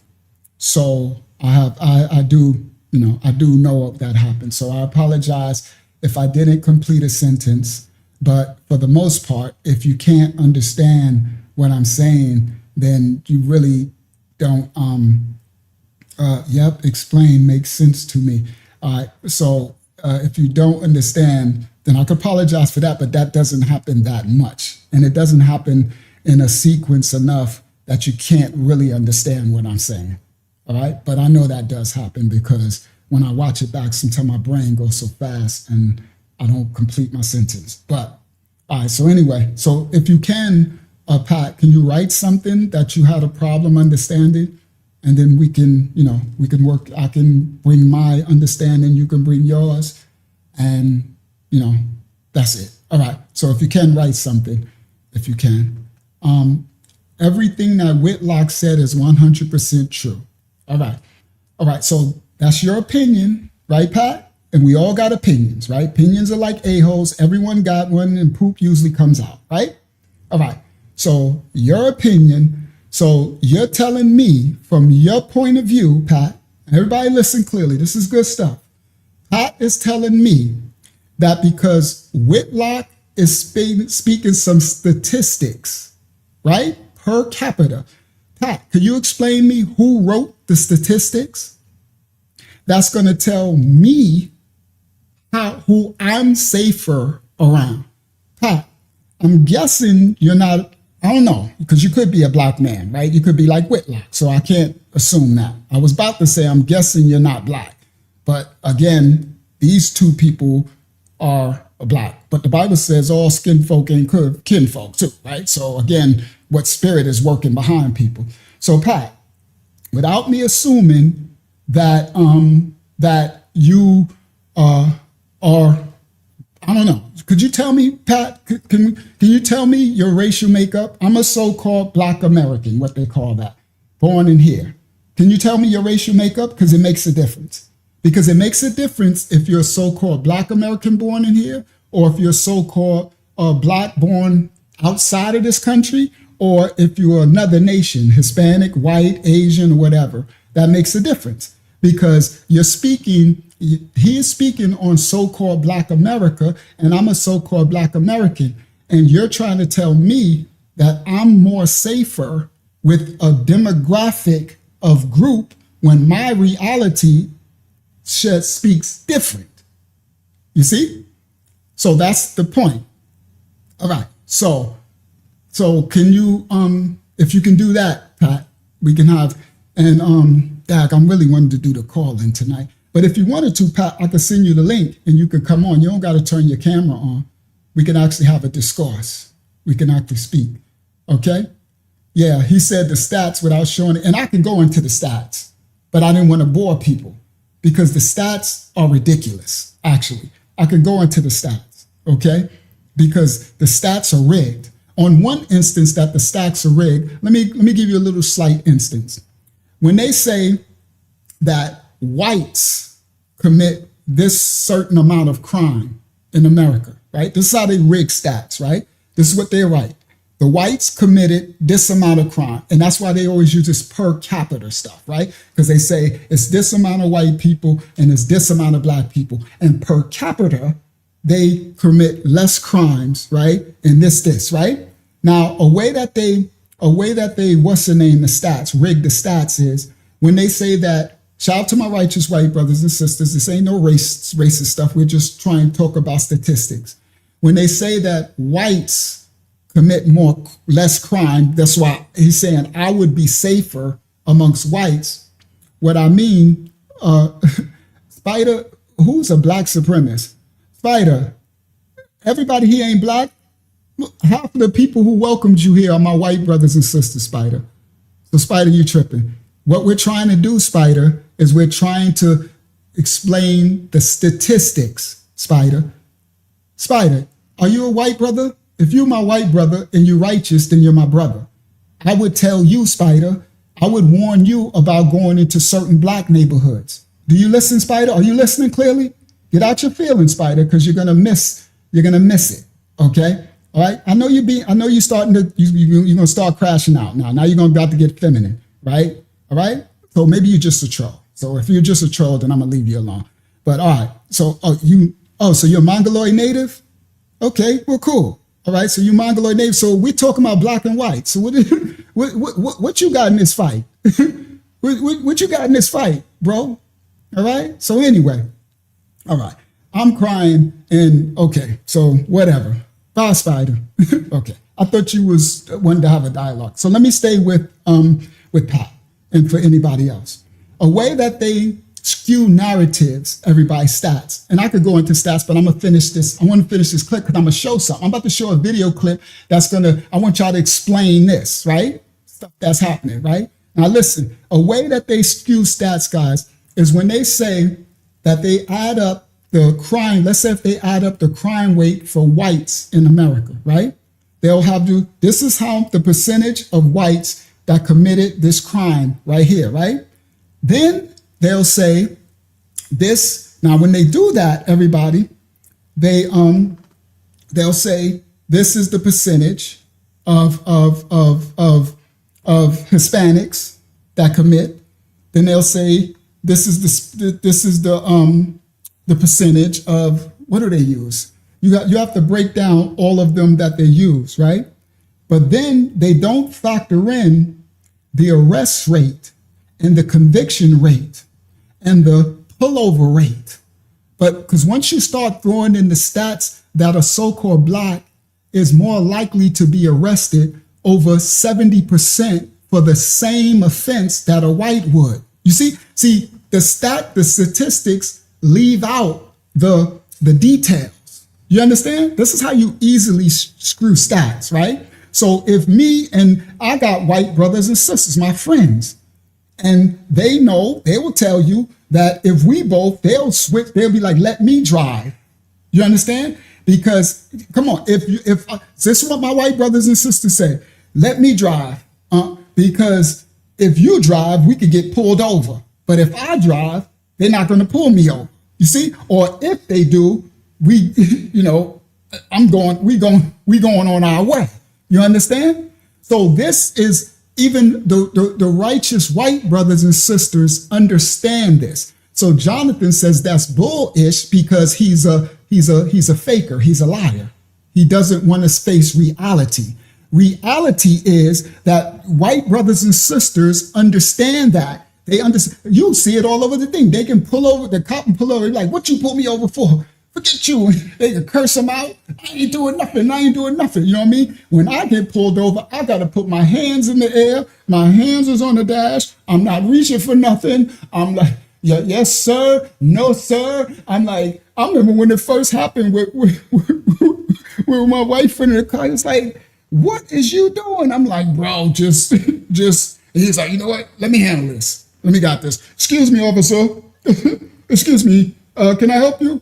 Yes. Where are you going? I want to see his license registration. And then he told well, I'm like, no, I have my license registration. You, bro, shut up. Let me give him all the stuff you need to give him. Then you can have your conversation with him. But let me give him my stuff. This is what I teach to the young black brothers and sisters, how you conduct yourself when you out, because I'm not always guaranteed to come back home. All right. So anyway, for anybody who act like that's not real, it probably never been your reality. You see, it's probably never been your reality. And see, Spider, he's a punk, right? So look, guys, look at Spider, right? Watch this. So let me show you. See that? Spider's a punk, right? So he says, we just like his racist mama. See? So everybody, do you know what a punk is? So they tell on themselves, but it's okay. Spider can be a punk, right? It's all right, Spider.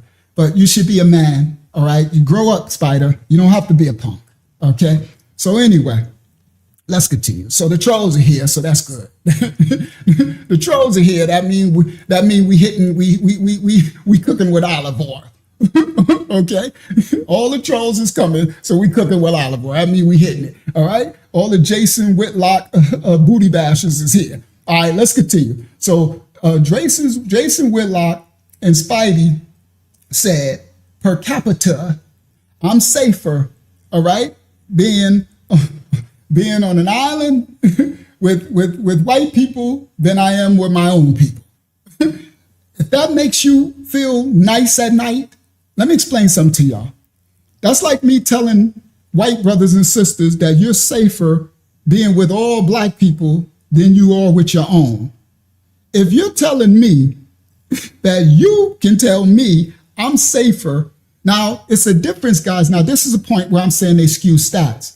They're not saying that I'm safer not being in a gang-related neighborhood, right? A crime, poverty-ridden neighborhood, right? If I'm gonna go to some gang street in Chicago, then I'm safer being in a suburb in white America.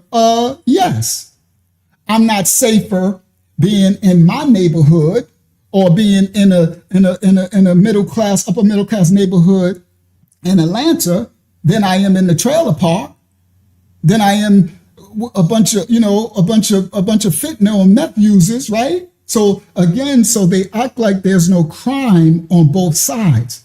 So for them to make these statistics, that's to cushion, that's to make y'all have a little fluffy reality. And yes, the blacks is they're the ones who are doing everything, and they are the ones. So the reason why Nolan is dead is because blacks in Chicago is doing what? It's like crazy work. But anyway, let's continue. I'm going somewhere. All right, the trolls is here. They're angered. That means we bringing out some truth. That means, right? Because any nation of people, don't let nobody skew no stats on you. Okay? Because they're going to have you all fluffy thinking you safe over here because some statistics said you safe over here. Oh my goodness, I can't believe, boy, I swear these people are crazy. So anyway, all right, let's continue. So Jason Whitlock is saying per capita, and I should do some stats, but you know why I'm not going to do the stats? I'm going to get to this video because it don't matter if I do stats. You know why? Because when it comes to these people who have this devil, I don't care if they white, black, whatever. These are two black devils on my screen. You see what I mean? So I don't care. So they're going to try to make me racist. You see what I mean? See how they said, you racist like your mama. Well, these two black devils on the screen. So who I'm racist against who? Okay. All right. Now watch this. Watch while I'm show you. It won't matter if I broke down the stats and show you the truth. It doesn't matter to them because these people are possessed by devils. Now listen what he says. Watch this. You see, don't you listen to the hardcore rock music that white people listen to? They've got the same problem. And then they dismiss, and perhaps it's because We don't understand data. We don't understand math. Maybe we've been so poorly educated. We don't know that 2 + 2 = 4. We don't understand per capita. We don't understand that, like, no, you're far more on a percentage basis based on the data. You're far more to be hurt in an all black crowd than an all white crowd, because white people don't turn to deadly violence as quickly as black people. That's just a fact. People are literally begging, praying that one of these white kids killed this black boy. And they can't wait. They're sitting around dreaming of the tweets that they're going to send to me and you and anybody else that. So you hear, people are begging and praying to let Nolan be unalived by one of the white boys. Now, how, everybody, can you make a statement like that? How do he know that?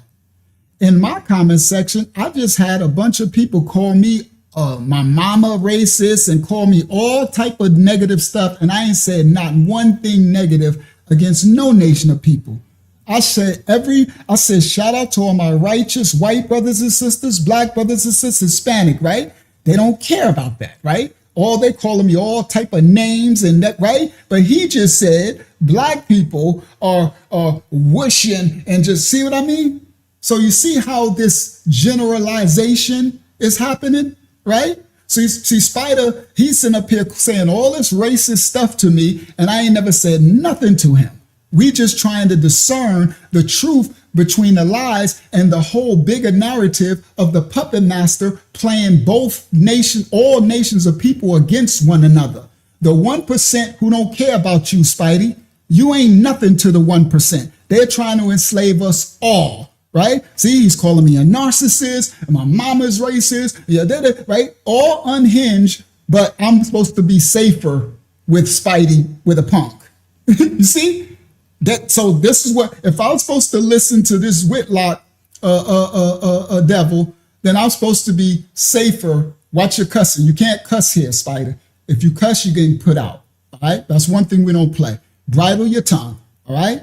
I know you've probably been raised by a badger or something, but whatever. If you can't stop cussing, you out of here. All right. Now let's continue. So listen what he's saying now. Listen what he's saying. All right? So these are how you prove them wrong. Because everybody welcomed here in this ministry. Black brothers and sisters, white brothers, I know they welcomed you, Spidey, when you came here. They said, welcome to the channel, my brother, and they greeted you, and you just came with hate and venom and disgust. But you're telling us that I'm wicked because what? You don't like the color of my skin, Spidey? That's what bothers you, Spidey? What bothers you? My locks? Why you hate me so much? Why you want me to listen to this devil to put myself in danger, telling me statistics tell me that I'm not safe around my own nation of people? What kind of wicked stuff is that? That I can tell you. Imagine I told you, Spidey, you said, what Spidey said he was? A Mongoloid? Was Spidey the one who said he was a Mongoloid Native American? Imagine I told you you wasn't safe around the Native Americans because of statistics. See? But they don't care. So watch what this devil does. Now listen to him. Watch this. Watch what he does right here. That one of these white kids, that's just a fact. People are literally to deadly violence as quick. You're far more to be hurt in an all black crowd than an all white crowd, because white people don't turn to deadly violence as quickly as black people.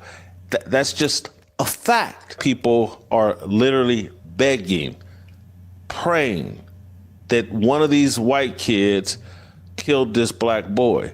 And they can't wait. They're sitting around dreaming of the tweets that they're going to send to me and you and anybody else that was like, hey, man, let's just wait on the facts. Let's wait on the autopsy. Doesn't seem likely that the kids killed it. But let's wait on the autopsy. It's been 2 weeks, bro. It's 14 days now. Let's wait on what? Okay. And she's sitting there shaking her head. But listen to him. Let's continue. But if we speak out, that there is misjustice, or we hire a forensic expert, or we hire outside counsel, or we take it out of, oh no, now there's a problem. Just let them do whatever it is they want to do, and that's it, right? All right, let's continue. Else that was like, hey man, let's just wait on the facts. Let's wait on the autopsy. Doesn't seem likely that the kids killed it, but I'm telling you, even if one of these kids killed him or got in a fight with him or wrestled with him and he doesn't change one single word that I'm saying here. Because did y'all hear it? See, that's the point I was trying to make. That's why for the spider crash out and any of these other devils who come, like this devil, he literally just said, and even if they did unalive Nolan, doesn't make a difference. Everything he says is still the same. So that's the point that, yes, you have a devil in you, Spider. You're a devil. Sorry, if nobody ever told you, I'm telling you. And I'm speaking to the devil that's in you. Get behind thee, Satan, right? I know the devil in you. That's why you hate me. The only reason why you could hate me is the devil, because the devil hates the light. The darkness hates the light. The unrighteous hates the righteous. The devils hate the children of the Most High. Because if you wasn't a devil, then you would receive me like I would receive you as my brother. But you're not my brother. The Bible says, Messiah says, he who keeps my father's commandments is my brother, sister, or mother. You understand? Yes, you do. You do hate me. You just talked about my mama. You just said all these hateful things, and now you're trying to hide. Well, now you're trying to put your tail between your legs. But your tail ain't going to go between your legs. We're here because I'm a righteous man, and I stand in spirit and truth. I deal with spiritual warfare. So I know the devil that's working in you. You heard? And great is he that is within me. Devil, that part. Get behind thee. And you are weak. You understand? Come on, Brother Elwood. Don't, Spidey, don't give yourself some false gas. You are weak. You don't even know the devil that's using you. I do. You don't know nothing about spiritual warfare. So you don't understand why you're so triggered, why you're so jelly belly, why you hate. Because if you understood, then you would understand, why am I hating righteousness? Why am I hating love and compassion and understanding? Why am I hating discernment? Why am I so dark? Maybe something happened to you. You understand? Which I understand. A lot of people are traumatized. But when the Bible says we can get them to curse themselves. Be very slow to put your mouth on people when you haven't discerned who and you talking to and where you at. You just jump into a chat and you don't even know who you're talking amongst. You don't know where you at. And you just start spewing all type of lies and hate and darkness. And you want to say, oh, now you a devil. Oh, you've been a devil. You might not know the devil working through you. I'm here to tell you to come out of that devil. Repent. That's how you come out. Repent and come to righteousness. And then as you repent and you ask the Most High to forgive you for your transgressions, and you start to work on righteousness, then you can able to see the light in people and not color of skin. You won't be tossed by this doctrine of these devils on the screen. You heard? You got the devil in you just like these two got the devil in them. You understand? Pushing people into danger. There's dangerous people out there of every nation, kindred, and tongue. So you can miss me with some per cap my butt. You can put the cap right up your butt with that crap. Per capita.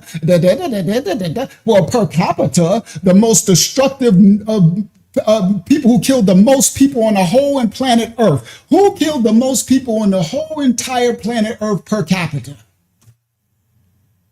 And then you're going to say it's the black people.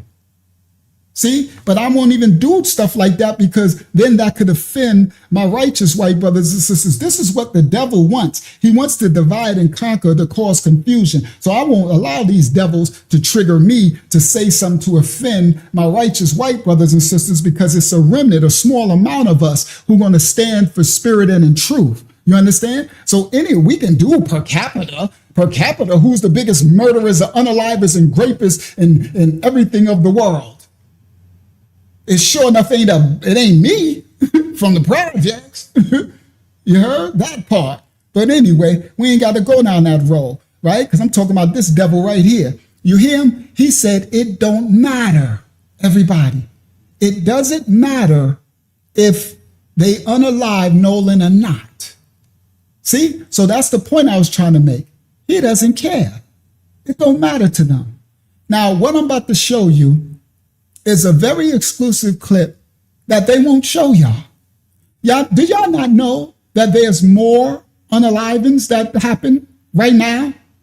Yeah, more drownings in the water. But they spin Nolan got the spotlight. But watch this one. And shout out to the righteous white brothers and sisters who can't. Let me let him finish. I thought he was finished right there. Hold on, let me let him finish. No role in whatever happened to him. There is. Regardless of race, played no cup. I'm telling you, even if one of these kids killed him or got in a fight with him or wrestled with him and he doesn't change one single word that I'm saying here. Because regardless of race played no role in whatever happened to him. There is this obsession with ambulance chasing when the races are mixed. He went even further and said, even if it's discovered that Nolan Wells was murdered by his group of white friends, race will still not be a factor in this situation. All right, let me let him. Watch this. Copyright disclaimers effect. We don't own rights to the video. We're reacting to the video. Look at this right here, everybody. Let me show y'all something exclusive. This happened right here. Shout out to the righteous white brothers and sisters who saved this young man. All right? Y'all watch this. Copyright disclaimers. You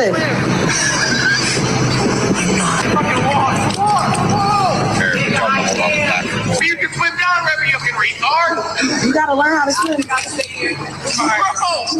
How am I gonna get you back home? You don't think I'm on my kids is gonna be worried? Yeah, your mom. My mom said, my dad, your mom is always worried about you. My dad's in prison. My dad's in prison. I think that's why. Your dad's in prison. We know. We can tell. I'm looking at you. White kids go to a black boy. Bro, we getting you kids. Bro, just go back. I'm fucking life jacket on. So what you're seeing is this white family. Shout out to this white family. Shout out to the righteous white brothers and sisters. They're kayaking, right? Or I guess that's what they call it, canoeing or something. I don't play on this water. I ain't getting in none of this swampy looking water, right? So, and they're witnessing what's happening. So this is an outing with this young black man and his young white friends, right? And you heard they're calling him names, retard, and they want him to swim to them, but he can't swim. Okay? All right. So this family is watching this. All right. So again, kids, they say stuff. So I ain't going to put too much emphasis on the words they saying, right? They call him I think he's a little slow from the way he talked. But anyway, so they're mocking him and everything, right? And he said, your mom, he said, my dad is in prison. I don't know if he was joking or not, but his dad could be in prison. It is what it is. Some white people got their dad in prison. Some black people dads in prison. Some Hispanic people dads in prison. So whatever. All right. So anyway, let's continue. How am I gonna get you back home? You don't think I'm on my kids is gonna be worried? Yeah, your mom. My mom said, my dad, your mom is always worried about you. My dad's in prison. My dad's in prison. I think that's why. Your dad's in prison. We know. We can tell. I'm looking at you. He said, your dad's in prison. We know. We can tell just by looking at you. Now, kids are mean, so we're just gonna take that with a kid grain of salt. But they're not really kids, so they look like they're about 16, 17. So that is still kids, but they're not 12 and 13. All right, let's continue. White kids go to a black.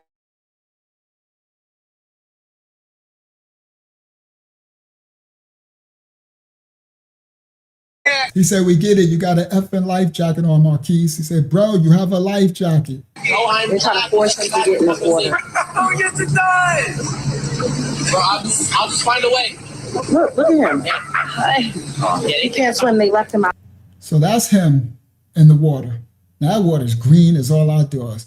Now, the first thing I would say to any of these young men, I would tell my young white brothers and sisters, stop being so comfortable in this murky green water. Like, I don't know where they at, but there could be snakes and alligators, and you got all type of amoebas and disease. I don't get in I don't know, people like lakes. I understand it's a cultural thing, no disrespect, right? It's a cultural thing. But I would tell my young white brothers and sisters, be careful in these lakes. That's why, they be getting alligator attacks in Florida and stuff. It just happened. You know what I mean? Alligator just ripped off this girl. I was going to show it. Ripped off both her arms and her leg, right? And it's like, because they in the water and they, I don't know, they just feel really safe in all this green. I'm not, but anyway, it's a cultural thing. We raised different, but I would say that. So anyway, because we are to warn all of our brothers and sisters of dangers, right? So he can't swim. He got a life thing on, but they want him to swim all the way across, right? All the way across. And they're laughing and mocking, right? And I think he's smart for not doing it. So this white family, I guess, is kayaking across. Someone said that's what they call, and they're witnessing it, all right? They're trying to force him. Your mom's always worried about you. My dad's in prison. I think that's why. Your dad's in prison. We know. We can tell. I'm looking at you. White kids talking to a black boy. Bro, we getting you kids. Bro, we just got a fucking life jacket on our feet. I'll just wait. Bro, you have a life jacket. They're trying to force him to get in this water. Oh, yes, it does. Bro, I'll just find a way. Look at him. He can't swim. They left him out there. Bro, you have a life jacket. I'm gonna die. You have to go. You did that to get over there. So the white family asked him, and he said, I'm gonna die. They said, the white woman said, you're not gonna die. Shout out to this brother and sister that helped him. And he said, they said, where you want to go? He said, I want to go over there. We taught him how to swim. Oh, so I was like, hold on. And here, if you want.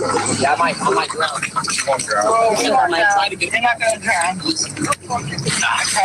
So they told him, you can hold on to the back of the rope on the back of our kayaks. I guess that's what that's called, right? And he was a little scared. He said, I might drown. She said, you're not gonna drown, right? So now he's wading over, and they're going to assist him with their kayak. And here, if you want. Yeah, I might drown. You won't drown. I might try to get. You're not gonna drown. There you go. Thank you. What's your name? Huh? What's your name? My name is Marquise. But everybody calls me LeVar because I go to like Vanilla. Are you okay? Are you okay? Are you okay? Yeah. Okay. I was okay getting over here. They think I'm about to swim back. I can't even swim. Good job right now. I'm talking about this. And it's my first time here. Oh, first time? Well, welcome. Yeah. How'd you get over here? Oh, they made me take that way over there, and they got 2 life jackets. I'm never coming back with y'all. Yeah, I hope not. We told you if you're coming, we had a life jacket. Life jacket. Oh. This ain't it for a big kid, this for a little kid. Oh my God. You're welcome. Now look at his friend, who's big, wide, fat. Yeah, I'm never coming back with you. Look at that friend right there.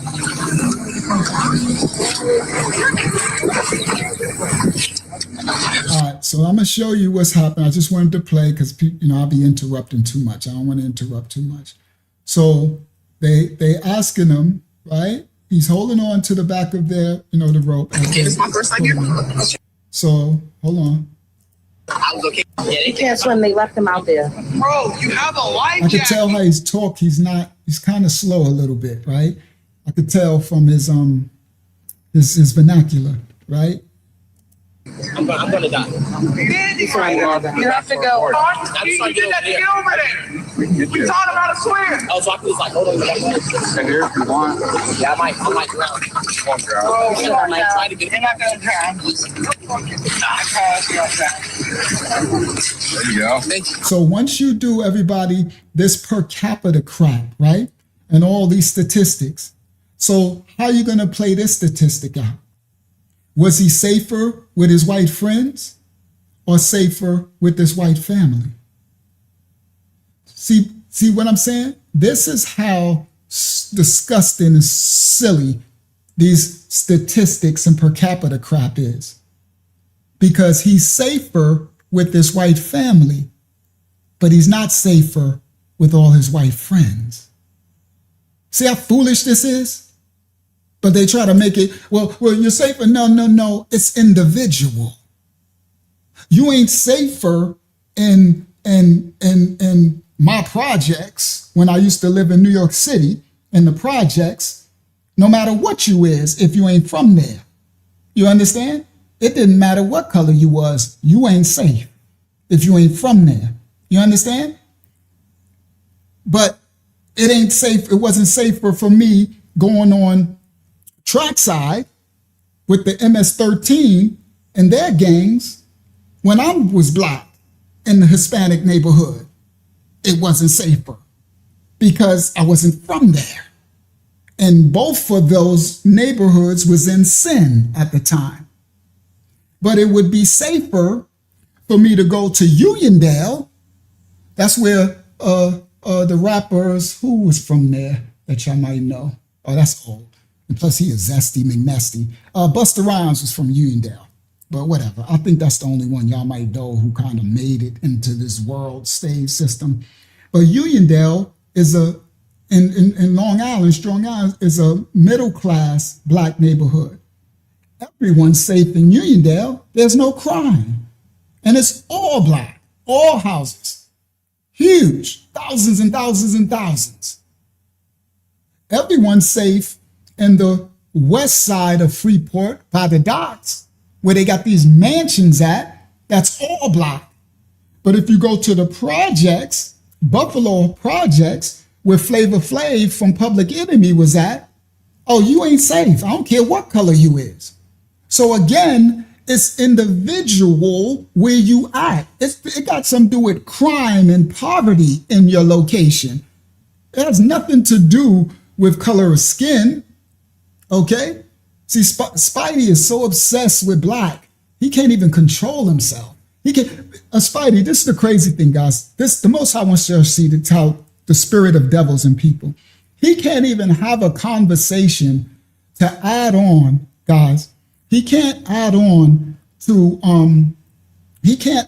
the conversation to better all the people of every nation, right? He's here, he's an agent sent here to cause division and divide, right? To try to say people are trying to hate. And all we doing is trying to cover all the children of the Most High to be safe in any poverty-stricken areas or neighborhoods or any areas where people might be darkly possessed. So he's just obsessed with trying to make black be against white and white be against black, and these are agents. These are the agents of the devil that are trying to cause us to harm one another. You understand? Now I'm talking about this Spidey guy in the chat, Denise. This the Spidey devil. He's not on this stream, so you can't see him.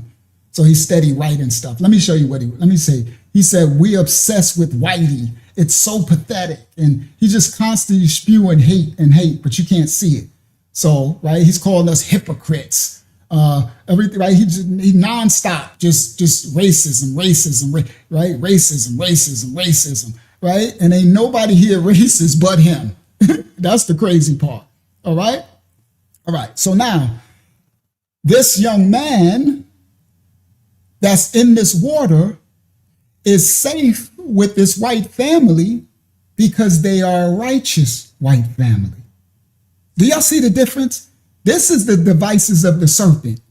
He's not safer with this white family because some per capita crap that they making up.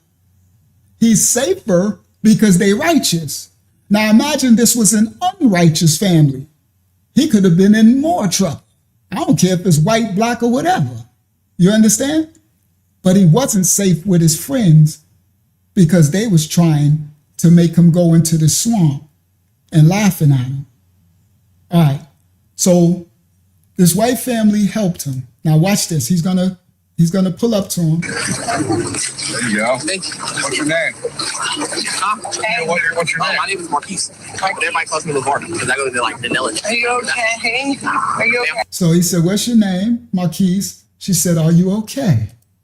Are you okay? Yeah. Okay. I was okay getting over here. They think I'm about to swim back. I can't even swim. Good job right now. So he said they think I'm gonna swim back I can't even swim. The father said, good job on that.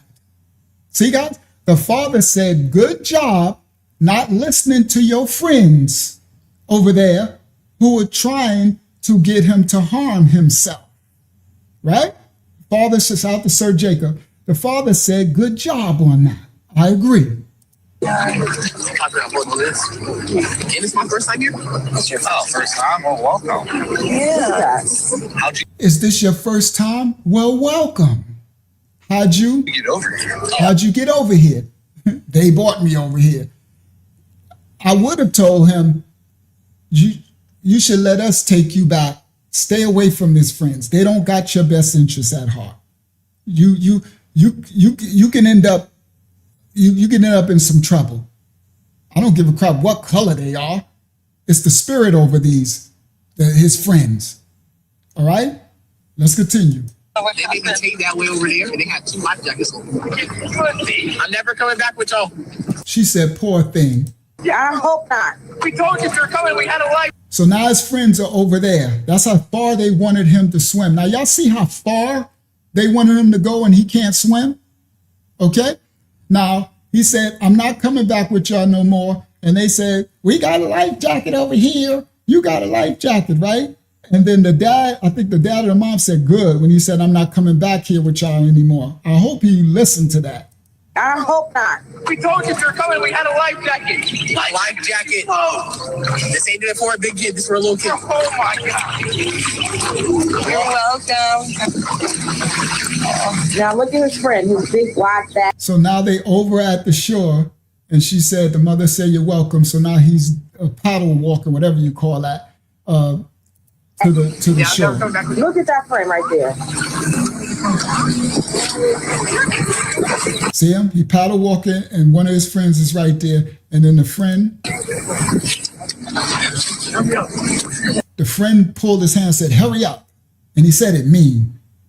He said he had it looked like a red board or something. He said, hurry up, right? He didn't even say it nicely. Okay, so anyway, that young man would be in trouble. He'd be in danger. I don't know what to say.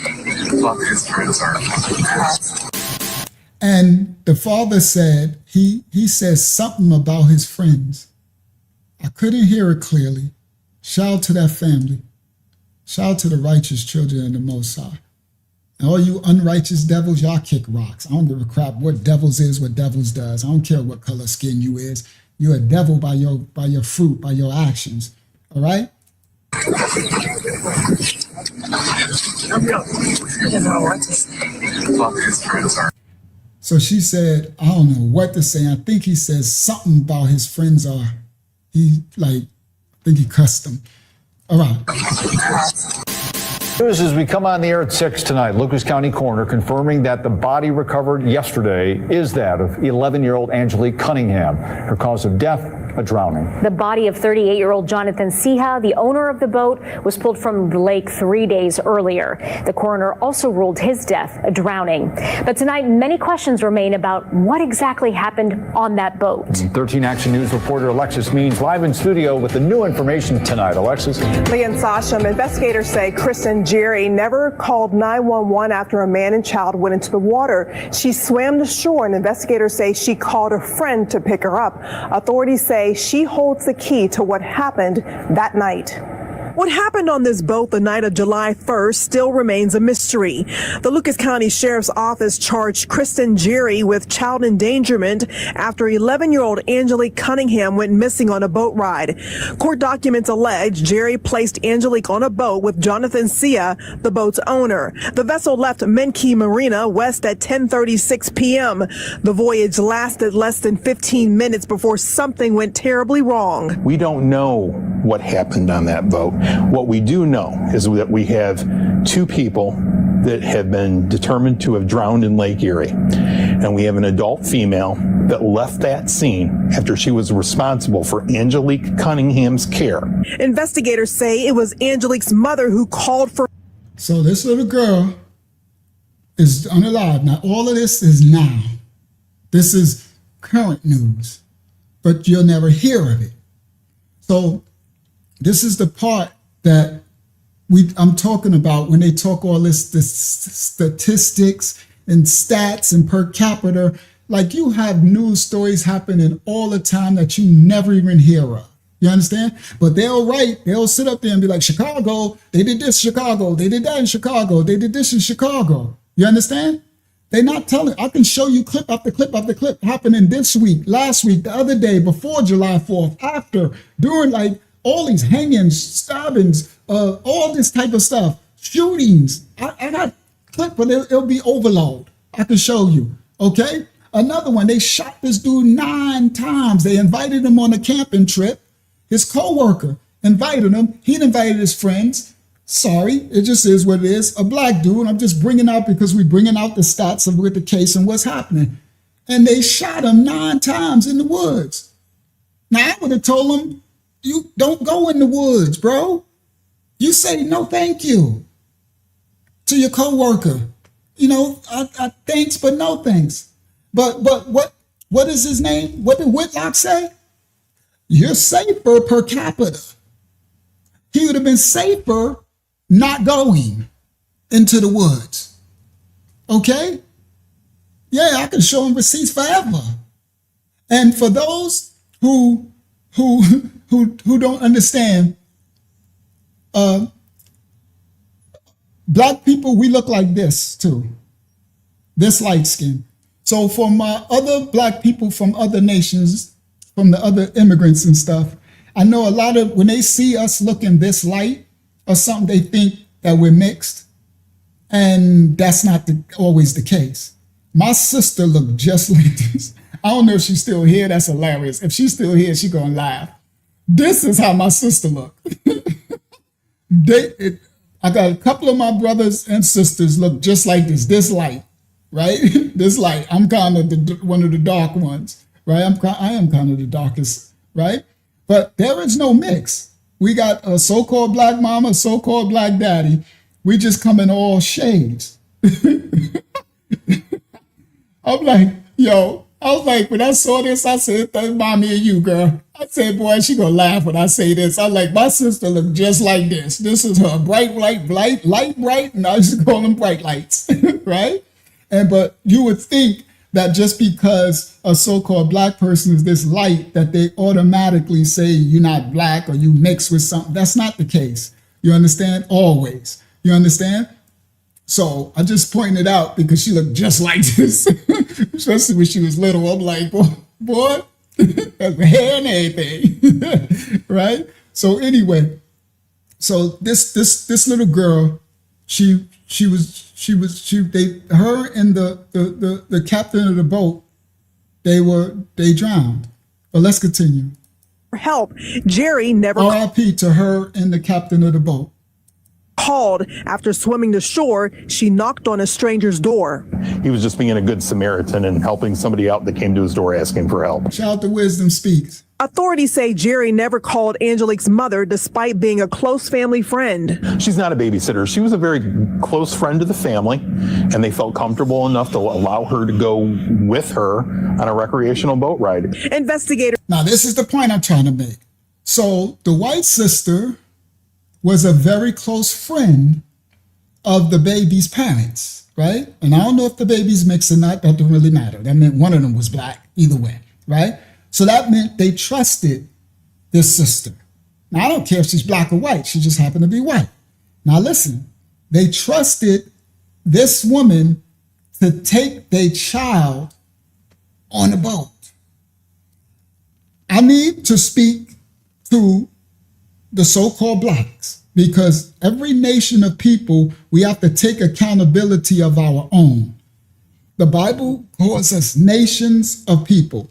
I don't do racist stuff because that was made up by man. That's to divide us and all that. The Bible divides us by nationality. And nationality, we have cultural norms. There's cultural things that each nation of people, the Bible is a book of nations. All right. It does not say we are all the same. Never. It tells us we are all to become one on one accord, to receive one another in ahavaya, in love and understanding, but there are differences in us all. and my people are destroyed for a lack of knowledge. So we got to understand the cultural differences. There are nuances in each culture of people, okay? But we're called to relearn one another. We're destroyed for our ignorance. Do you understand? So if I can't have a discourse with another nation, right? A Hispanic brother or a white brother or an East Indian brother or Asian brother, and I discourse and say, well, part of my cultural traditions, I was raised this way, right? And they like, well, I was raised this way, right? And these are the foods we eat, and these are the cultural traditions we follow. These are the things we carry. These are the things that we are warned against, right? That's how we learn. You understand? When you learn one another, you bridge a bond and understanding. The Bible says in all things get what? Understanding. Do you understand? So I said understanding. Do you understand? So this is why we have these lessons. What we're trying to do in this ministry is mend the divide that the serpent is trying to do. Divide and conquer.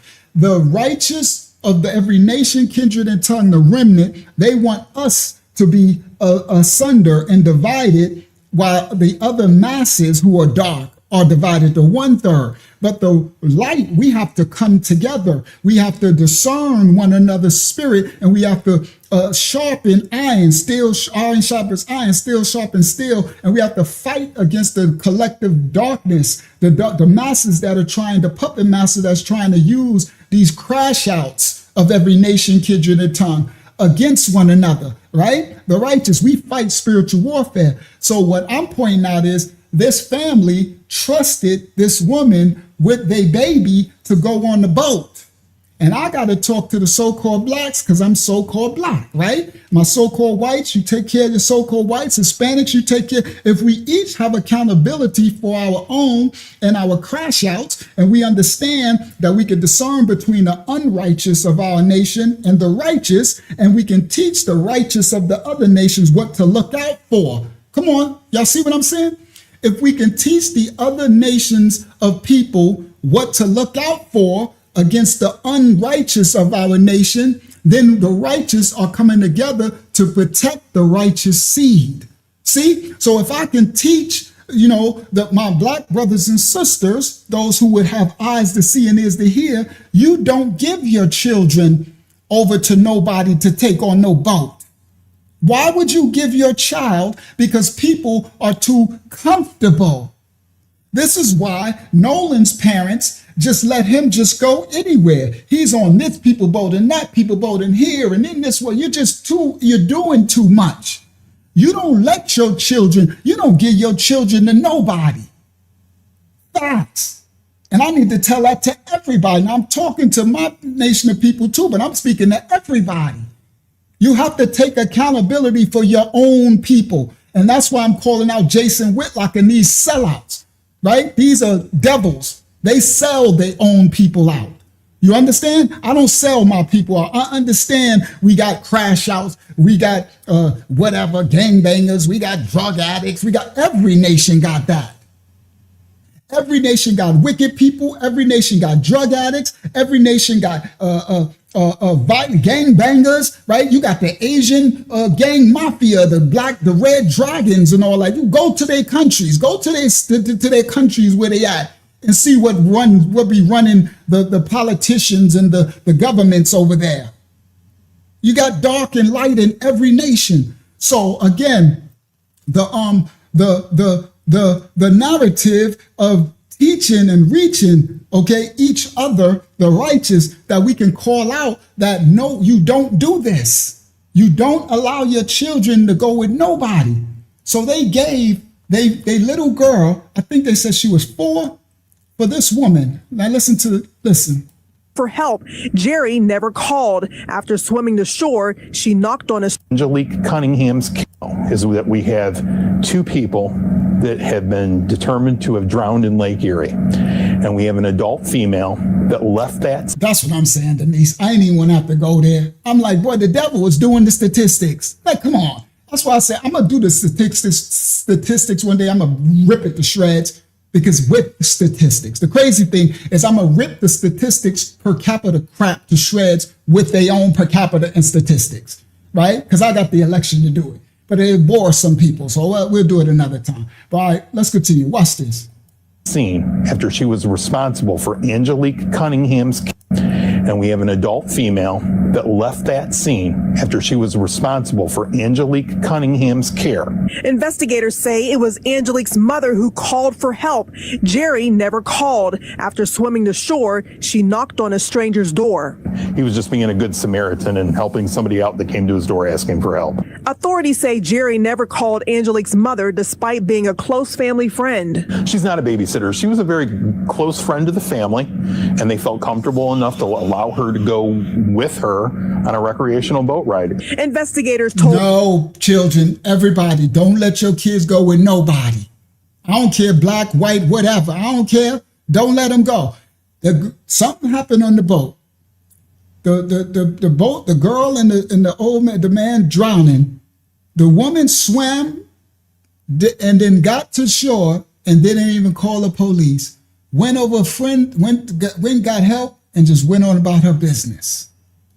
Told me Angelique was not a strong swimmer. Jerry has since been interviewed by both. Investigators told me on a recreational boat ride. Investigators told me Angelique was not a strong swimmer. Jerry has since been interviewed by both the sheriff's office and Toledo police. I think this is a tragic situation for both families that lost a loved one. And the only person She said that little girl wasn't a strong swimmer. So, well, let's continue. That has the answers is the person that we charged with felony child endangerment today. Captain Kromick also addressed rumors spreading on social media about Sia. A lot of people have questions, but I think for the most part, what people need to be very careful about is that the narratives on social media about Mr. Sia and the statements made about him, they have no credence to who that man was. Investigators say no evidence was collected from the docking area. They are not releasing what evidence was gathered elsewhere. The investigation remains ongoing. It quickly turning into a tragedy for a Covington. Copyright disclaimers in effect. I wasn't going to do this. Let's do one more. I got plenty. Let's do one more. Current events. County family who lost their loved one in a drowning just days ago on the 4th of July. Everybody, the 4th of July, does sound familiar, anybody? Again, so that's why I say when they do this per capita crap, it's because they ain't showing you, they don't show you everything that's happening on the news, right? And they making everybody think everything is, now listen, 4th of July, somebody else drowned. WDHN's Robert Smith Jr. has the latest. The stomachs of Jason Walton and John Walden turned after they were at the store getting food to grill out for the holiday when they got a frightening call from their nephew, Dion Walton's football coach, that he went missing in a community lake. He was like, hey, Jason, where you guys are? I was like, well, we just got home. So here we go again. Another promising track star. Football seemed to be, I don't know what's going on. Well, I know the darkness is going on in this world, but it seemed to be like they keep being track star / football stars, right? And these two individuals are his uncles. Now you've seen, this is a very interesting statement, dynamic, because that's a young black man and a young white man, and they are his uncles. Y'all know, I'm gonna find you the one, because y'all not gonna be pushing this racist crap. You're not understanding the bigger thing, the devil in people. All right, now let's continue. Call from their nephew, Dion Walton's football coach, that he went missing in a community lake. He was like, hey, Jason, where you guys are? I was like, well, we just got home from the grocery store. And he was like, you guys need to get here ASAP. And I was like, well, what do you mean? And he was like, it's involving Dion. They went to the community lake off Harmony Church Road in Covington County, where Walton was with some of his teammates celebrating the holiday. We seen like all these police there, and then we pulled into the driveway on the side of the house, and then I saw the rescue squad. They were boat divers searching out there in the water. I'm like, why are all these people out here? And so I parked the car and I ran to the dock quick. And I was like, well, one of the parents came up. I said, what's going on? His family says they were told Walton and some friends jumped off the pier into the lake to see who could swim to a small island in the middle of the lake the fastest. But Dion struggled as he was cramping in the water. After turning back towards the pier, calling for help, trying to grab onto a floaty, he was already starting to sink underwater. The parent that owned the home, he said he rushed out there to the pond and he jumped in to try to look for him, and all the other players turned around and tried to search for him, and they just could not find him. And I was just... At least that's the story they're telling. Since dead man can't talk, we ain't never gonna get the truth. I'm telling you, this is another closed case. This is another accidental drowning, and this is what the police do. They look forward to calling these cases either suicide or accidental. It's always suicide or accidental. No, it's a lot. It's not even real. Don't even seem real to me. Family says Dion was a mediocre swimmer and he was used to pools, but not lakes where you can't see the bottom. Although this is a tragedy, family says there is one. Because stay out of lakes. That's what I'm saying. This is the part. Listen to my other nations of people, my white brothers and sisters, Hispanic, Asian, anybody else that's listening, my other nations of people, the children of the Most High. We need the so-called black. We got to tell the so-called black, we don't belong in nobody's lakes and stuff. That never did us well. We don't do good in swampy lakes and rivers, and we don't belong there. The best we do is basically pools and a beach. But we, stay, make sure, don't go at night.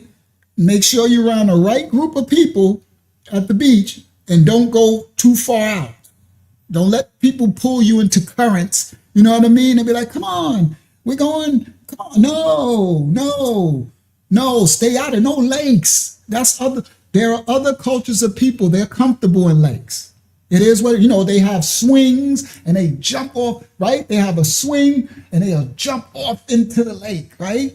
Swoosh. And they'll be raised that way.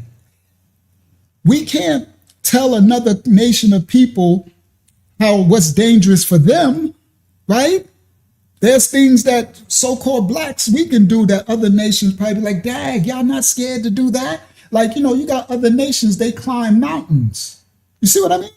Yeah, they climb the side of a mountain way up 1,200 feet in the air with their hands and stuff. You see? Like, I can't climb no mountain.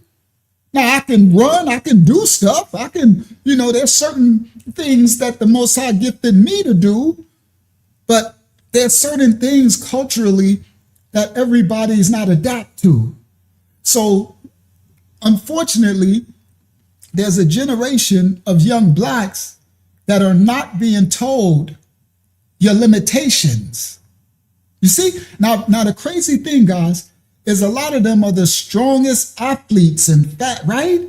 And it's like there's certain environments that you need to stay away from, and certain situations that you need to stay away from. This is what I was taught. That's why I made it so long to this old age, to this eldership age, right? It don't mean that I got something against another nation, but there's certain scenarios that I was trained, you stay out of that, because you don't know what could happen. So you stay away, okay? It's discernment. So it's crazy that, you keep seeing it over and over and over and over again. At what point, like that person said in the clip earlier, he said it's just going to keep repeating. If you don't tell the youth, somebody got to warn them of these dangers. Now we going in this. So-called black people, we too scary for all this. Like, we don't do scary movies. It's certain things we don't do. We ain't doing all that haunted. We ain't going in the middle of the woods late at night with no lights. We ain't going camping in the middle with mountain lions and pumas and bears and wolves and stuff. It's like, no, stay scary. What happened to being staying scary? I mean, sorry. It's just we need to get back. Shout out to Nafisa, right? We need to get back to scary, okay? And I'm just speaking, shout out to Matchless, enjoying them. I'm speaking, everybody, sorry, to the blacks, and that's to everybody. Y'all can take heed, but other nations, y'all seem to survive certain stuff. You know what I mean? Like y'all go out to to the Alaska, and y'all climb a mountain in the ice and snow. That'll freeze me to death. I'll be a chocolate ice pop. By the time y'all come down from the mountain, I'm a chocolate ice pop. You understand? But I bet you I can go out into Egypt. You understand? I can go into the hot Sahara Desert. I can go into Egypt. I can take you right into that, right? And I'm gonna be just fine. But some of my other brothers and sisters, that might not do them too well. You see what I mean? They could burn up. And they might, listen guys, they might need my assistance. You see? They could burn up in certain environments that I'm straight. I'm like, let's go. It's, the hotter the better. And, it gives me actually more energy and stuff. It actually gives me, so I might need to cover them. You see? With my being. But what if I left them? What if I took them out into that, invited them out, and they didn't know we going out into the middle of the, we going to the hot Egyptian sun, or we going into the, and I'm like, where it's 150 degrees straight sun, and I didn't put, now they uncovered, and then I'm going to leave them. You see? Instead of covering them, come on, here, we're going to cover you, and we're going to get you to shade, to safety. That's what's happening in the waters. Shout out to Wesley in the building. That's what's happening in the waters to the so-called blacks. So for the other nations, maybe that can help you understand that a little bit.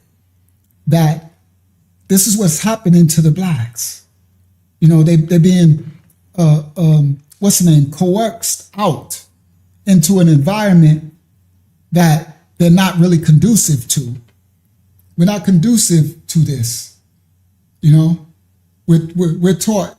We it'd be gators and snakes and all type of amoebas and stuff. So somebody got to warn this generation because they're dying by the hundreds, and they ain't showing you it on the news. I could do this for another couple of hours. You'll be shocked how much I can show you this. You'll be like, what? Why don't nobody know this? But then they talk about per capita statistics when you ain't seeing nothing that's happening. You know what I mean? Only thing they keep telling you about some Chicago, right? Bottom. Although this is a tragedy, family says there is one message that comes out of this. Be careful. You don't want to put a message out there that says, hey, don't get in there on this holiday or you may suffer these consequences. That's not the message. The message is, see? Now everybody listen clearly. This is his uncle. This brother, this white brother's his uncle. The black brother's his uncle. Did y'all hear what his uncle just said?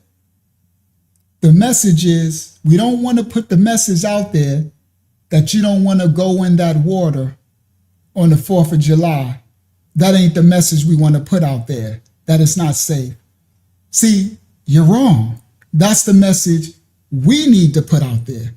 Now, see, this is a perfect example of the cultural differences. He don't want to put it out there so that the other, so that they can think, no, they don't want to be going into those lakes like that on the 4th of July, right? Because to him and his nation, his culture, it's been okay. It's okay for that. But no, that's not we want to put that out there. Don't go into it. It's not safe. So you literally hear the cultural difference right there. And they both love their nephew. See? Both, but just different cultures. It's all right to have a different culture and have cultural differences. but we need to understand one another. I'm not going to mock or ridicule the white brother, the uncle, for saying that, but what you just said don't apply to me. Do y'all see what I'm saying, guys? That's why when that spider dude was here, I said, how are you going to tell me, but you listening to this Jason Whitlock devil talk about some per capita, per statistics, I'm more safer with a whole bunch of white people than I am with a whole bunch of black people. So I'm more safer than not with my own kind. Who was telling you that? That's why I said, how can you tell me that? I live this reality. I can't tell you that you're more safer with a whole bunch of blacks if you are so-called white than you are with your own. That's just ridiculous. That's some devilish stuff. That's devilish, man. And the ones who believe it is ignorance. If you just, you know, but again, that's why we have to teach.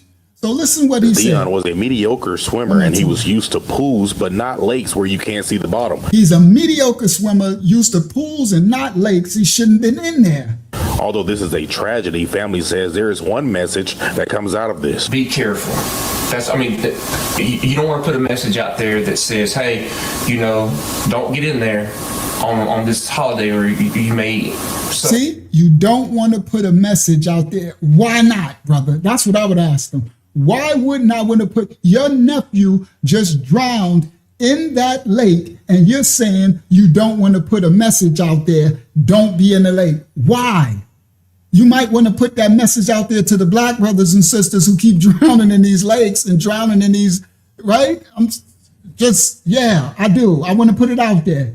I'll tell the black brothers and sisters, you really don't want to go into the Arctic, go to the Antarctica, because the temperature is going to be so cold that you're going to freeze your black butt off, right? And I might want to tell my white brothers and sisters, you might not want to go out into the field, into the hot sun.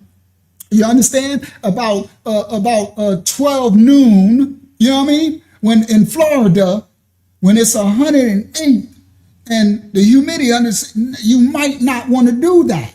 You see? So how are you going to make a Blake statement like that? That's the point I'm trying to point out.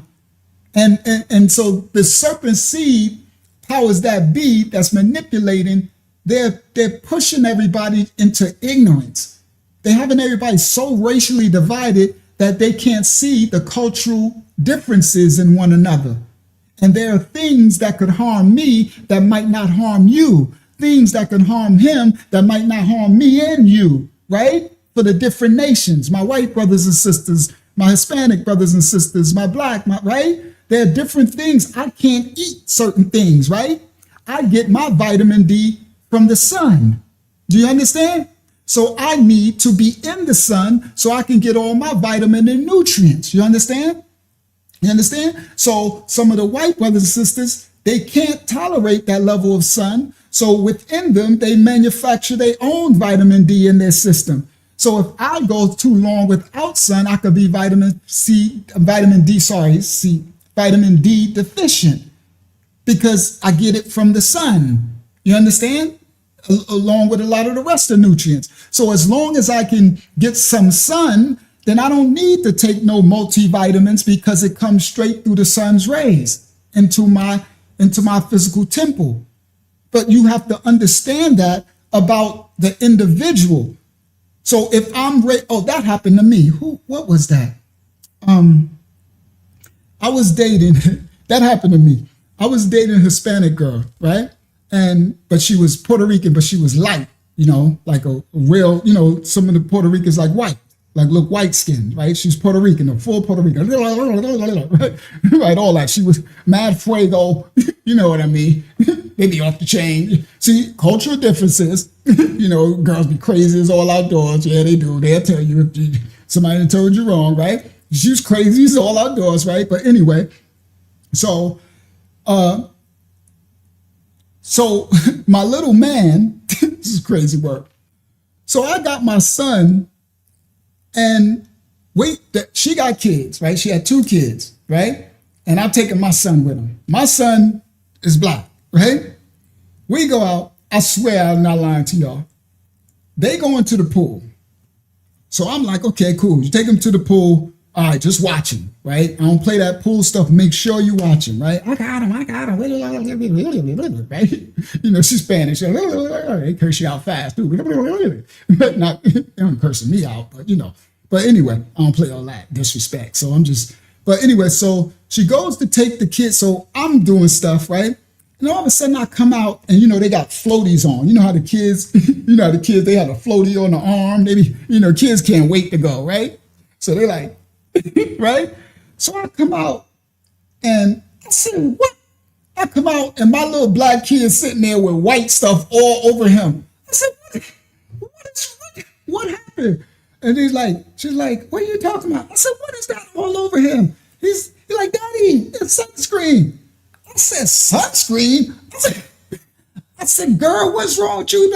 He can't be in that sun at the sun. I said, he black. What's wrong with you? Yeah, but you know, well, we got you. You gonna say we ain't got no melanin? Girl, you ain't got no, but girl, that little bit of melanin you got, no disrespect. It's just like she really light, right?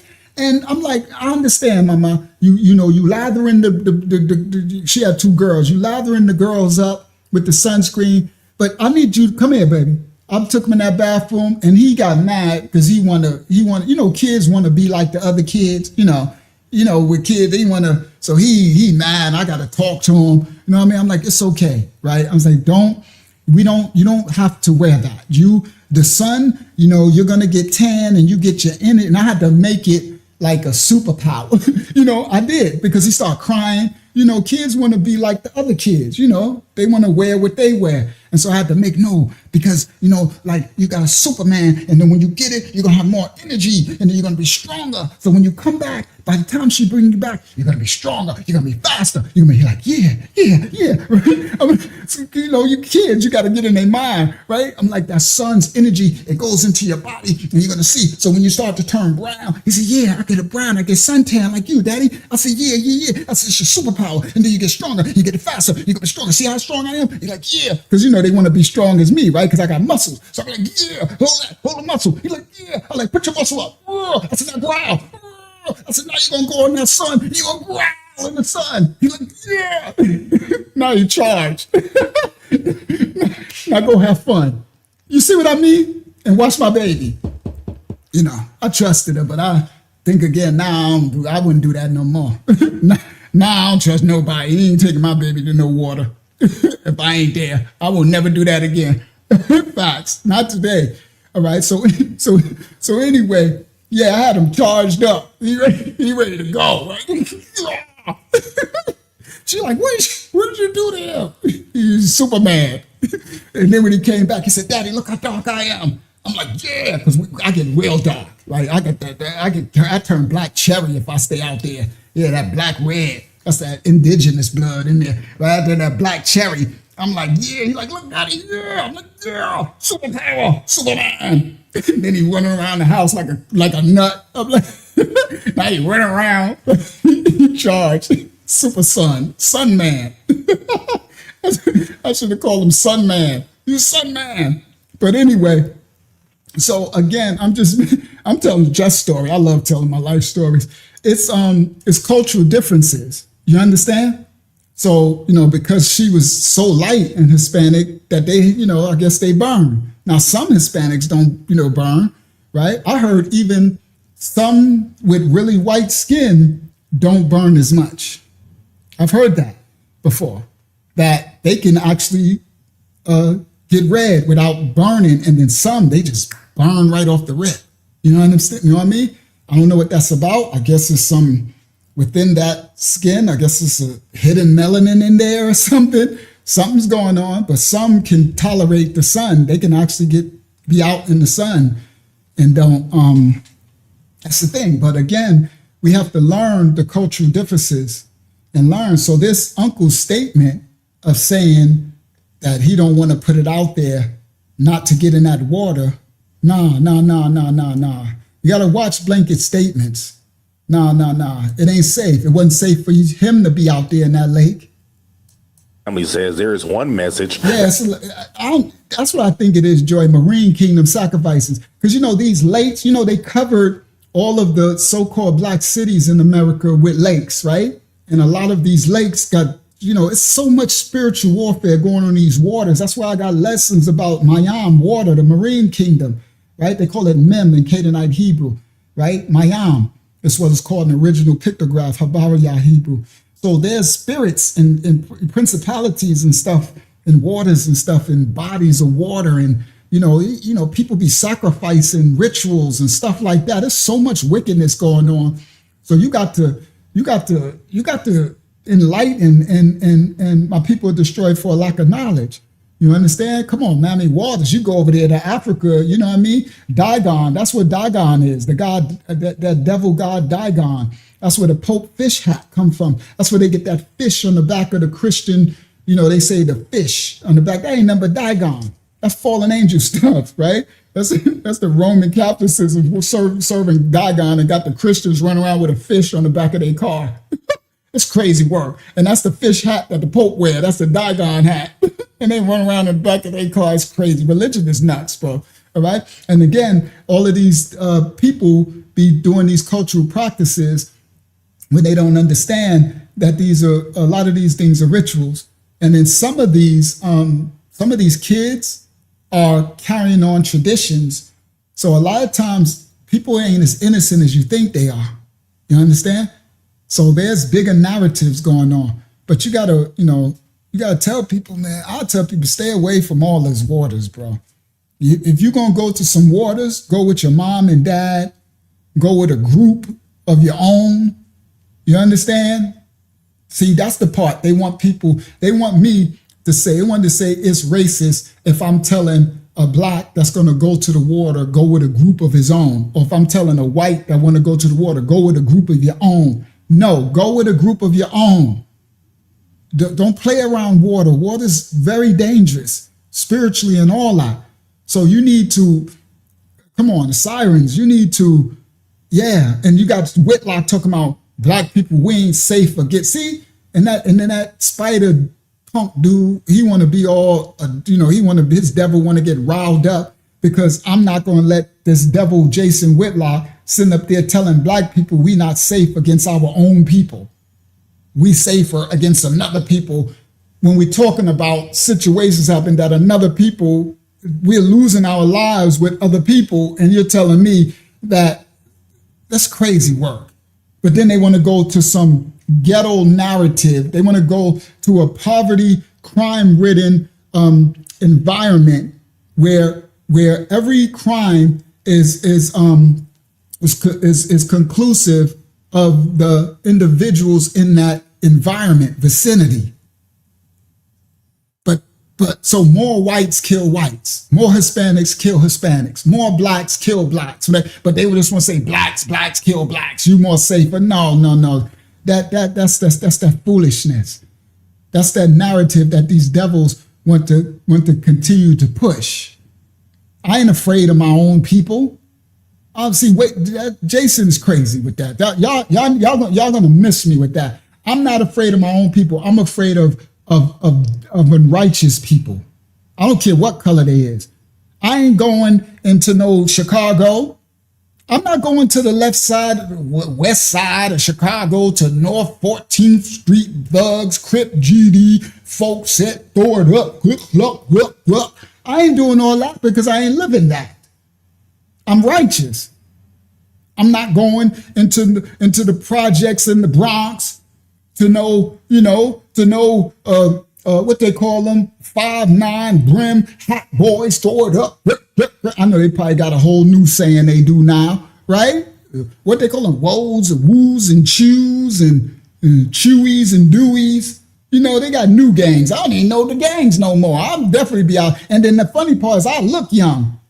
So they definitely going, where you from, cuz? I ain't going to Cali. I ain't going to no doggone Jordan Downs projects in Cali and stopping at the store and then wrong hood. And they tell me, what set you claim from, cuz? Right? I'm like, bro, I ain't from no set. First of all, I'm about 80 years old. I'll be like, bro, I'm like 90. What do you, they're like, what you talking about? Oh, this fool think he playing. You come from the 90s set? You from the, I'm like, no, I don't. I'm 90 years old. Okay, you want to see my driver's license? I'll be like, I'm an elder. I just don't look it. I took care of myself. I followed the Most High. I stopped eating flesh and blood over 40 something years ago. So I look very young. You understand? I'm not young. You could be my grandpa. You could be my, I could be your grandpa. Fool, you at? Check yourself, fool. I'm like, I'm checking it. I'm like, they'd be like, what side you claim? AARP. AA side? American Association of Retired People. That's what I claim. Oh, it's red. Oh, that's a blood set? No, it's an old people set. You get discount on food and stuff. I can get you a discount. You know, need something out the deli? Y'all eat. I can get you a discount. AARP, that's red, cuz. I'm like, yo, cuz, I don't know. I'm sorry. It's an AARP. It's red, cuz. No, I ain't 90. I'm 1,000 years old. I've been here since the 60s, Sharon. So I'm just being foolish. But I'm an elder. I've been here since the 60s, so I'm an elder. You can add that up. Right? So praise the Most High for longevity. But yes, that is true statement. I stopped eating all manners of flesh and all manners of blood over 40-something years ago, so my temple is purified. And so I'm in a healthy, very healthy state. And I could go this long, my memory and everything. But yeah, that's what I did. It's the D, and then that's what they call it, the fountain of youth. That's why all the white brothers and sisters is going straight natural. I know they call it vegan. I was doing this 40 years ago. There was no such thing as vegan. That word didn't even exist. All right, it's called the Garden of Eden. It's what the Most High called us to eat. For the herbs of the field shall be to you for healing, all the fruits of the tree shall be to you for meat. So he told us to eat from the ground from which we come from. That's the garden. That's the fountain of youth, the fountain of life. That's your complete temple regenerating itself, and all de-aging and diseases and disorder, all that stops and ceases. And then you work out. Then you watch what you eat, and then you work out your temple. So if you don't use it, I didn't stand up all night. My legs swell? Yeah, it swole a little bit. I forgot to stand up all night. I was supposed to stand. All right, so yeah, I'm part of the geriatrics gang, right? So thank you, Sharon. Yeah, just keep coming back to the channel. We live every Monday and Friday, 9:30, always, no matter what. And they ain't gonna give you no notification, so you're gonna just have to remember. Uncle's live, the House of the Most High is live, and we here always teaching something. All right, so yeah, you take care of your mind, body, and spirit, your soul, but you go back to what the Father created us to eat before sin and transgression. Right? Cain was the first, the seed of the serpent was the first to kill people, kill animals, and eat the flesh and blood. And that starts the declination of the human anatomy. You understand? Now, death happened once Adam transgressed. He said, you shall surely die. And so he never lived one day. You understand? Because a day is like 1,000 years to the Most High. And Adam, I think he lived 930, if I remember correctly. Okay, so he didn't live one day after that transgression. The Bible says you shall surely die, okay, according to the Most High. So he did. All right, so he never lived out that day. That's the part people don't. I seen some Bible study. It was ridiculous. People really don't understand our Bible. It was like, see, he said he would surely die. He didn't die. I said, you have no idea. You destroyed for a lack of knowledge. That boy and them boy, Adam and Eve ain't lived one day. They ain't lived the rest of that day. Somebody that told y'all wrong, as the Most High said, okay? So praise the Most High, you shall surely die. So that's when the death got his keys, dominion, but then the declination of the lifespan started with Cain eating the flesh and blood, destroying the temple, eating death, because that's death. In order to eat an animal, you have to kill. Yeah, that's dead. So you have death in your temple. Death, you are what you eat. It's killing you.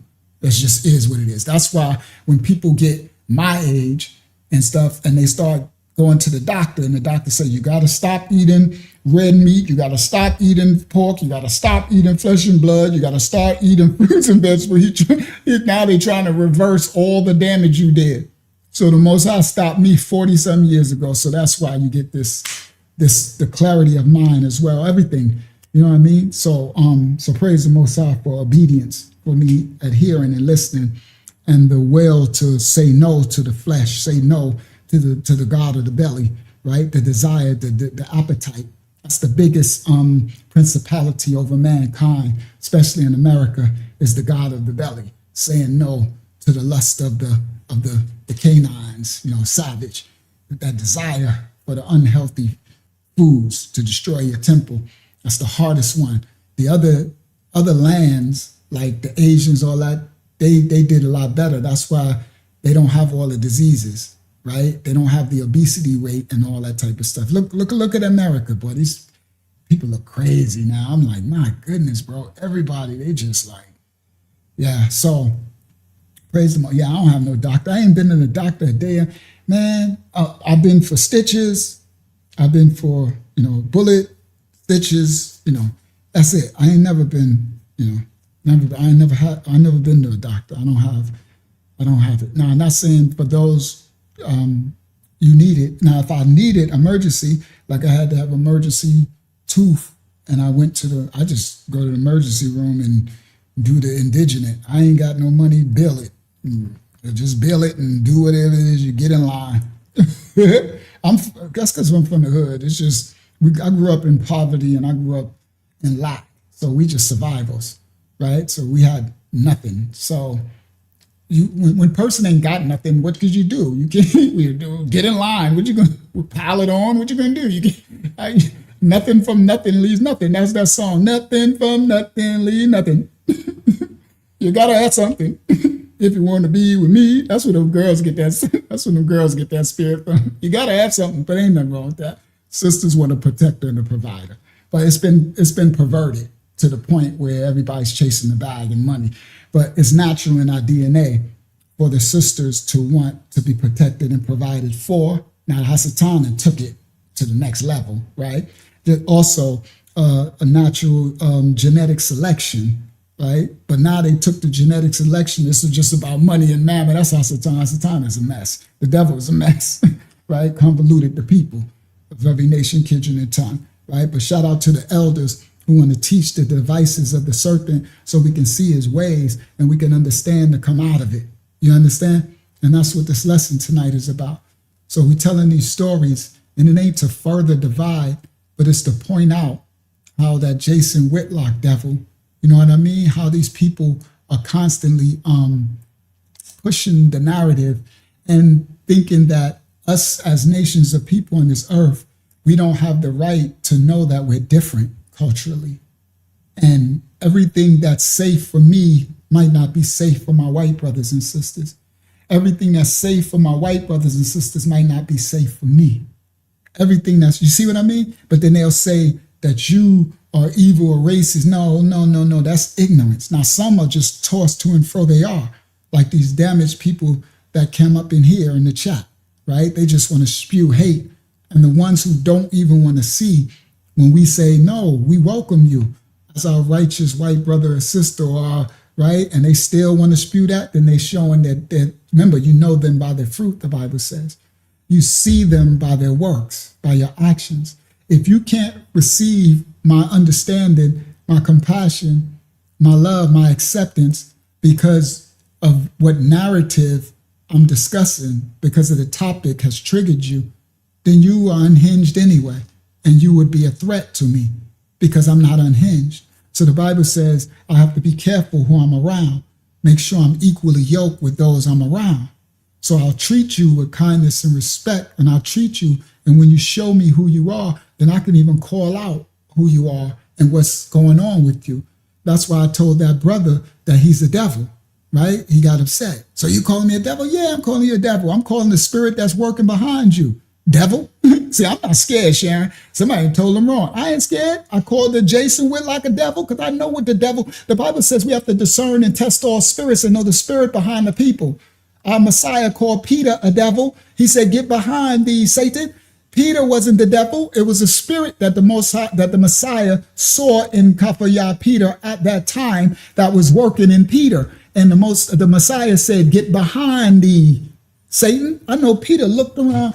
Kafayah, Peter was a big fisherman. Peter was probably like, Mashiach was really short. People don't know Mashiach's. I know Mashiach's dimensions, right? And all that. Mashiach was really short. The Messiah. Sorry, guys. The Messiah, right? But they call him Jesus and stuff. The Messiah. So Peter was big. Peter was a big brawler, right? Kafayah. He told Peter, Peter said, "Get Satan." But he had respect for the Messiah, you know what I mean? But I know he was like, "Who is you calling Satan, bro?" Messiah spoke, because the Messiah taught us spiritual warfare. He taught us look past the people and look at the spirit that's working through the people.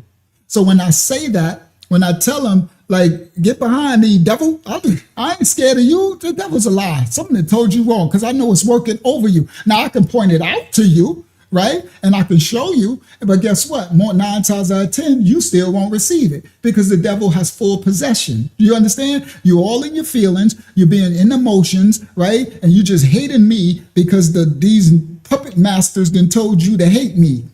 You understand? And I ain't did nothing to you. I'm actually this ministry is actually trying to show you what the puppet master who wants to enslave us all. That's why when I brought all that out, they don't care, right? He didn't care. He talked about my mama, your mama's racist, and your this and that. Boy, first of all, Yaleen, you know what's so funny about this stuff, guys? People think they can hurt you. He told about my mama. I'm like, "Excuse me, sir, but I never had a mama." Right? It's like, bro, everything you think you can harm me with, you have no idea. Well, your daddy, well, I didn't have a daddy either. Yeah, I know. Yeah, when you think about it, right? It's like, sorry, you can't hurt me with that, because I never had a mama. So you're going to have to, my pain is even deeper than wherever you trying to dig. Yo, wherever you trying to dig, you ain't got a shovel to dig far enough for my pain, bro. Somebody told you wrong. You ain't even got a shovel to dig far enough for my pain. So, sorry. And I'm trying to love on you. Ain't that some stuff? So the Bible said, be careful. What it said, touch not my anointed. Be very careful. That's what I was trying to tell. Be careful who you put your mouth on and who you curse, because you don't know who people are. You don't know that people is one with the Father, living in righteousness and doing work of the Father. You better understand there's Malak, and you seeing the topic and you letting them Hasatan trying to curse you for real, for real. Be careful putting your mouth on me, man.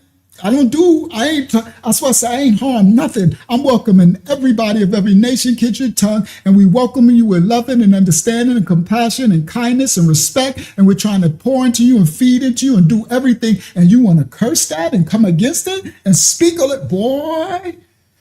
That's why I'll be like this. See, they don't know spiritual warfare, children of the Most High. I'm gonna teach y'all spiritual warfare forever to the great army, to the Most High, to the Malak, to the angels come and usher us into the wilderness. I'm gonna teach you spiritual warfare. I'm sitting there like, boy, I'll just back up. I don't even want none of that smoke. That's when you just wrote a spiritual check. I hope I hope your butt can cash all that, because boy, I don't want none of that. I'll be wanting no parts of that. That's why the Bible tells us to be righteous at all times. Thank you, Yaleen. The Bible tells us to be righteous. So when these trolls are coming, these wicked people, they'll come and try to take me out of my righteousness, right? It used to work a little, but that's what Parable of Talents is. Parable of Talents is growing in your spirit. So I live it so y'all can see it happen, right? Yeah, I can see the chat. Who cares? I can see the chat now, right? So, and I'm reading it. I'm seeing everything y'all writing. Sharon just wrote Psalms 105:15. The Most High will take, hold on, what she wrote? The Most High will take, the Most High will take his voice and my, but Sharon, somebody better tell them. They just don't understand. And it'll be something that, guys, another thing about spiritual warfare. It won't, sometimes it don't even happen right away. Oh, you have no idea. And sometimes, it'll be delayed. You won't even know. You be going on You only know it'd be a month from now. Something happened. You have no idea what's going on. That's why I tell you, that's why you got to be righteous.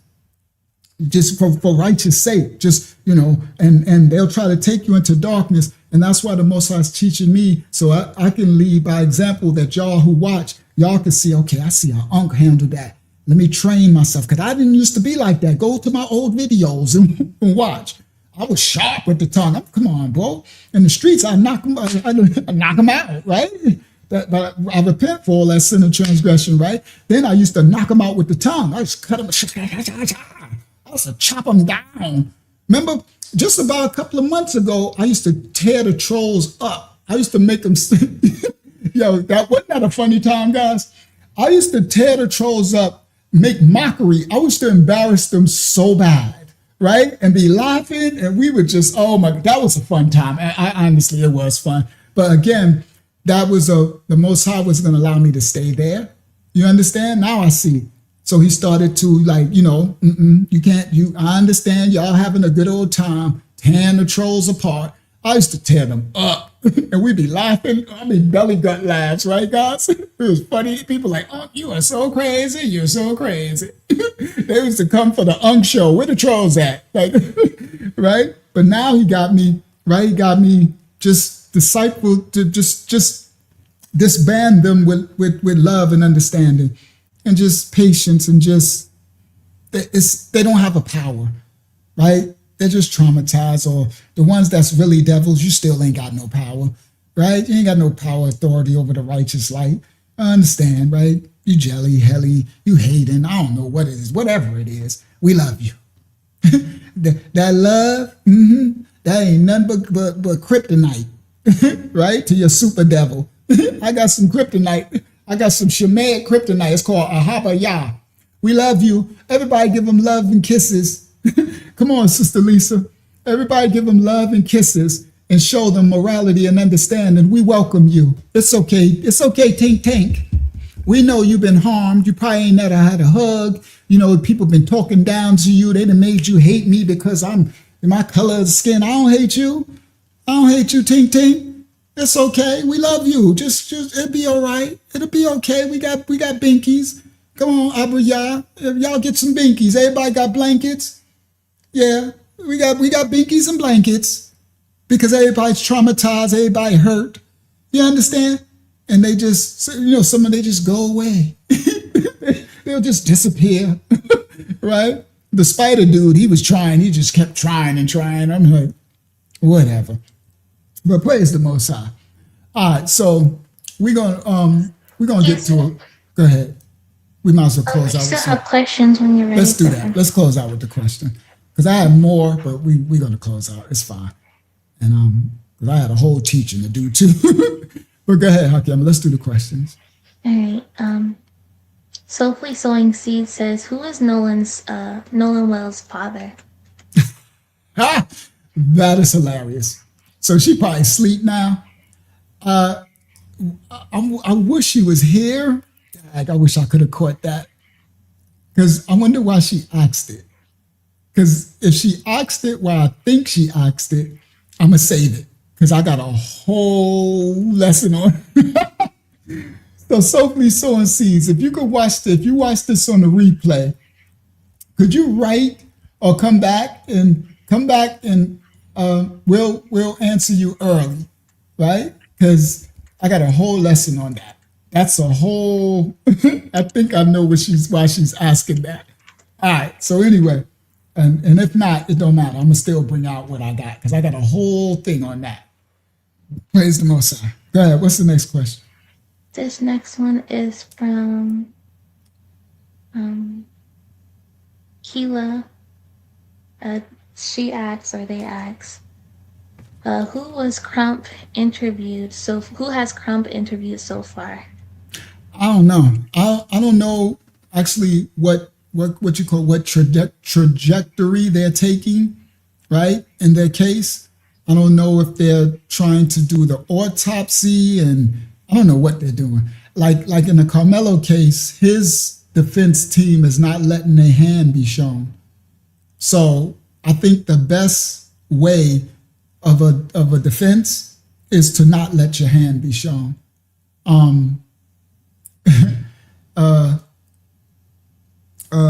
Yes, that's me, Sister Lisa. Welcome to the house of the Most High. I'm a minister. I'm an elder. And yeah, Uncle Yeshua. Yeah, that's me. So Yeshua is a dialect of Hebrew, and some people call me Uncle Yahya, Uncle Yaayashah, but I'm Uncle Yeshua. Nice to meet you, Sister Lisa. Welcome to the house of the Most High. All right, go ahead. Yeah, you shouldn't let your left hand know what your right hand doing at all. So that's the best method that any of these attorneys, because whatever you say can be used against you. So I would think that whatever they're doing, I guess it'll come out when they ready to present their case, right? And all of that. So that would be the smartest way. So no one knows what they're doing. Go ahead. What's the next one, Hakim? So hold on. So this. We didn't close out this. So it comes out of this. Be careful. You don't want to put a message out there that says, hey, don't get in there on this holiday or you may suffer these consequences. That's not the message. The message is be careful and try to take precautions in everything that you do. Maybe, if I'd have known, maybe get the life raft. His uncles say his teammates loved Dion. To know him was to love him. He was a 17-year-old student at Strawn High School who ran track, played football, and basketball. He just had, so much of, a brightness, a future ahead of him. And it just sucks that it happened, what happened on Saturday. Now this part, guys, is very interesting, right? Yeah, he did say it backwards. Oh, I said it, is that they're taking out this dark spirits, right? Because I know the principality over it all is Hasatan and his minions, right? The devils. They're taking out we're just talking about the so-called blacks in America, these stories that we're addressing. They're taking out like the brightest and the best, right? So it's like, every one of them is like they're track stars, football stars, good students, good grades, kind, polite. Everybody's like them, respectable. It's like whatever has happened is so ritualistic. Thank you, Sister Joy. I humbly receive. Thank you, Sister Joy, for the donation. That's some really dangerous stuff. That's why when we're saying, everybody, listen, we need to warn these children. We need to warn them of the devices of the serpent that's after them. Do you understand? We got to tell them that you're not normal. That's how I live. Because my spiritual calling, I understand the level of anointing. That's why I get shadow banned so much. That's why there's levels of attack against this ministry that they won't leave us alone. The minute they leave us alone, we get 100,000 people and stuff like that, 1,000 on the live stream, right? And then they get back to, oh my goodness, and they get back to, right? So there's things that come against me, guys, and I take it in stride because I know that my purpose that I got to fulfill in the Most High is such a strong one to try to teach his children and awaken his children that all type of darts, fiery darts and principalities are going to be aimed and shot at me on all levels. So there'll be a time that I'll get a reprieve, right? Ebbs and flows. And I enjoy the time of shalom, peace, right? I enjoy that time while it's here because I know that around the corner, I don't know what kind of dart. Like tonight lesson is a perfect example. I worked for 10 or more hours on tonight's study, and I came in here at 7 p.m. and everything was gone. I was like, and then, so by the time I tried to figure out to get, to reset, to get some of it back, it was already about almost 9 o'clock, 8:30. I didn't even make the thumbnail. That's why we started so late. I've never done it. I've been teaching live for about 3 years. I think we've been going live for about 3 years now, almost 3. And I've never This is the first, I was like, oh, I'm sitting here and everything is gone. I don't got no thumbnail, no title. I don't got no clips. I ain't got nothing. I'm sitting there like, oh my goodness. And it was already 8, almost right 7. I said, oh, so first thing I had to do was accept it, right? Accept the reality, right? Don't panic, don't stress out, don't overreact, don't get angry, right? So I sat there and I said, okay, what can I do? Right? I'm like, okay. I looked at the clock. I'm like, oh, I'm really screwed. Because guys, it takes me literally 3 hours just to do a thumbnail. Because y'all see how well put together my thumbnail is? That ain't AI. That's me using AI, and then I do my Photoshop skills. I put all that stuff together, right? So that's 3 hours alone. So I only got a thumbnail. I don't got a type. I ain't got nothing. I'm like, I'm done, right? So I'm like, okay. So first thing, be still. The Bible says, be still and know that I'm Yah. He exists in the stillness. Calm yourself. So I sat here. I said, okay, so what am I going to do? Don't just relax. It's, you at a time, they're attacking. And then it said, then the Holy Spirit, that be in your thoughts, it was like, see if I can go in Premiere Pro and go back in time. Because when I opened it, it opened Premiere Pro, but it opened like I never did anything. So it's not supposed to open like that. It's supposed to open at the time that whatever power surge cut my computer off. When I open Premiere Pro, it's supposed to say this program has unexpectedly stopped, and then you want to restore. So I should be able to restore it, and it'd be right wherever it cut the thing off, whenever it cut off, whenever the electricity cut it off. So when I opened it, it just opened like I never did any work. And I'm like, so then it was like, go try to find the folders where the autosave is. Now, I don't even know where that's at. I got C drive, OS drive, D drive, E drive, F drive, H drive.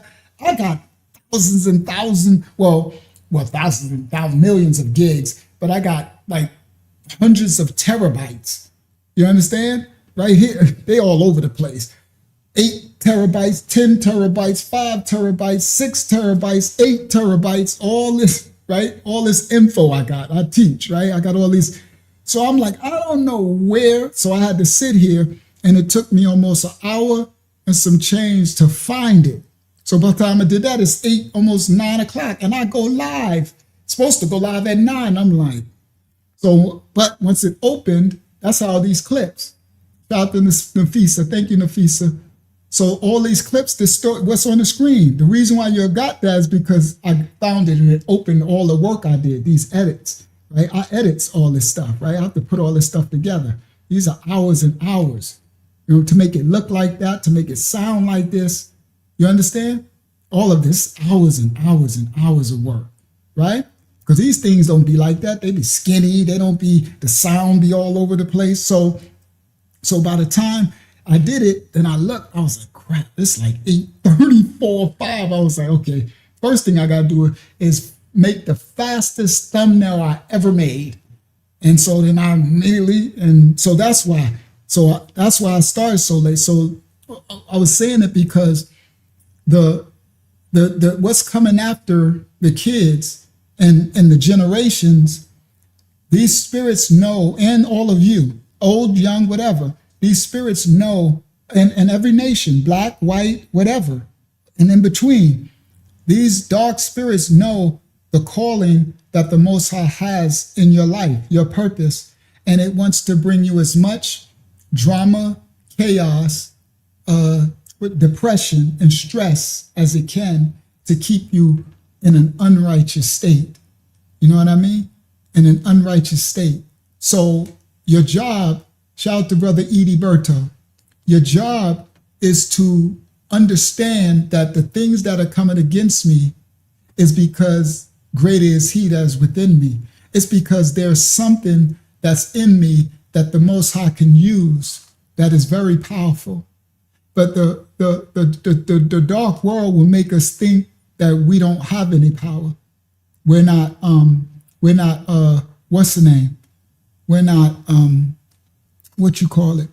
Edie, what's a form of Judaism? You would have to explain that, Edie. I don't know what you're speaking of. What's on the screen? They asked earlier. Go ahead. They asked earlier if we are Black Jews, and then No, I'm maybe not a this- Black Jew. I'm not a Jew, Edie. That's a Jew is Jew. A Jew is Judaism. Well, and it's crazy because ain't no W in Judaism, so that lets you know right there that that's a confused, but that's a convertist construct that happened in Babylon. So yeah, so you're at the right place, Edie, if you want to bring some understanding, because I can guarantee you that sometimes you might be surprised where you at. So no, I don't do no form of Judaism. And he said there is a form of Judaism in sub-Saharan Ethiopia. Yes, yes it is, Edie. Yes it is. That's the Ethiopic Bible, and the this Judaism come from that, but that's the what you call Abyssinians. That's why the first Christian church was over there, right? That's Cush, Brother Edie. So those the sub-Saharan Ethiopia, that's the descendants of Cush. That's Cushites. That's Ham's descendants. It's Hamitic.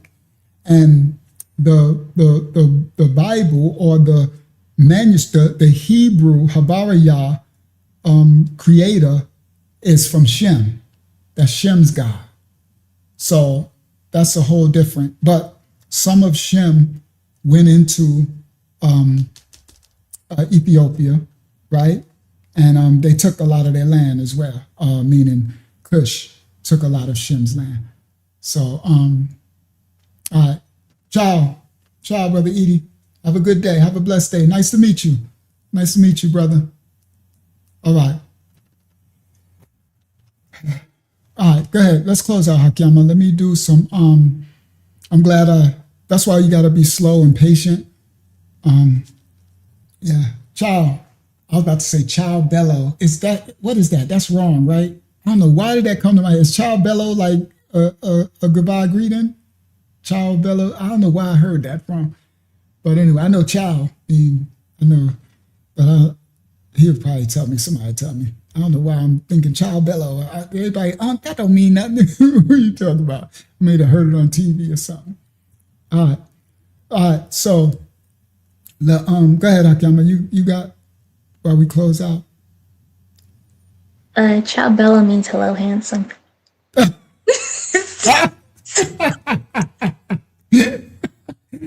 I'm about to say Bella. Oh, beautiful is Bella. No, I gotta stay away. Or like it's hello, goodbye, handsome, basically. You say it means hello, beautiful, hello. Oh, Joy want to understand. So Joy, yes. All right, so let me explain to Joy a little bit, because I know some of y'all, and I'm gonna start doing that to give y'all a little more understanding of what of the children of Abraham, Isaac, and Jacob, like what we can call ourselves, because people will try to catch you up, right? They'll say you Judaism, and they'll say you Jewish and all that stuff. We're not none of those. So what you could say, that's funny. So I'm gonna stay away from that Bella. And Bella is beautiful, Bello is handsome. That's what I thought. Because when you said oh, and what did I say? I said Bello. I don't know what I said. You said Bello. I definitely no Diddy, no Epstein. All right. Yeah, Bella, because Bella is a name. I know that's a name. That's what they named some of the girls, Bella. All right, so, all right, and I definitely don't want to say that to him either. I don't want to say neither to him. I just want to say ciao. Thank you for that. Ciao. That's it. All right. So, shout out to Matchless. Matchless said, I'm 48 and I figure I'll be fine. It will be smooth sailing after this, but I soon found that every day is a decision. Every day is a crew. Yep, every day. Come on. And because your purpose, Matchless, didn't stop. The purpose it never stops. Our purpose don't stop until we go to the grave, until the flesh goes to the grave and the spirit either goes to Abraham's bosom or to Sheol, which I'm trying to make sure we all get to Abraham's bosom. That's my job. Make sure we all, with our righteousness, get to the holding place of joy. You heard? While we await the judgment. All right. So let me help Sister Joy. So for all those because they'll try to catch you up, right? So when you know and you're in the awakening, the fakening, right? And they try to say, so I don't follow, I am from the tribe of Judah. That's the simple English way that y'all can say it, right? And Judah does not have a W in it. So if you want to call me something in English, if I'm saying I identify with descendant from Abraham from his fourth son, his name, Ya'ada, right? Or in the Canaanite Hebrew, Yehuda, right? His name is Judah transliterated. Okay, so there is no W in Judah. So if anything, you would call me a J-U-D. If you want to call it something, a short, phonetic, shortened form of Judah would be Judah, J-U-D. So when they created that J-E-W, that's a whole different convert, Babylonian, Amorite thing. That's a whole different thing. So you would say in the English, yeah, I believe I descend from the tribe of Judah, spiritual thing. You can believe you descend from whatever. That's on you, you know. You can believe you descend from a duck, right? You got people today say they identify as a peach tree. Well, then I'll be peach tree to you. You know what I mean? But I identify as a child of the Most High Yah. And if some of you think I think that my spirit told me I come from the lineage of the fourth son of Jacob, in English, his name was Judah. In Canaanite Hebrew, his name was Yahuda, right? In original pictograph, Habariyah Hebrew, his name was Ya'ada. Okay, so everybody listen. So then in the Habariyah Hebrew, the shortened form of Judah would not be J-E-W, it will be Y-A-H-D, Yad. Everybody listen clearly. Yad, Ya'ada, or Yahuda. So they called them Yads for short. Y-A-H-D-S in antiquity. Yads, the father's name. The Messiah would come, the tribe of Ya'ada. The city was called Yahadaya, Judea. The province, biggest city was called Yarashalam. Yara means reverence and respect of the Most High. Shalom means peace and joy. So the Yarashalam name would be the peace and joy and reverence and respect of the Most High is the name of their city. See? So you would be Yads for short. So the Bible says in Psalms, do you not know that you are Yads when it says gods, created in the image of the Father, right? Little g or whatever, gods, right?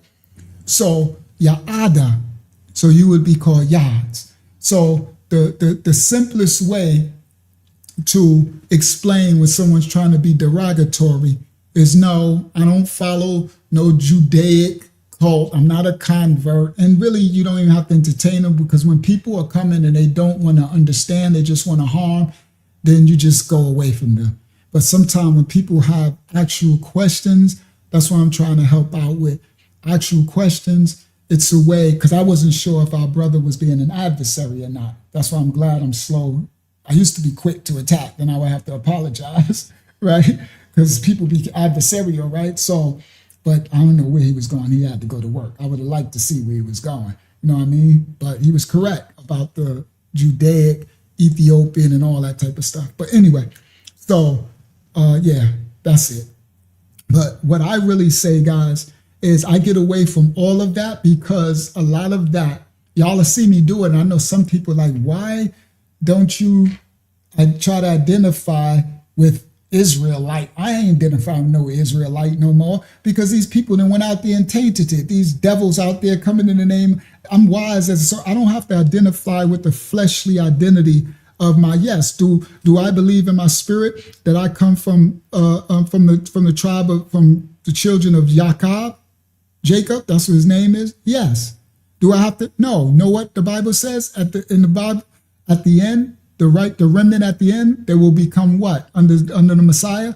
Children of Yah. children of the Most High. So a way that I can come from all those false narratives and false, like, because, you know, they out there with the star, run from and Moloch, like they got that thing labeled. You understand? Black Hebrew Israelite and all that crap, right? So I identify as a child of the Most High. Yah, the child of the Most, and I don't even got to say Yah, Sister Joy, because you know why? They're going to take the Yah.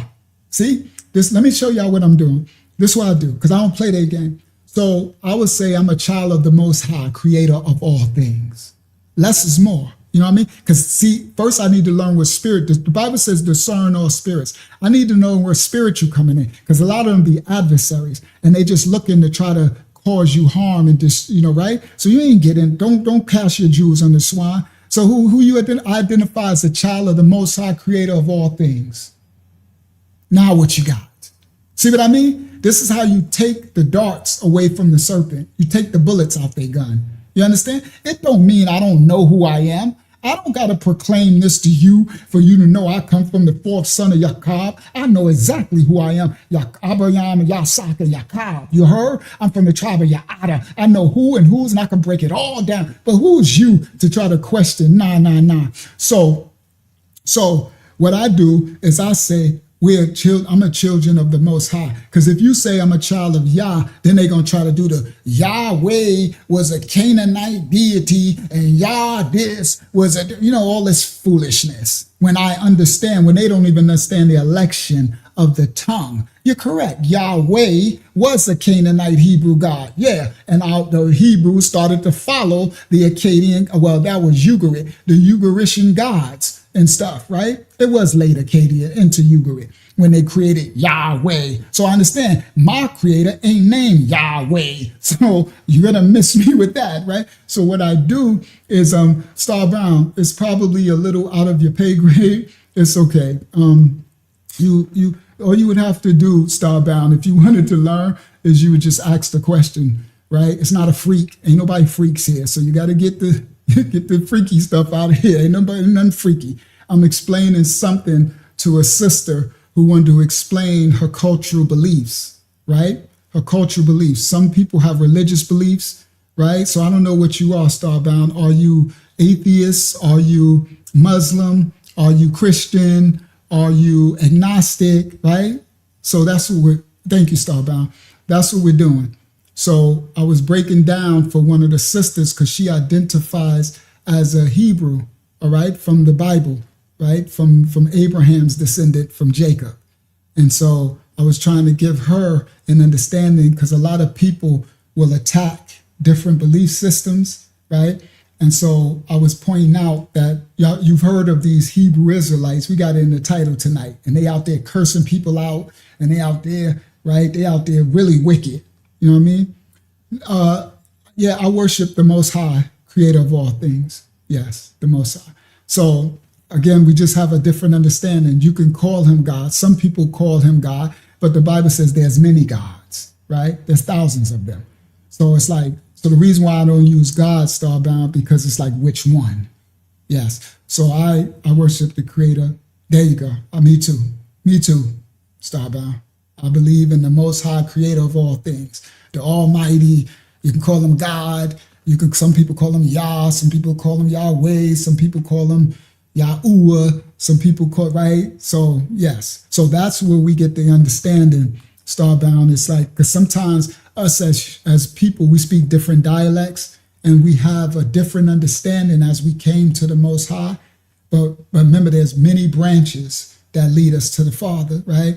So the thing is trying to learn and meet everyone where they at so we can get an understanding of one another.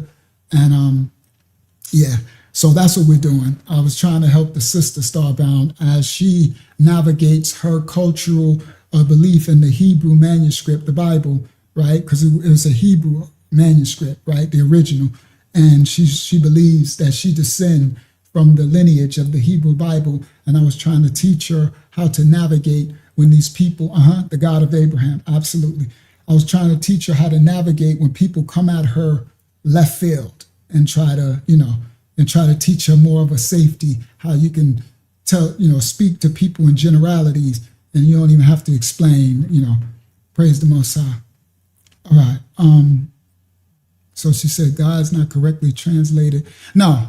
So that when it says, "Do you not know you are gods?" That's not Yads. That's not translated. Let me explain, Joy. Psalms 82:6. When he says, "Do you not know you are gods?" Little G, he's saying, "Do you not know that you are children of the Most High, created in His image and likeness, nature, function, and character?" You understand? That's why the Messiah said, "Greater works than these that you shall do." Right? So we are Yah's image on earth. We're His children. So we are gods. We have the power, but we lost our anointing. Right? So we don't know who we are. We're destroyed for that lack of knowledge. So when it says, "Do you not know that you are gods?" It's no, they don't. They don't know that you don't know you created in the image of the Most High, and you haven't tapped into your anointing power, your relationship, the oneness with the Father. Right? So that's not Yads, but I relate that to "Do you not know you are Yads?" Because the tribe of Judah, Sister Joy, is where the Messiah would come through, that fourth son, and he would be the one to teach them that they are gods. See what I mean? So that's why Judah would awaken in the Bible, and Judah would awaken all the other nations, and then Judah would lead, because of Judah, he would lead all the Gentiles back to the Father. So Yads from the tribe of Judah. The Messiah came through the lineage, King David, all of it. You know what I mean? So that was the chosen lineage, okay? The kingdom of priests that would be at the end times, right? So that's why I just put that, "You do not know you are Yads." It's just a bigger macro narrative that I tie in. But no, that scripture is actually saying, "Do you not know that you are created in the image of the Most High, and the power that's in you?" Little G's. Do you not know? No, they don't. Because when you do, then you take authority over all principalities and spirits. You understand? You walk in the oneness with the Father. You know, greater is He that is within me. I am in my Father's image. When you see me, you see my Father. When you hear me, you hear my Father, unless I'm in sin and transgression. And if I sin and transgress, then I'm outside of the Father. You understand? So I need to what? Repent, clean myself back up, get back into His presence, where it's Eden. In the original Hebrew tongue is called Ayadan, right? Ayadan, the oneness of the Father. Get back into His presence, and now you see and hear my Father. Do you not know you are gods?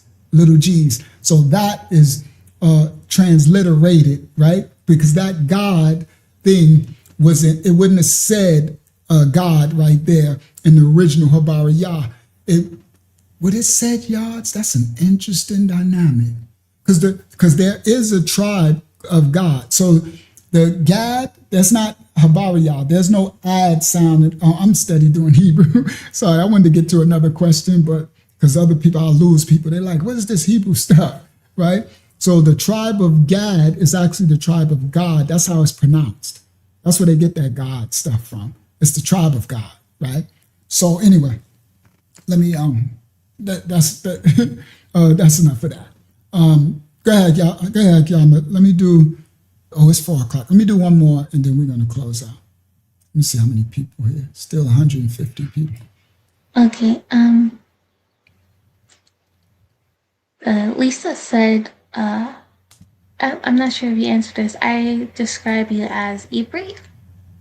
Ivri? That's so the Ivri, that's like a what is that? Is that Greek? No, because Greek is, I think that's more, Ivri is a more African Hamitic language tongue.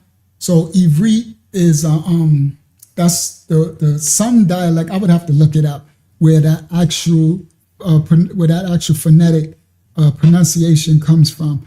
If it's either Africa, I don't think it's Greek. It's some, right, and it's Hebrew. That's how they say Hebrew in that tongue, but that's not English. So in English it's Hebrew, and Greek. Someone would have to look that up. Well, it's not Ivri. It's probably close to it. And then so in Latin it would be something else, right? And in Habariah, in the original pictograph tongue of the Hebrews, that's English, that you say Habariah. So it's the language, the people. Habariah is the tongue. It's the Lashon HaYakadash, the set apart language, Habariah. That's how you would say the Hebrew in the pictograph tongue of the Father. All right, not Canaanite, not Paleo, not the ancient, not the modern, not the Yiddish. All right, the Habariyah is the name, it's the language of the tongue. All right, and that's Eber's name, the grandfather, Abraham's grandfather.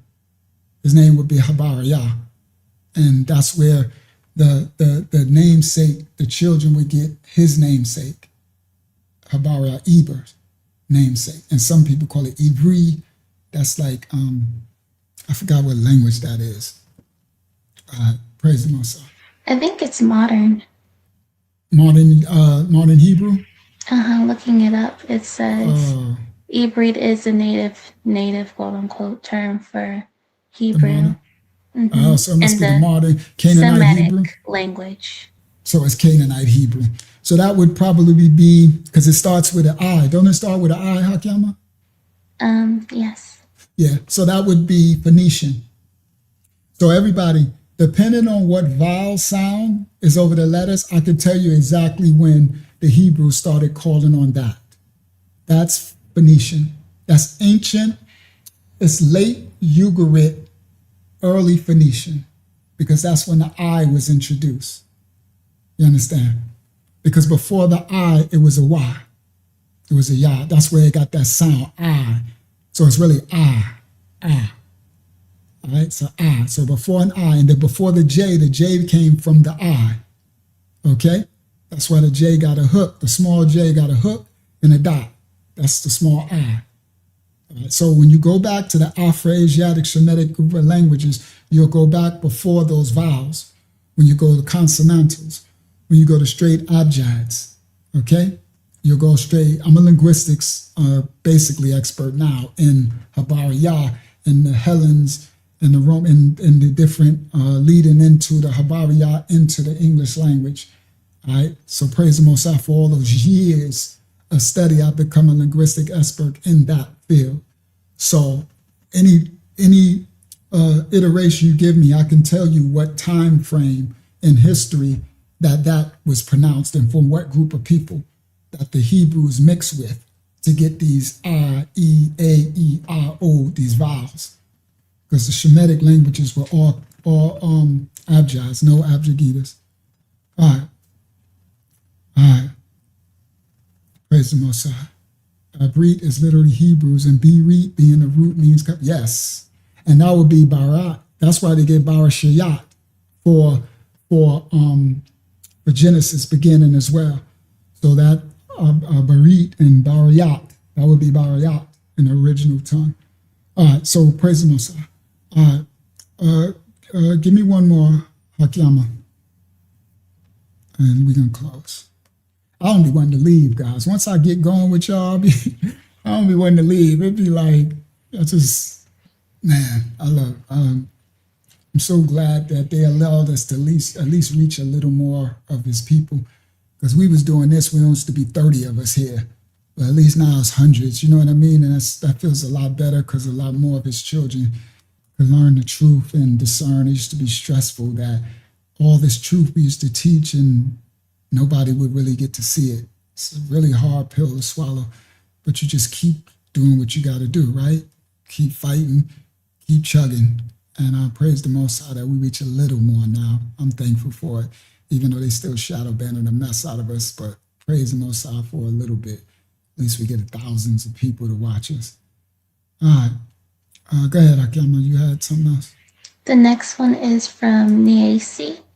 They say, do you think the family knows this or the lawyer team? And this was... No. I know what they point out. What I was bringing out, no.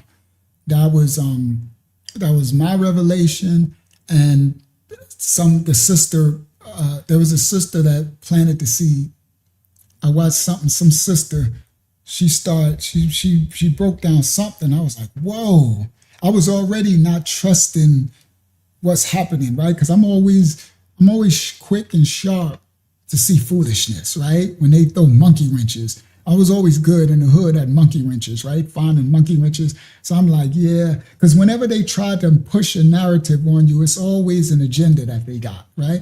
So I'm like, so then when she started to talk about certain stuff, I was like, I see what they up to, right? The Most High give you insight from anywhere. I said, I see what these devils is up to. They try to hoodwink us. That's when I got the understanding. So I don't know if his lawyer team, again, the Most High could speak through and show them, but as far as I know, they wouldn't know. But who knows? The Most High could be. That's why I wish we was we could reach so much more that maybe they could even get to see our live, and then the lawyer team be like, "Yo, this is what they up to. Yeah, this is what they up to. Yeah, they up to some foolishness, facts." And it's gonna work if people don't see it and call it out. So that's why the Most High got us calling out everything, because they got a lot of foolishness. Fake pool party, these clowns, these clowns right here with their star, Renfram and Moloch and these Zeet seats and making that dude rich and Nathaniel dude rich. And no disrespect to a lot of the young brothers, they're innocent. They just don't know no better, right? They're trying to find the truth, and their spirit is, their DNA and their spirit is calling them to the Bible, that they are the people of the book and they descend from those who got cursed from the Bible, which is true, but they found a cult. They found a leader who wants to make money and be popular and doesn't really care about them. Because if he really cared, none of them would have a Zeet seat on the bottom of their shirt, you see? They wouldn't even be wearing clown costumes. You should see how they be dressing with the clown looking like Power Rangers and all that foolishness. Come on, the Most High didn't call us to be dressing up in clown costumes and all that type of stuff, right?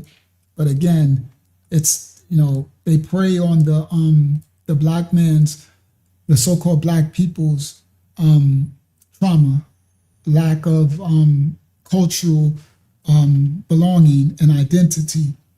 And it's easy because it's easy to show you that identity in the Bible, right? I can show you that, but I'm different. I don't want to prey on you.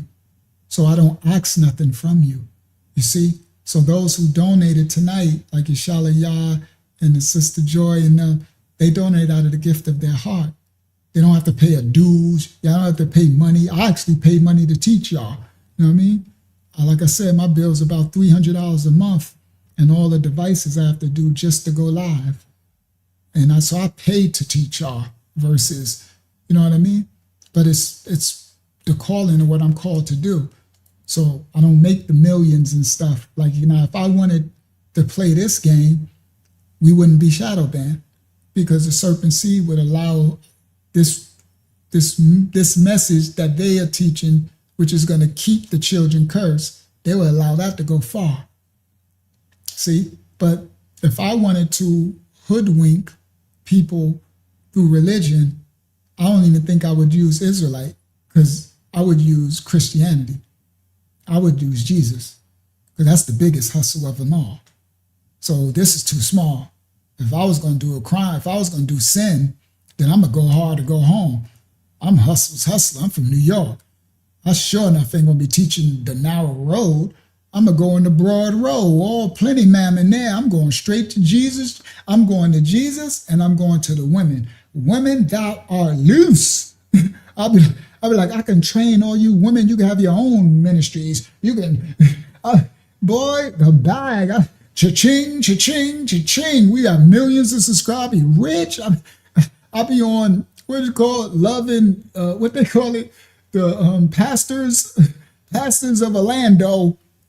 I've been moved to Miami, LA, wherever they got it at. Pastors or something. I'll be pulling up in one of my Lambos or Bentleys. They'd be like, Pastor Unc. I'll be getting out with the locks, looking all good with the rollie on and the, right? And then my oration, I'll be like, Jesus, Jesus, Jesus. And my gift of anointing and teaching the word, I'll be making the grip. Woman, thou art loosed. And in my sin, I'll be loosening up some women too, you doing the sin, right? So that's why I call out all foolishness. Can't nobody get over on me. I don't care about nothing, man. I die to the flesh daily. The devil's a lie. Yeah, preachers of Miami, I'll be right on down to Miami. Right? I'm like, they be like, oh, we like this character. You know what I mean? The girls be like, oh, look at Uncle. My name be Uncle Jesus. I'll be Uncle Jesus. They be like, oh, Uncle Jesus.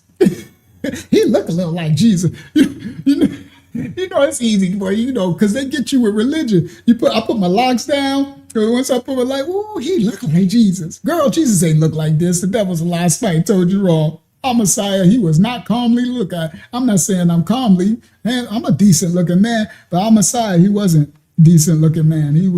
Most people wouldn't have liked his look, right? They wouldn't have received. The Most High did that on purpose. It was on purpose why he looked like that. So people don't follow him for his looks and stuff, right? So anyway, definitely wasn't calmly nice to look at. So anyway, praise the Most High. Yeah, I would definitely be doing the Jesus train. It'd be some good Bible studies. There'd be 1 million people here. You know, there'd be 1 million people. I have a big mega church, the big church. I'd be Uncle Jesus, y'all. I'd be like, and then, the robes. Ooh, I'd probably have a nice robe. They be wearing gold. My robe would be gold because I like gold and red and gold.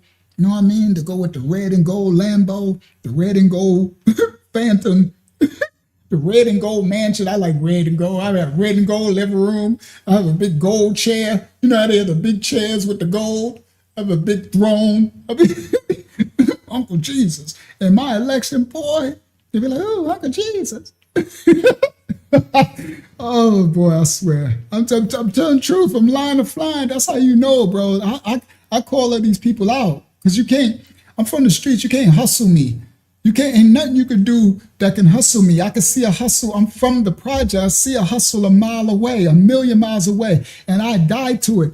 You know how frustrated it is to know that I can do other things on YouTube and I can make a ton of money, but I can't because of my righteousness, because of the Father sees all things, that I can do so many different things on YouTube and get some pretty women up here and we can sell stuff and, put some cleavage, put some tight clothes on. And my gift of discernment, my laughter and pretty girls. And we doing the Jesus show, the Jesus Loves You show every Monday. And the girls say, hi, Jesus love you. I have a black girl. I have a white girl. I have a Spanish girl. I have an Asian girl. You get them all, right? And you be like, hi.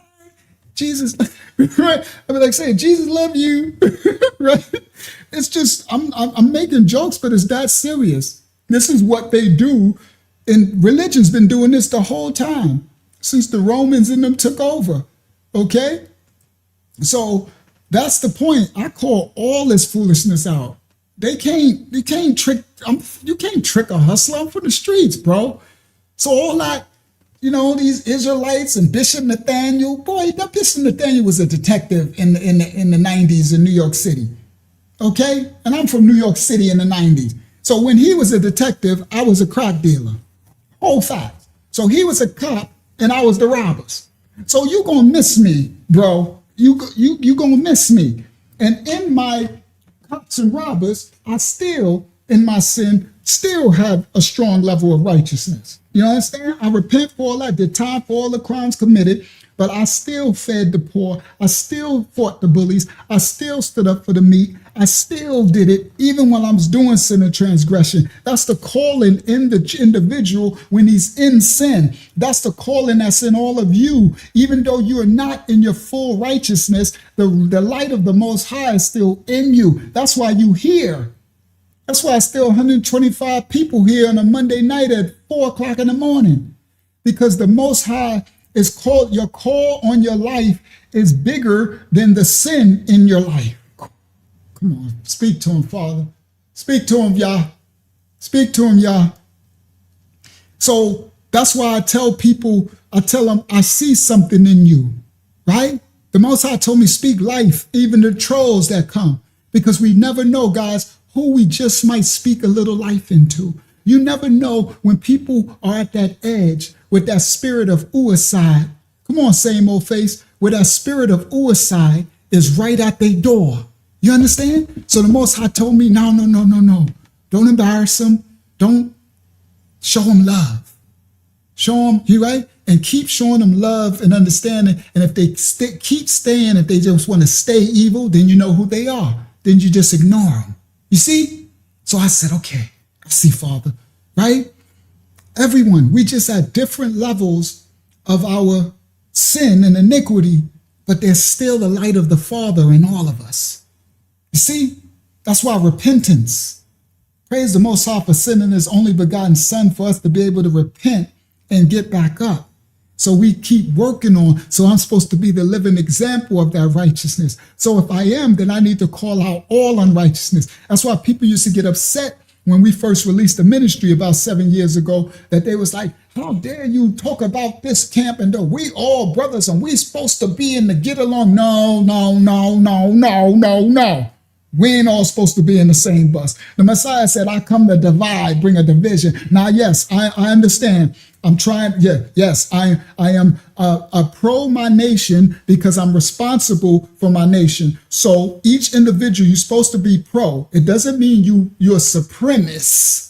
It means you are supposed to love your nation of people and be pro your nation because you need to take accountability for the righteousness of your people and the unrighteousness. You need to fight for your nation of people and protect the other nations from your people. So if the righteous white brothers and sisters protect the righteous black brothers and sisters from the unrighteous white brothers and sisters, if the righteous black brothers and sisters protect the white righteous brothers and sisters from the unrighteous, but you see so the light, we have to protect each other from the darkness of our individual nation. That's why the Bible calls us nations. But they try to make you lie and think it ain't about division. The Bible is all about division. I'm sorry. The Messiah said, I come to divide the wheat from the tare. I come to divide the light from the dark. The enemy come from your own household. 1 and 2, he said, your mother, your father, he will not keep my father's commandments. All he talked about, bro. You're wrong. It's about dividing the right from the light. The right from the left, the righteous from the unrighteous. Well, the light from the dark light, because there's kalaliyah, completion. So we come to divide. We have to divide ourselves. You understand? We have to circumcise our heart. We have to divide our flesh from our spirit every day because the flesh is evil continually. The flesh is born, well, the heart is evil continually. Sorry. The flesh is born in sin and iniquity because of our grandparents, Adam and Hayavah, Adam and Hayavah, Adam and Eve. They caused this transgression. So we need to die to the flesh daily. So we got to divide ourselves every 24 hours. It's all about division because the world has two polars. It's dualistic. It's kalalaya. It's completion. So the same way that there's good, that evil is the total opposite of it. It's right there. It never goes nowhere. You have a choice. You choose what you're going to do at every moment of the day. I got to choose right now, every day, every second, to be light, to be righteous. You see, moral, every day. I make the wrong choice, I get the repercussions. I make the right choice, I get the repercussions. Or, right? You get a gift or a curse, a blessing, or, you see, either way. So choose you this day, which you will serve, what you will do, your righteousness. That's why I teach spiritual warfare and I teach righteousness, because that's what we're battling against, darkness, all of us. And there's a light in all of us, the light of the Most High. But sometimes your lamp went out. You need a light. Sometimes you need a light. You need a righteous person to pour into you to light your light. Come on, Brother Ken. You need to light your light. But people, that's why I call out the Jason Whitlock devil. I call out this Israelite crap, these dudes on the screen, these devils, because I know the works of men. I know when men do it for their own pleasure and gain, right? I call out Christianity with Creflo Dollar and what's that? What's that white pastor dude, the one with the crazy eyes talking about, he looked like the devil himself. No, not Eddie Long. Eddie Long is the Baphomet himself. No, the white dude. Not Joel Osteen, the old dude, the one that had the jet. He was like, "Ugh." I did a video on him. He was looking at the camera. I forgot his name. Kenneth Copeland. There you go, Aubrey. Kenneth Copeland is the old devil. That boy possessed with an old devil from yonder, from what's his name, from Nimrod's day. He blessed with the devil from the Sumerians, the Anunnaki. The devils in him is old devils, boy. These people. So I call out all darkness. That's what we're called to do, because the children got to see. Everybody, listen clearly. The children of the Most High, we got to see our reflected image in the people of the Most High's journey. So imagine if I was up here and I'm all suit and tie and I'm all clean. I'm like, fellas, hello, father. And I'm like, I live this queen's creaky life, and I'm just telling you all this good. Y'all see what I'm telling y'all? See me telling you I was selling crack. I would have been doing this. If I wanted to do sin, I wouldn't even be teaching this. I'll be teaching, I'll be doing, like, that's called reality. That's called real transparency, and that's what religion has removed. You understand? And that's what the children, the people could feel. That's why when they find us, if they sit for a second, they'd be like, okay, I can rock. Even if you're not religious, not Christian, not Hebrew, not Judaic, not, I don't know, Islamic, I don't know what religion. Even, that's why we had some atheists. Remember, guys? People who knew. We have atheists that find us. They was like, well, I don't believe in the God, but I can hear truth in you when I hear it. And I'm like, well, welcome. My goal is to have you be righteous, because in your righteousness, I don't have to make you believe in my creator, what I believe in, but everybody gonna have a belief or something. Maybe you just believe in yourself. Well, then be as righteous as you can on this earth. And then I can see my creator within you. That's called spiritual warfare. That's called seeing people, knowing them by their fruit. You understand? You ain't got to believe you could call them what you want. Now, I used to didn't know that before. I used to think you got to call them this and you got to do this and it's not that. It's not that black and white. It's not that one-sided. There's so many different variances of individuals on their journey, and each one is needed. That's what's crazy when the Most High showed me that. So I used to think that we all need to be at the same place. And you know what the Most High told me one time? He said, you have to receive them and stop trying to change this person to say where you at and what you do, because I'm using that person right where they at to reach people that are right where they are. That was a head blown emoji. I had to sit with it.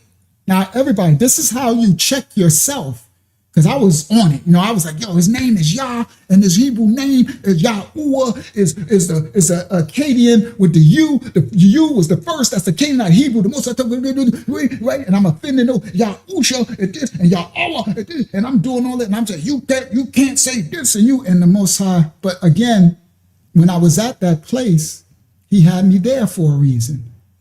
He was molding me and teaching me, because you have to be willing to empty your wine and be willing to be molded and remolded and emptied and remade and emptied and remade and emptied and remade. That's why I can always tell when people come full of old wine, because they come and they speak in doctrines, and I'm like, yeah, but if you really was here to receive, then you can receive maybe, I don't know, something. That's how I learned. The reason why I have such a strong calling, because I'm easy to be taught. I love to learn. So I love to, okay, if you know something, let me listen. I'm easy. I'm very quiet, but I'm teaching now, so you will never know it. But I'm very silent. I'm moving silent. That's the way I always am, very quiet. Now, because I'm always observing, I'm always learning, I'm always listening for everything. So because of that, I'm easy for me to learn a new thing and let the Most High guide me. And then I'm also easy to empty the wine. I don't hold on to the old. See, I learned all these attributes when the Father had me in the furnace of affliction, right? As he was building me over these 20 years, because it's like a 20-year period, right? In my journey, right? And it started off in prison with a 25 to life bid. So it's a crazy testimony story, right? Life took him, everything took him, freedom took him, everything. But I was everything given over to the Father, not knowing he was going to give me a second chance to be free again. I didn't have no idea, but I was serving him, right? No matter what. So anyway, so the being able to be emptied and relearn and emptied and relearn. So at one time he taught me, he said, okay, like he didn't say it in these words, but I learned this over the time as he's revealing to me. It was like he was showing me I can't be, I'm growing now, that I can't be so stern because he's going to send his children my way who are at different levels of their spiritual development. And I was, I'm sitting, I'm like, but the truth, they got to know, and they can't because they'll be calling on, and he's, and this is over time. It's not like he said, my son, da, da, da, da, da. That's not how it works. Right? It's over time, the Holy Spirit be revealing things and you be still and it speaks to you and you go through stuff, you make mistakes and then it's just, over time it just builds and you hear the voice of the Father. It's a collective gathering of instructions, right? That's how Yah speaks. I'm trying to help somebody now who wants to like, how do I hear the Father like you do? It's not always so direct. Sometimes it is. A lot of the time it's an accumulation of little voices, little instructions that you listen to and obey and heed to. And over time, the narrative builds and it becomes a big picture. Like it's little pieces to the puzzle. And all of a sudden you see the puzzle, you be like, wow, y'all is dope. The Most High is crazy dope, bro. You be like, wow, I see what you did, right? So in this one, I'm talking about when he told me, he over the time, he said, like, you got to receive them where they are. And yes, you can teach them, but don't offend them. Receive them where they are because I'm using them where they are. And I said, over time, like, that's interesting. And then later he gave me more revelation because I got someone who's at this place and there is a whole set of people who will receive them at that place. So you just receive them with understanding. Just receive them where they are and look for righteousness. Your job is to teach righteousness. Lead them to me and let me handle when they're going to know his name or this name or that Hebrew name or where that come from or that. Teach them righteousness. Receive them with understanding and love and compassion, and then I'll give you the discernment to discern who they are and where they are. I need them to receive you. I need them to feel welcomed where they are. If they calling on Jesus, if they calling on Yeshua, right? Because be like, ain't no Yeshua. That yes came from the Phoenicians. That's the right? Offending Yahweh. That's a right? He said, receive them where they are. And let them feel comfortable. Let them feel my presence in your presence, right? Because I'm in the image of the Father. Let them feel me in you. And as they keep feeling the comfortability of me and you, I will bring them to where I want them to be. Everybody won't be at the same place. Everybody ain't making it to the same election or the same place because I didn't create everybody to be the same. I've created you to be one, all different branches into one tree, but all members of the body are still needed. The pinky don't stop becoming a pinky as it works together with the foot, right? It's one, so each member of the body is needed. And I said, okay. So if I got a person in the place of a pinky, you can't think that they're supposed to be an ear because the pinky is needed to bring balance to the body. You see what I mean? But you're thinking it's the smallest member, and over time, I'm like, I'm picking up what you're putting down, Father. I'm picking up. And so I started to change. So if you go to the older live streams, older videos, you'll see me start to change. And that's why a lot of people I see the Holy Spirit work through this ministry. I watch it. You can watch it play out. That's what the Bible calls us to do. It calls you to watch people's fruit. That's why anybody bring me, the first thing I want to learn, if I'm supposed to follow some person's ministry or give whatever, I need to see their testimony. I need to see their journey, right? I'm like, that's the first thing. Now I can get wisdom. I can get gleanings from anybody, right? I can get that from a donkey, a serpent. Most High speaks to anything. But when I'm talking about leadership, when I'm talking about, come on, like these dudes on the screen, when I'm talking about Nathaniel, people leading the children of the Most High, I need to see your fruit. I need to see the history. I need to see the testament, the struggle. What have you done over the year? Where have you at and what have you done? I need to see the parable of talents. I need to see growth, development, increase, emptying of self. If I go back and I see you doing the same thing you was doing 10 years ago, you just richer in the world, more popular, that ain't nothing but the devil. That ain't my father. That ain't my father. Because you would be lower. You wouldn't be teaching. They still wouldn't be running around with these clown costumes and zit seats and all this stupid stuff that they've been doing for 20 years. That's right. All this crap. Where's your growth? Where's the parable of talents? Where's your development? Where's the spiritual development? And they know nothing. Now, he can read a Bible and stuff, but if I ask them anything about the Habariah and everything, they don't know one thing.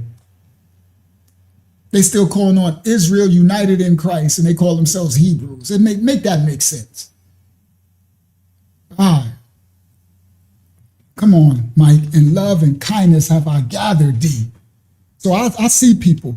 So when I was first released, they was mad because we all supposed to get along. No, we can get along, but I ain't getting along with these unrighteous that's leading people into a burning building. I need to call them out because the Bible says warn the wicked of their wicked way. So if I don't call them out, I'm held accountable. That's the book of Ezekiel. You understand? Call them out, Ezekiel. That's why their blood will be on thine hand. No, I got to call it out because I want my brothers to repent. And you leading my brothers into more subjugation of the flesh, into a cultural identity worship. They need to lower themselves. They need to, otherwise they're going to keep being cursed. And these people taking advantage of this situation. See, this young man, and here they come. They don't care nothing about him, right? And there's so much wickedness in this earth. Just in this thumbnail alone, it's crazy work. Praise the Most High. All right, we're going to close. Because if I don't, Hakiyama, I'll be going another hour. Yes, come on, Mike, all the camps, because you can see the the worship of men, the idolatry. You see the identity worship. You see, it's identity religion. That's religion. It becomes cult. It's a cult, right? My flesh, my melanin, my wool. We the people of the book. I'm greater than you. I'm chosen, and everybody else is going to hell. Everybody gonna be my slave. No, yeah. If you did descend from Abraham, Isaac, and Jacob, you were chosen, but you wasn't chosen to exalt yourself. You was chosen to lower yourself and be a servant to every nation, kid your tongue, to lead them to the Father, to righteousness.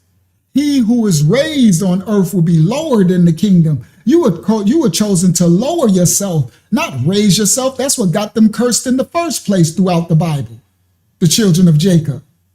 So they repeating the same thing. That's why some of them actually do descend from the children of Jacob, because they repeating the same crash outs from the Bible that got the people cursed all through the Bible, a perpetual curse. Okay? Now there's that's why they send up their chatting talking about 16, 19, 18. Yeah, the curses was up in 400 years, but the curses are perpetual if you don't repent. You're still repeating the same thing. So those curses will pursue you forever. And they cursing the so-called people who want to awaken to themselves to righteousness. So they got them chatting like they're some old military group, and they making his pockets fat. King Saul, it had made another king. The devil's a lie. Call all these devils out. I don't give a crap what you are. Black devil, blue devil, whatever devil, Christian devil, Israelite devil. The righteous will see. The righteous will expose. The righteous will tell, because we want them to repent. We want them to repent and get right. And I said, if they don't, they don't. It's on our Father. We've done our work. May the Most High cover and bless you all. We thank you all for joining us tonight. I had a whole bunch of other stuff, but it is what it is. Let the Most High. Hakyama, there wasn't anything else you wanted to say before we close out? If it was one very important, I'll do that, and then we'll close. None of them were too important now. Okay. But please check your messages after. Telephone messages? Yes. Okay. Phone message. All right. Praise y'all. I thank you all for joining us. This was here Nolan Wells. We heard his last speech and the pool party pick. Now you have understanding of what's going on. And hopefully y'all join us on Friday, Eastern Standard Time, about 9:30 p.m. And I might as well get used to the shadow ban again, right? I only think we reached 300 tonight. So it is what it is. Praise the Most High for those who He allowed to reach this lesson. And may the Most High cover and bless you all. And thank you for joining us, brothers and sisters, the house of the Most High. We welcome you back, Sister Sharon. We're so glad to meet you and anybody else that might have found us tonight. Praise the Most High. All right. We love you all with the love of the Father. Go forth and be the light in this dark world, right? The light is dark. The world is dark, but it needs you. It needs you, the light. It needs us to be the light. Sometimes we don't feel like the light, right? Sometimes we don't feel clean. Don't worry about it. It's called baptism of the Spirit. You can re-cleanse yourself every 24 hours. You understand? Just repentance is a re-cleansing. That repentance is a baptism of your sin every time. All right? And all you got to do is work on trying not to repeat the same sins over and over. All right? That's called parable of talents. So as you repent for the sin, if you backslide in that sin again, try not to fall as low as you did the other time. That's how you incrementally work out your righteousness with Yahweh, with respect and reverence, fear and trembling. You work out incrementally, and you don't take on too much at once, and you give yourself enough room. Yah's grace will cover you when you backslide and fall, but try not to fall as low each time. You see what I mean? Make each descent low a little higher than the last fall. That's how you build your righteousness. And each time you'll be getting more and more light righteous. Next thing you know, your fall will be something really small, right? Something just really ain't even a real transgression. You'll be like, dang, I don't even sin no more. It'll blow your mind. It'll blow your mind. You'll be like, bro, this is crazy.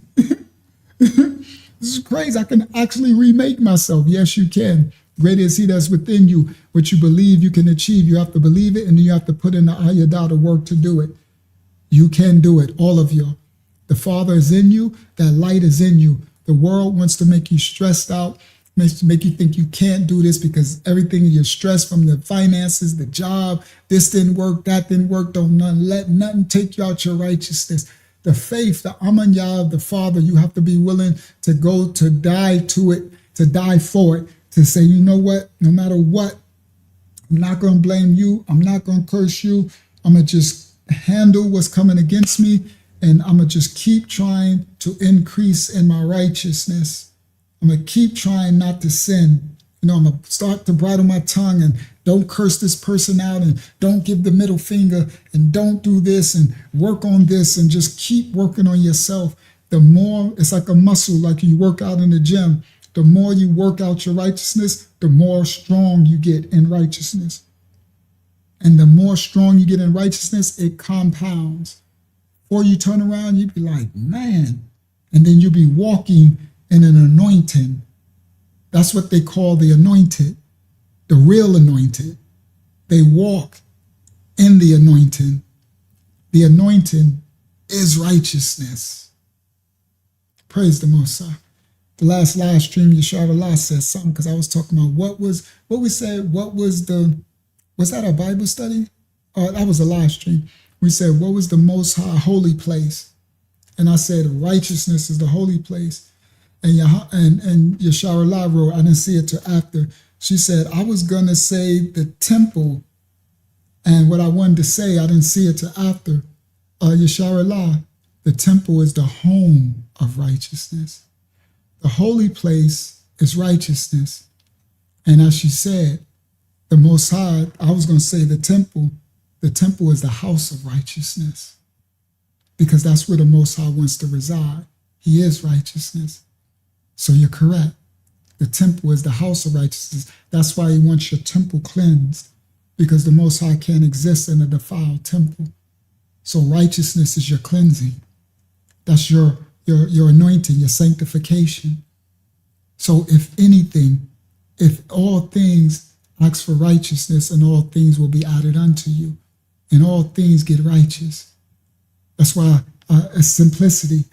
If anything, it's a very simplistic thing. Okay, I can, it's like something attainable.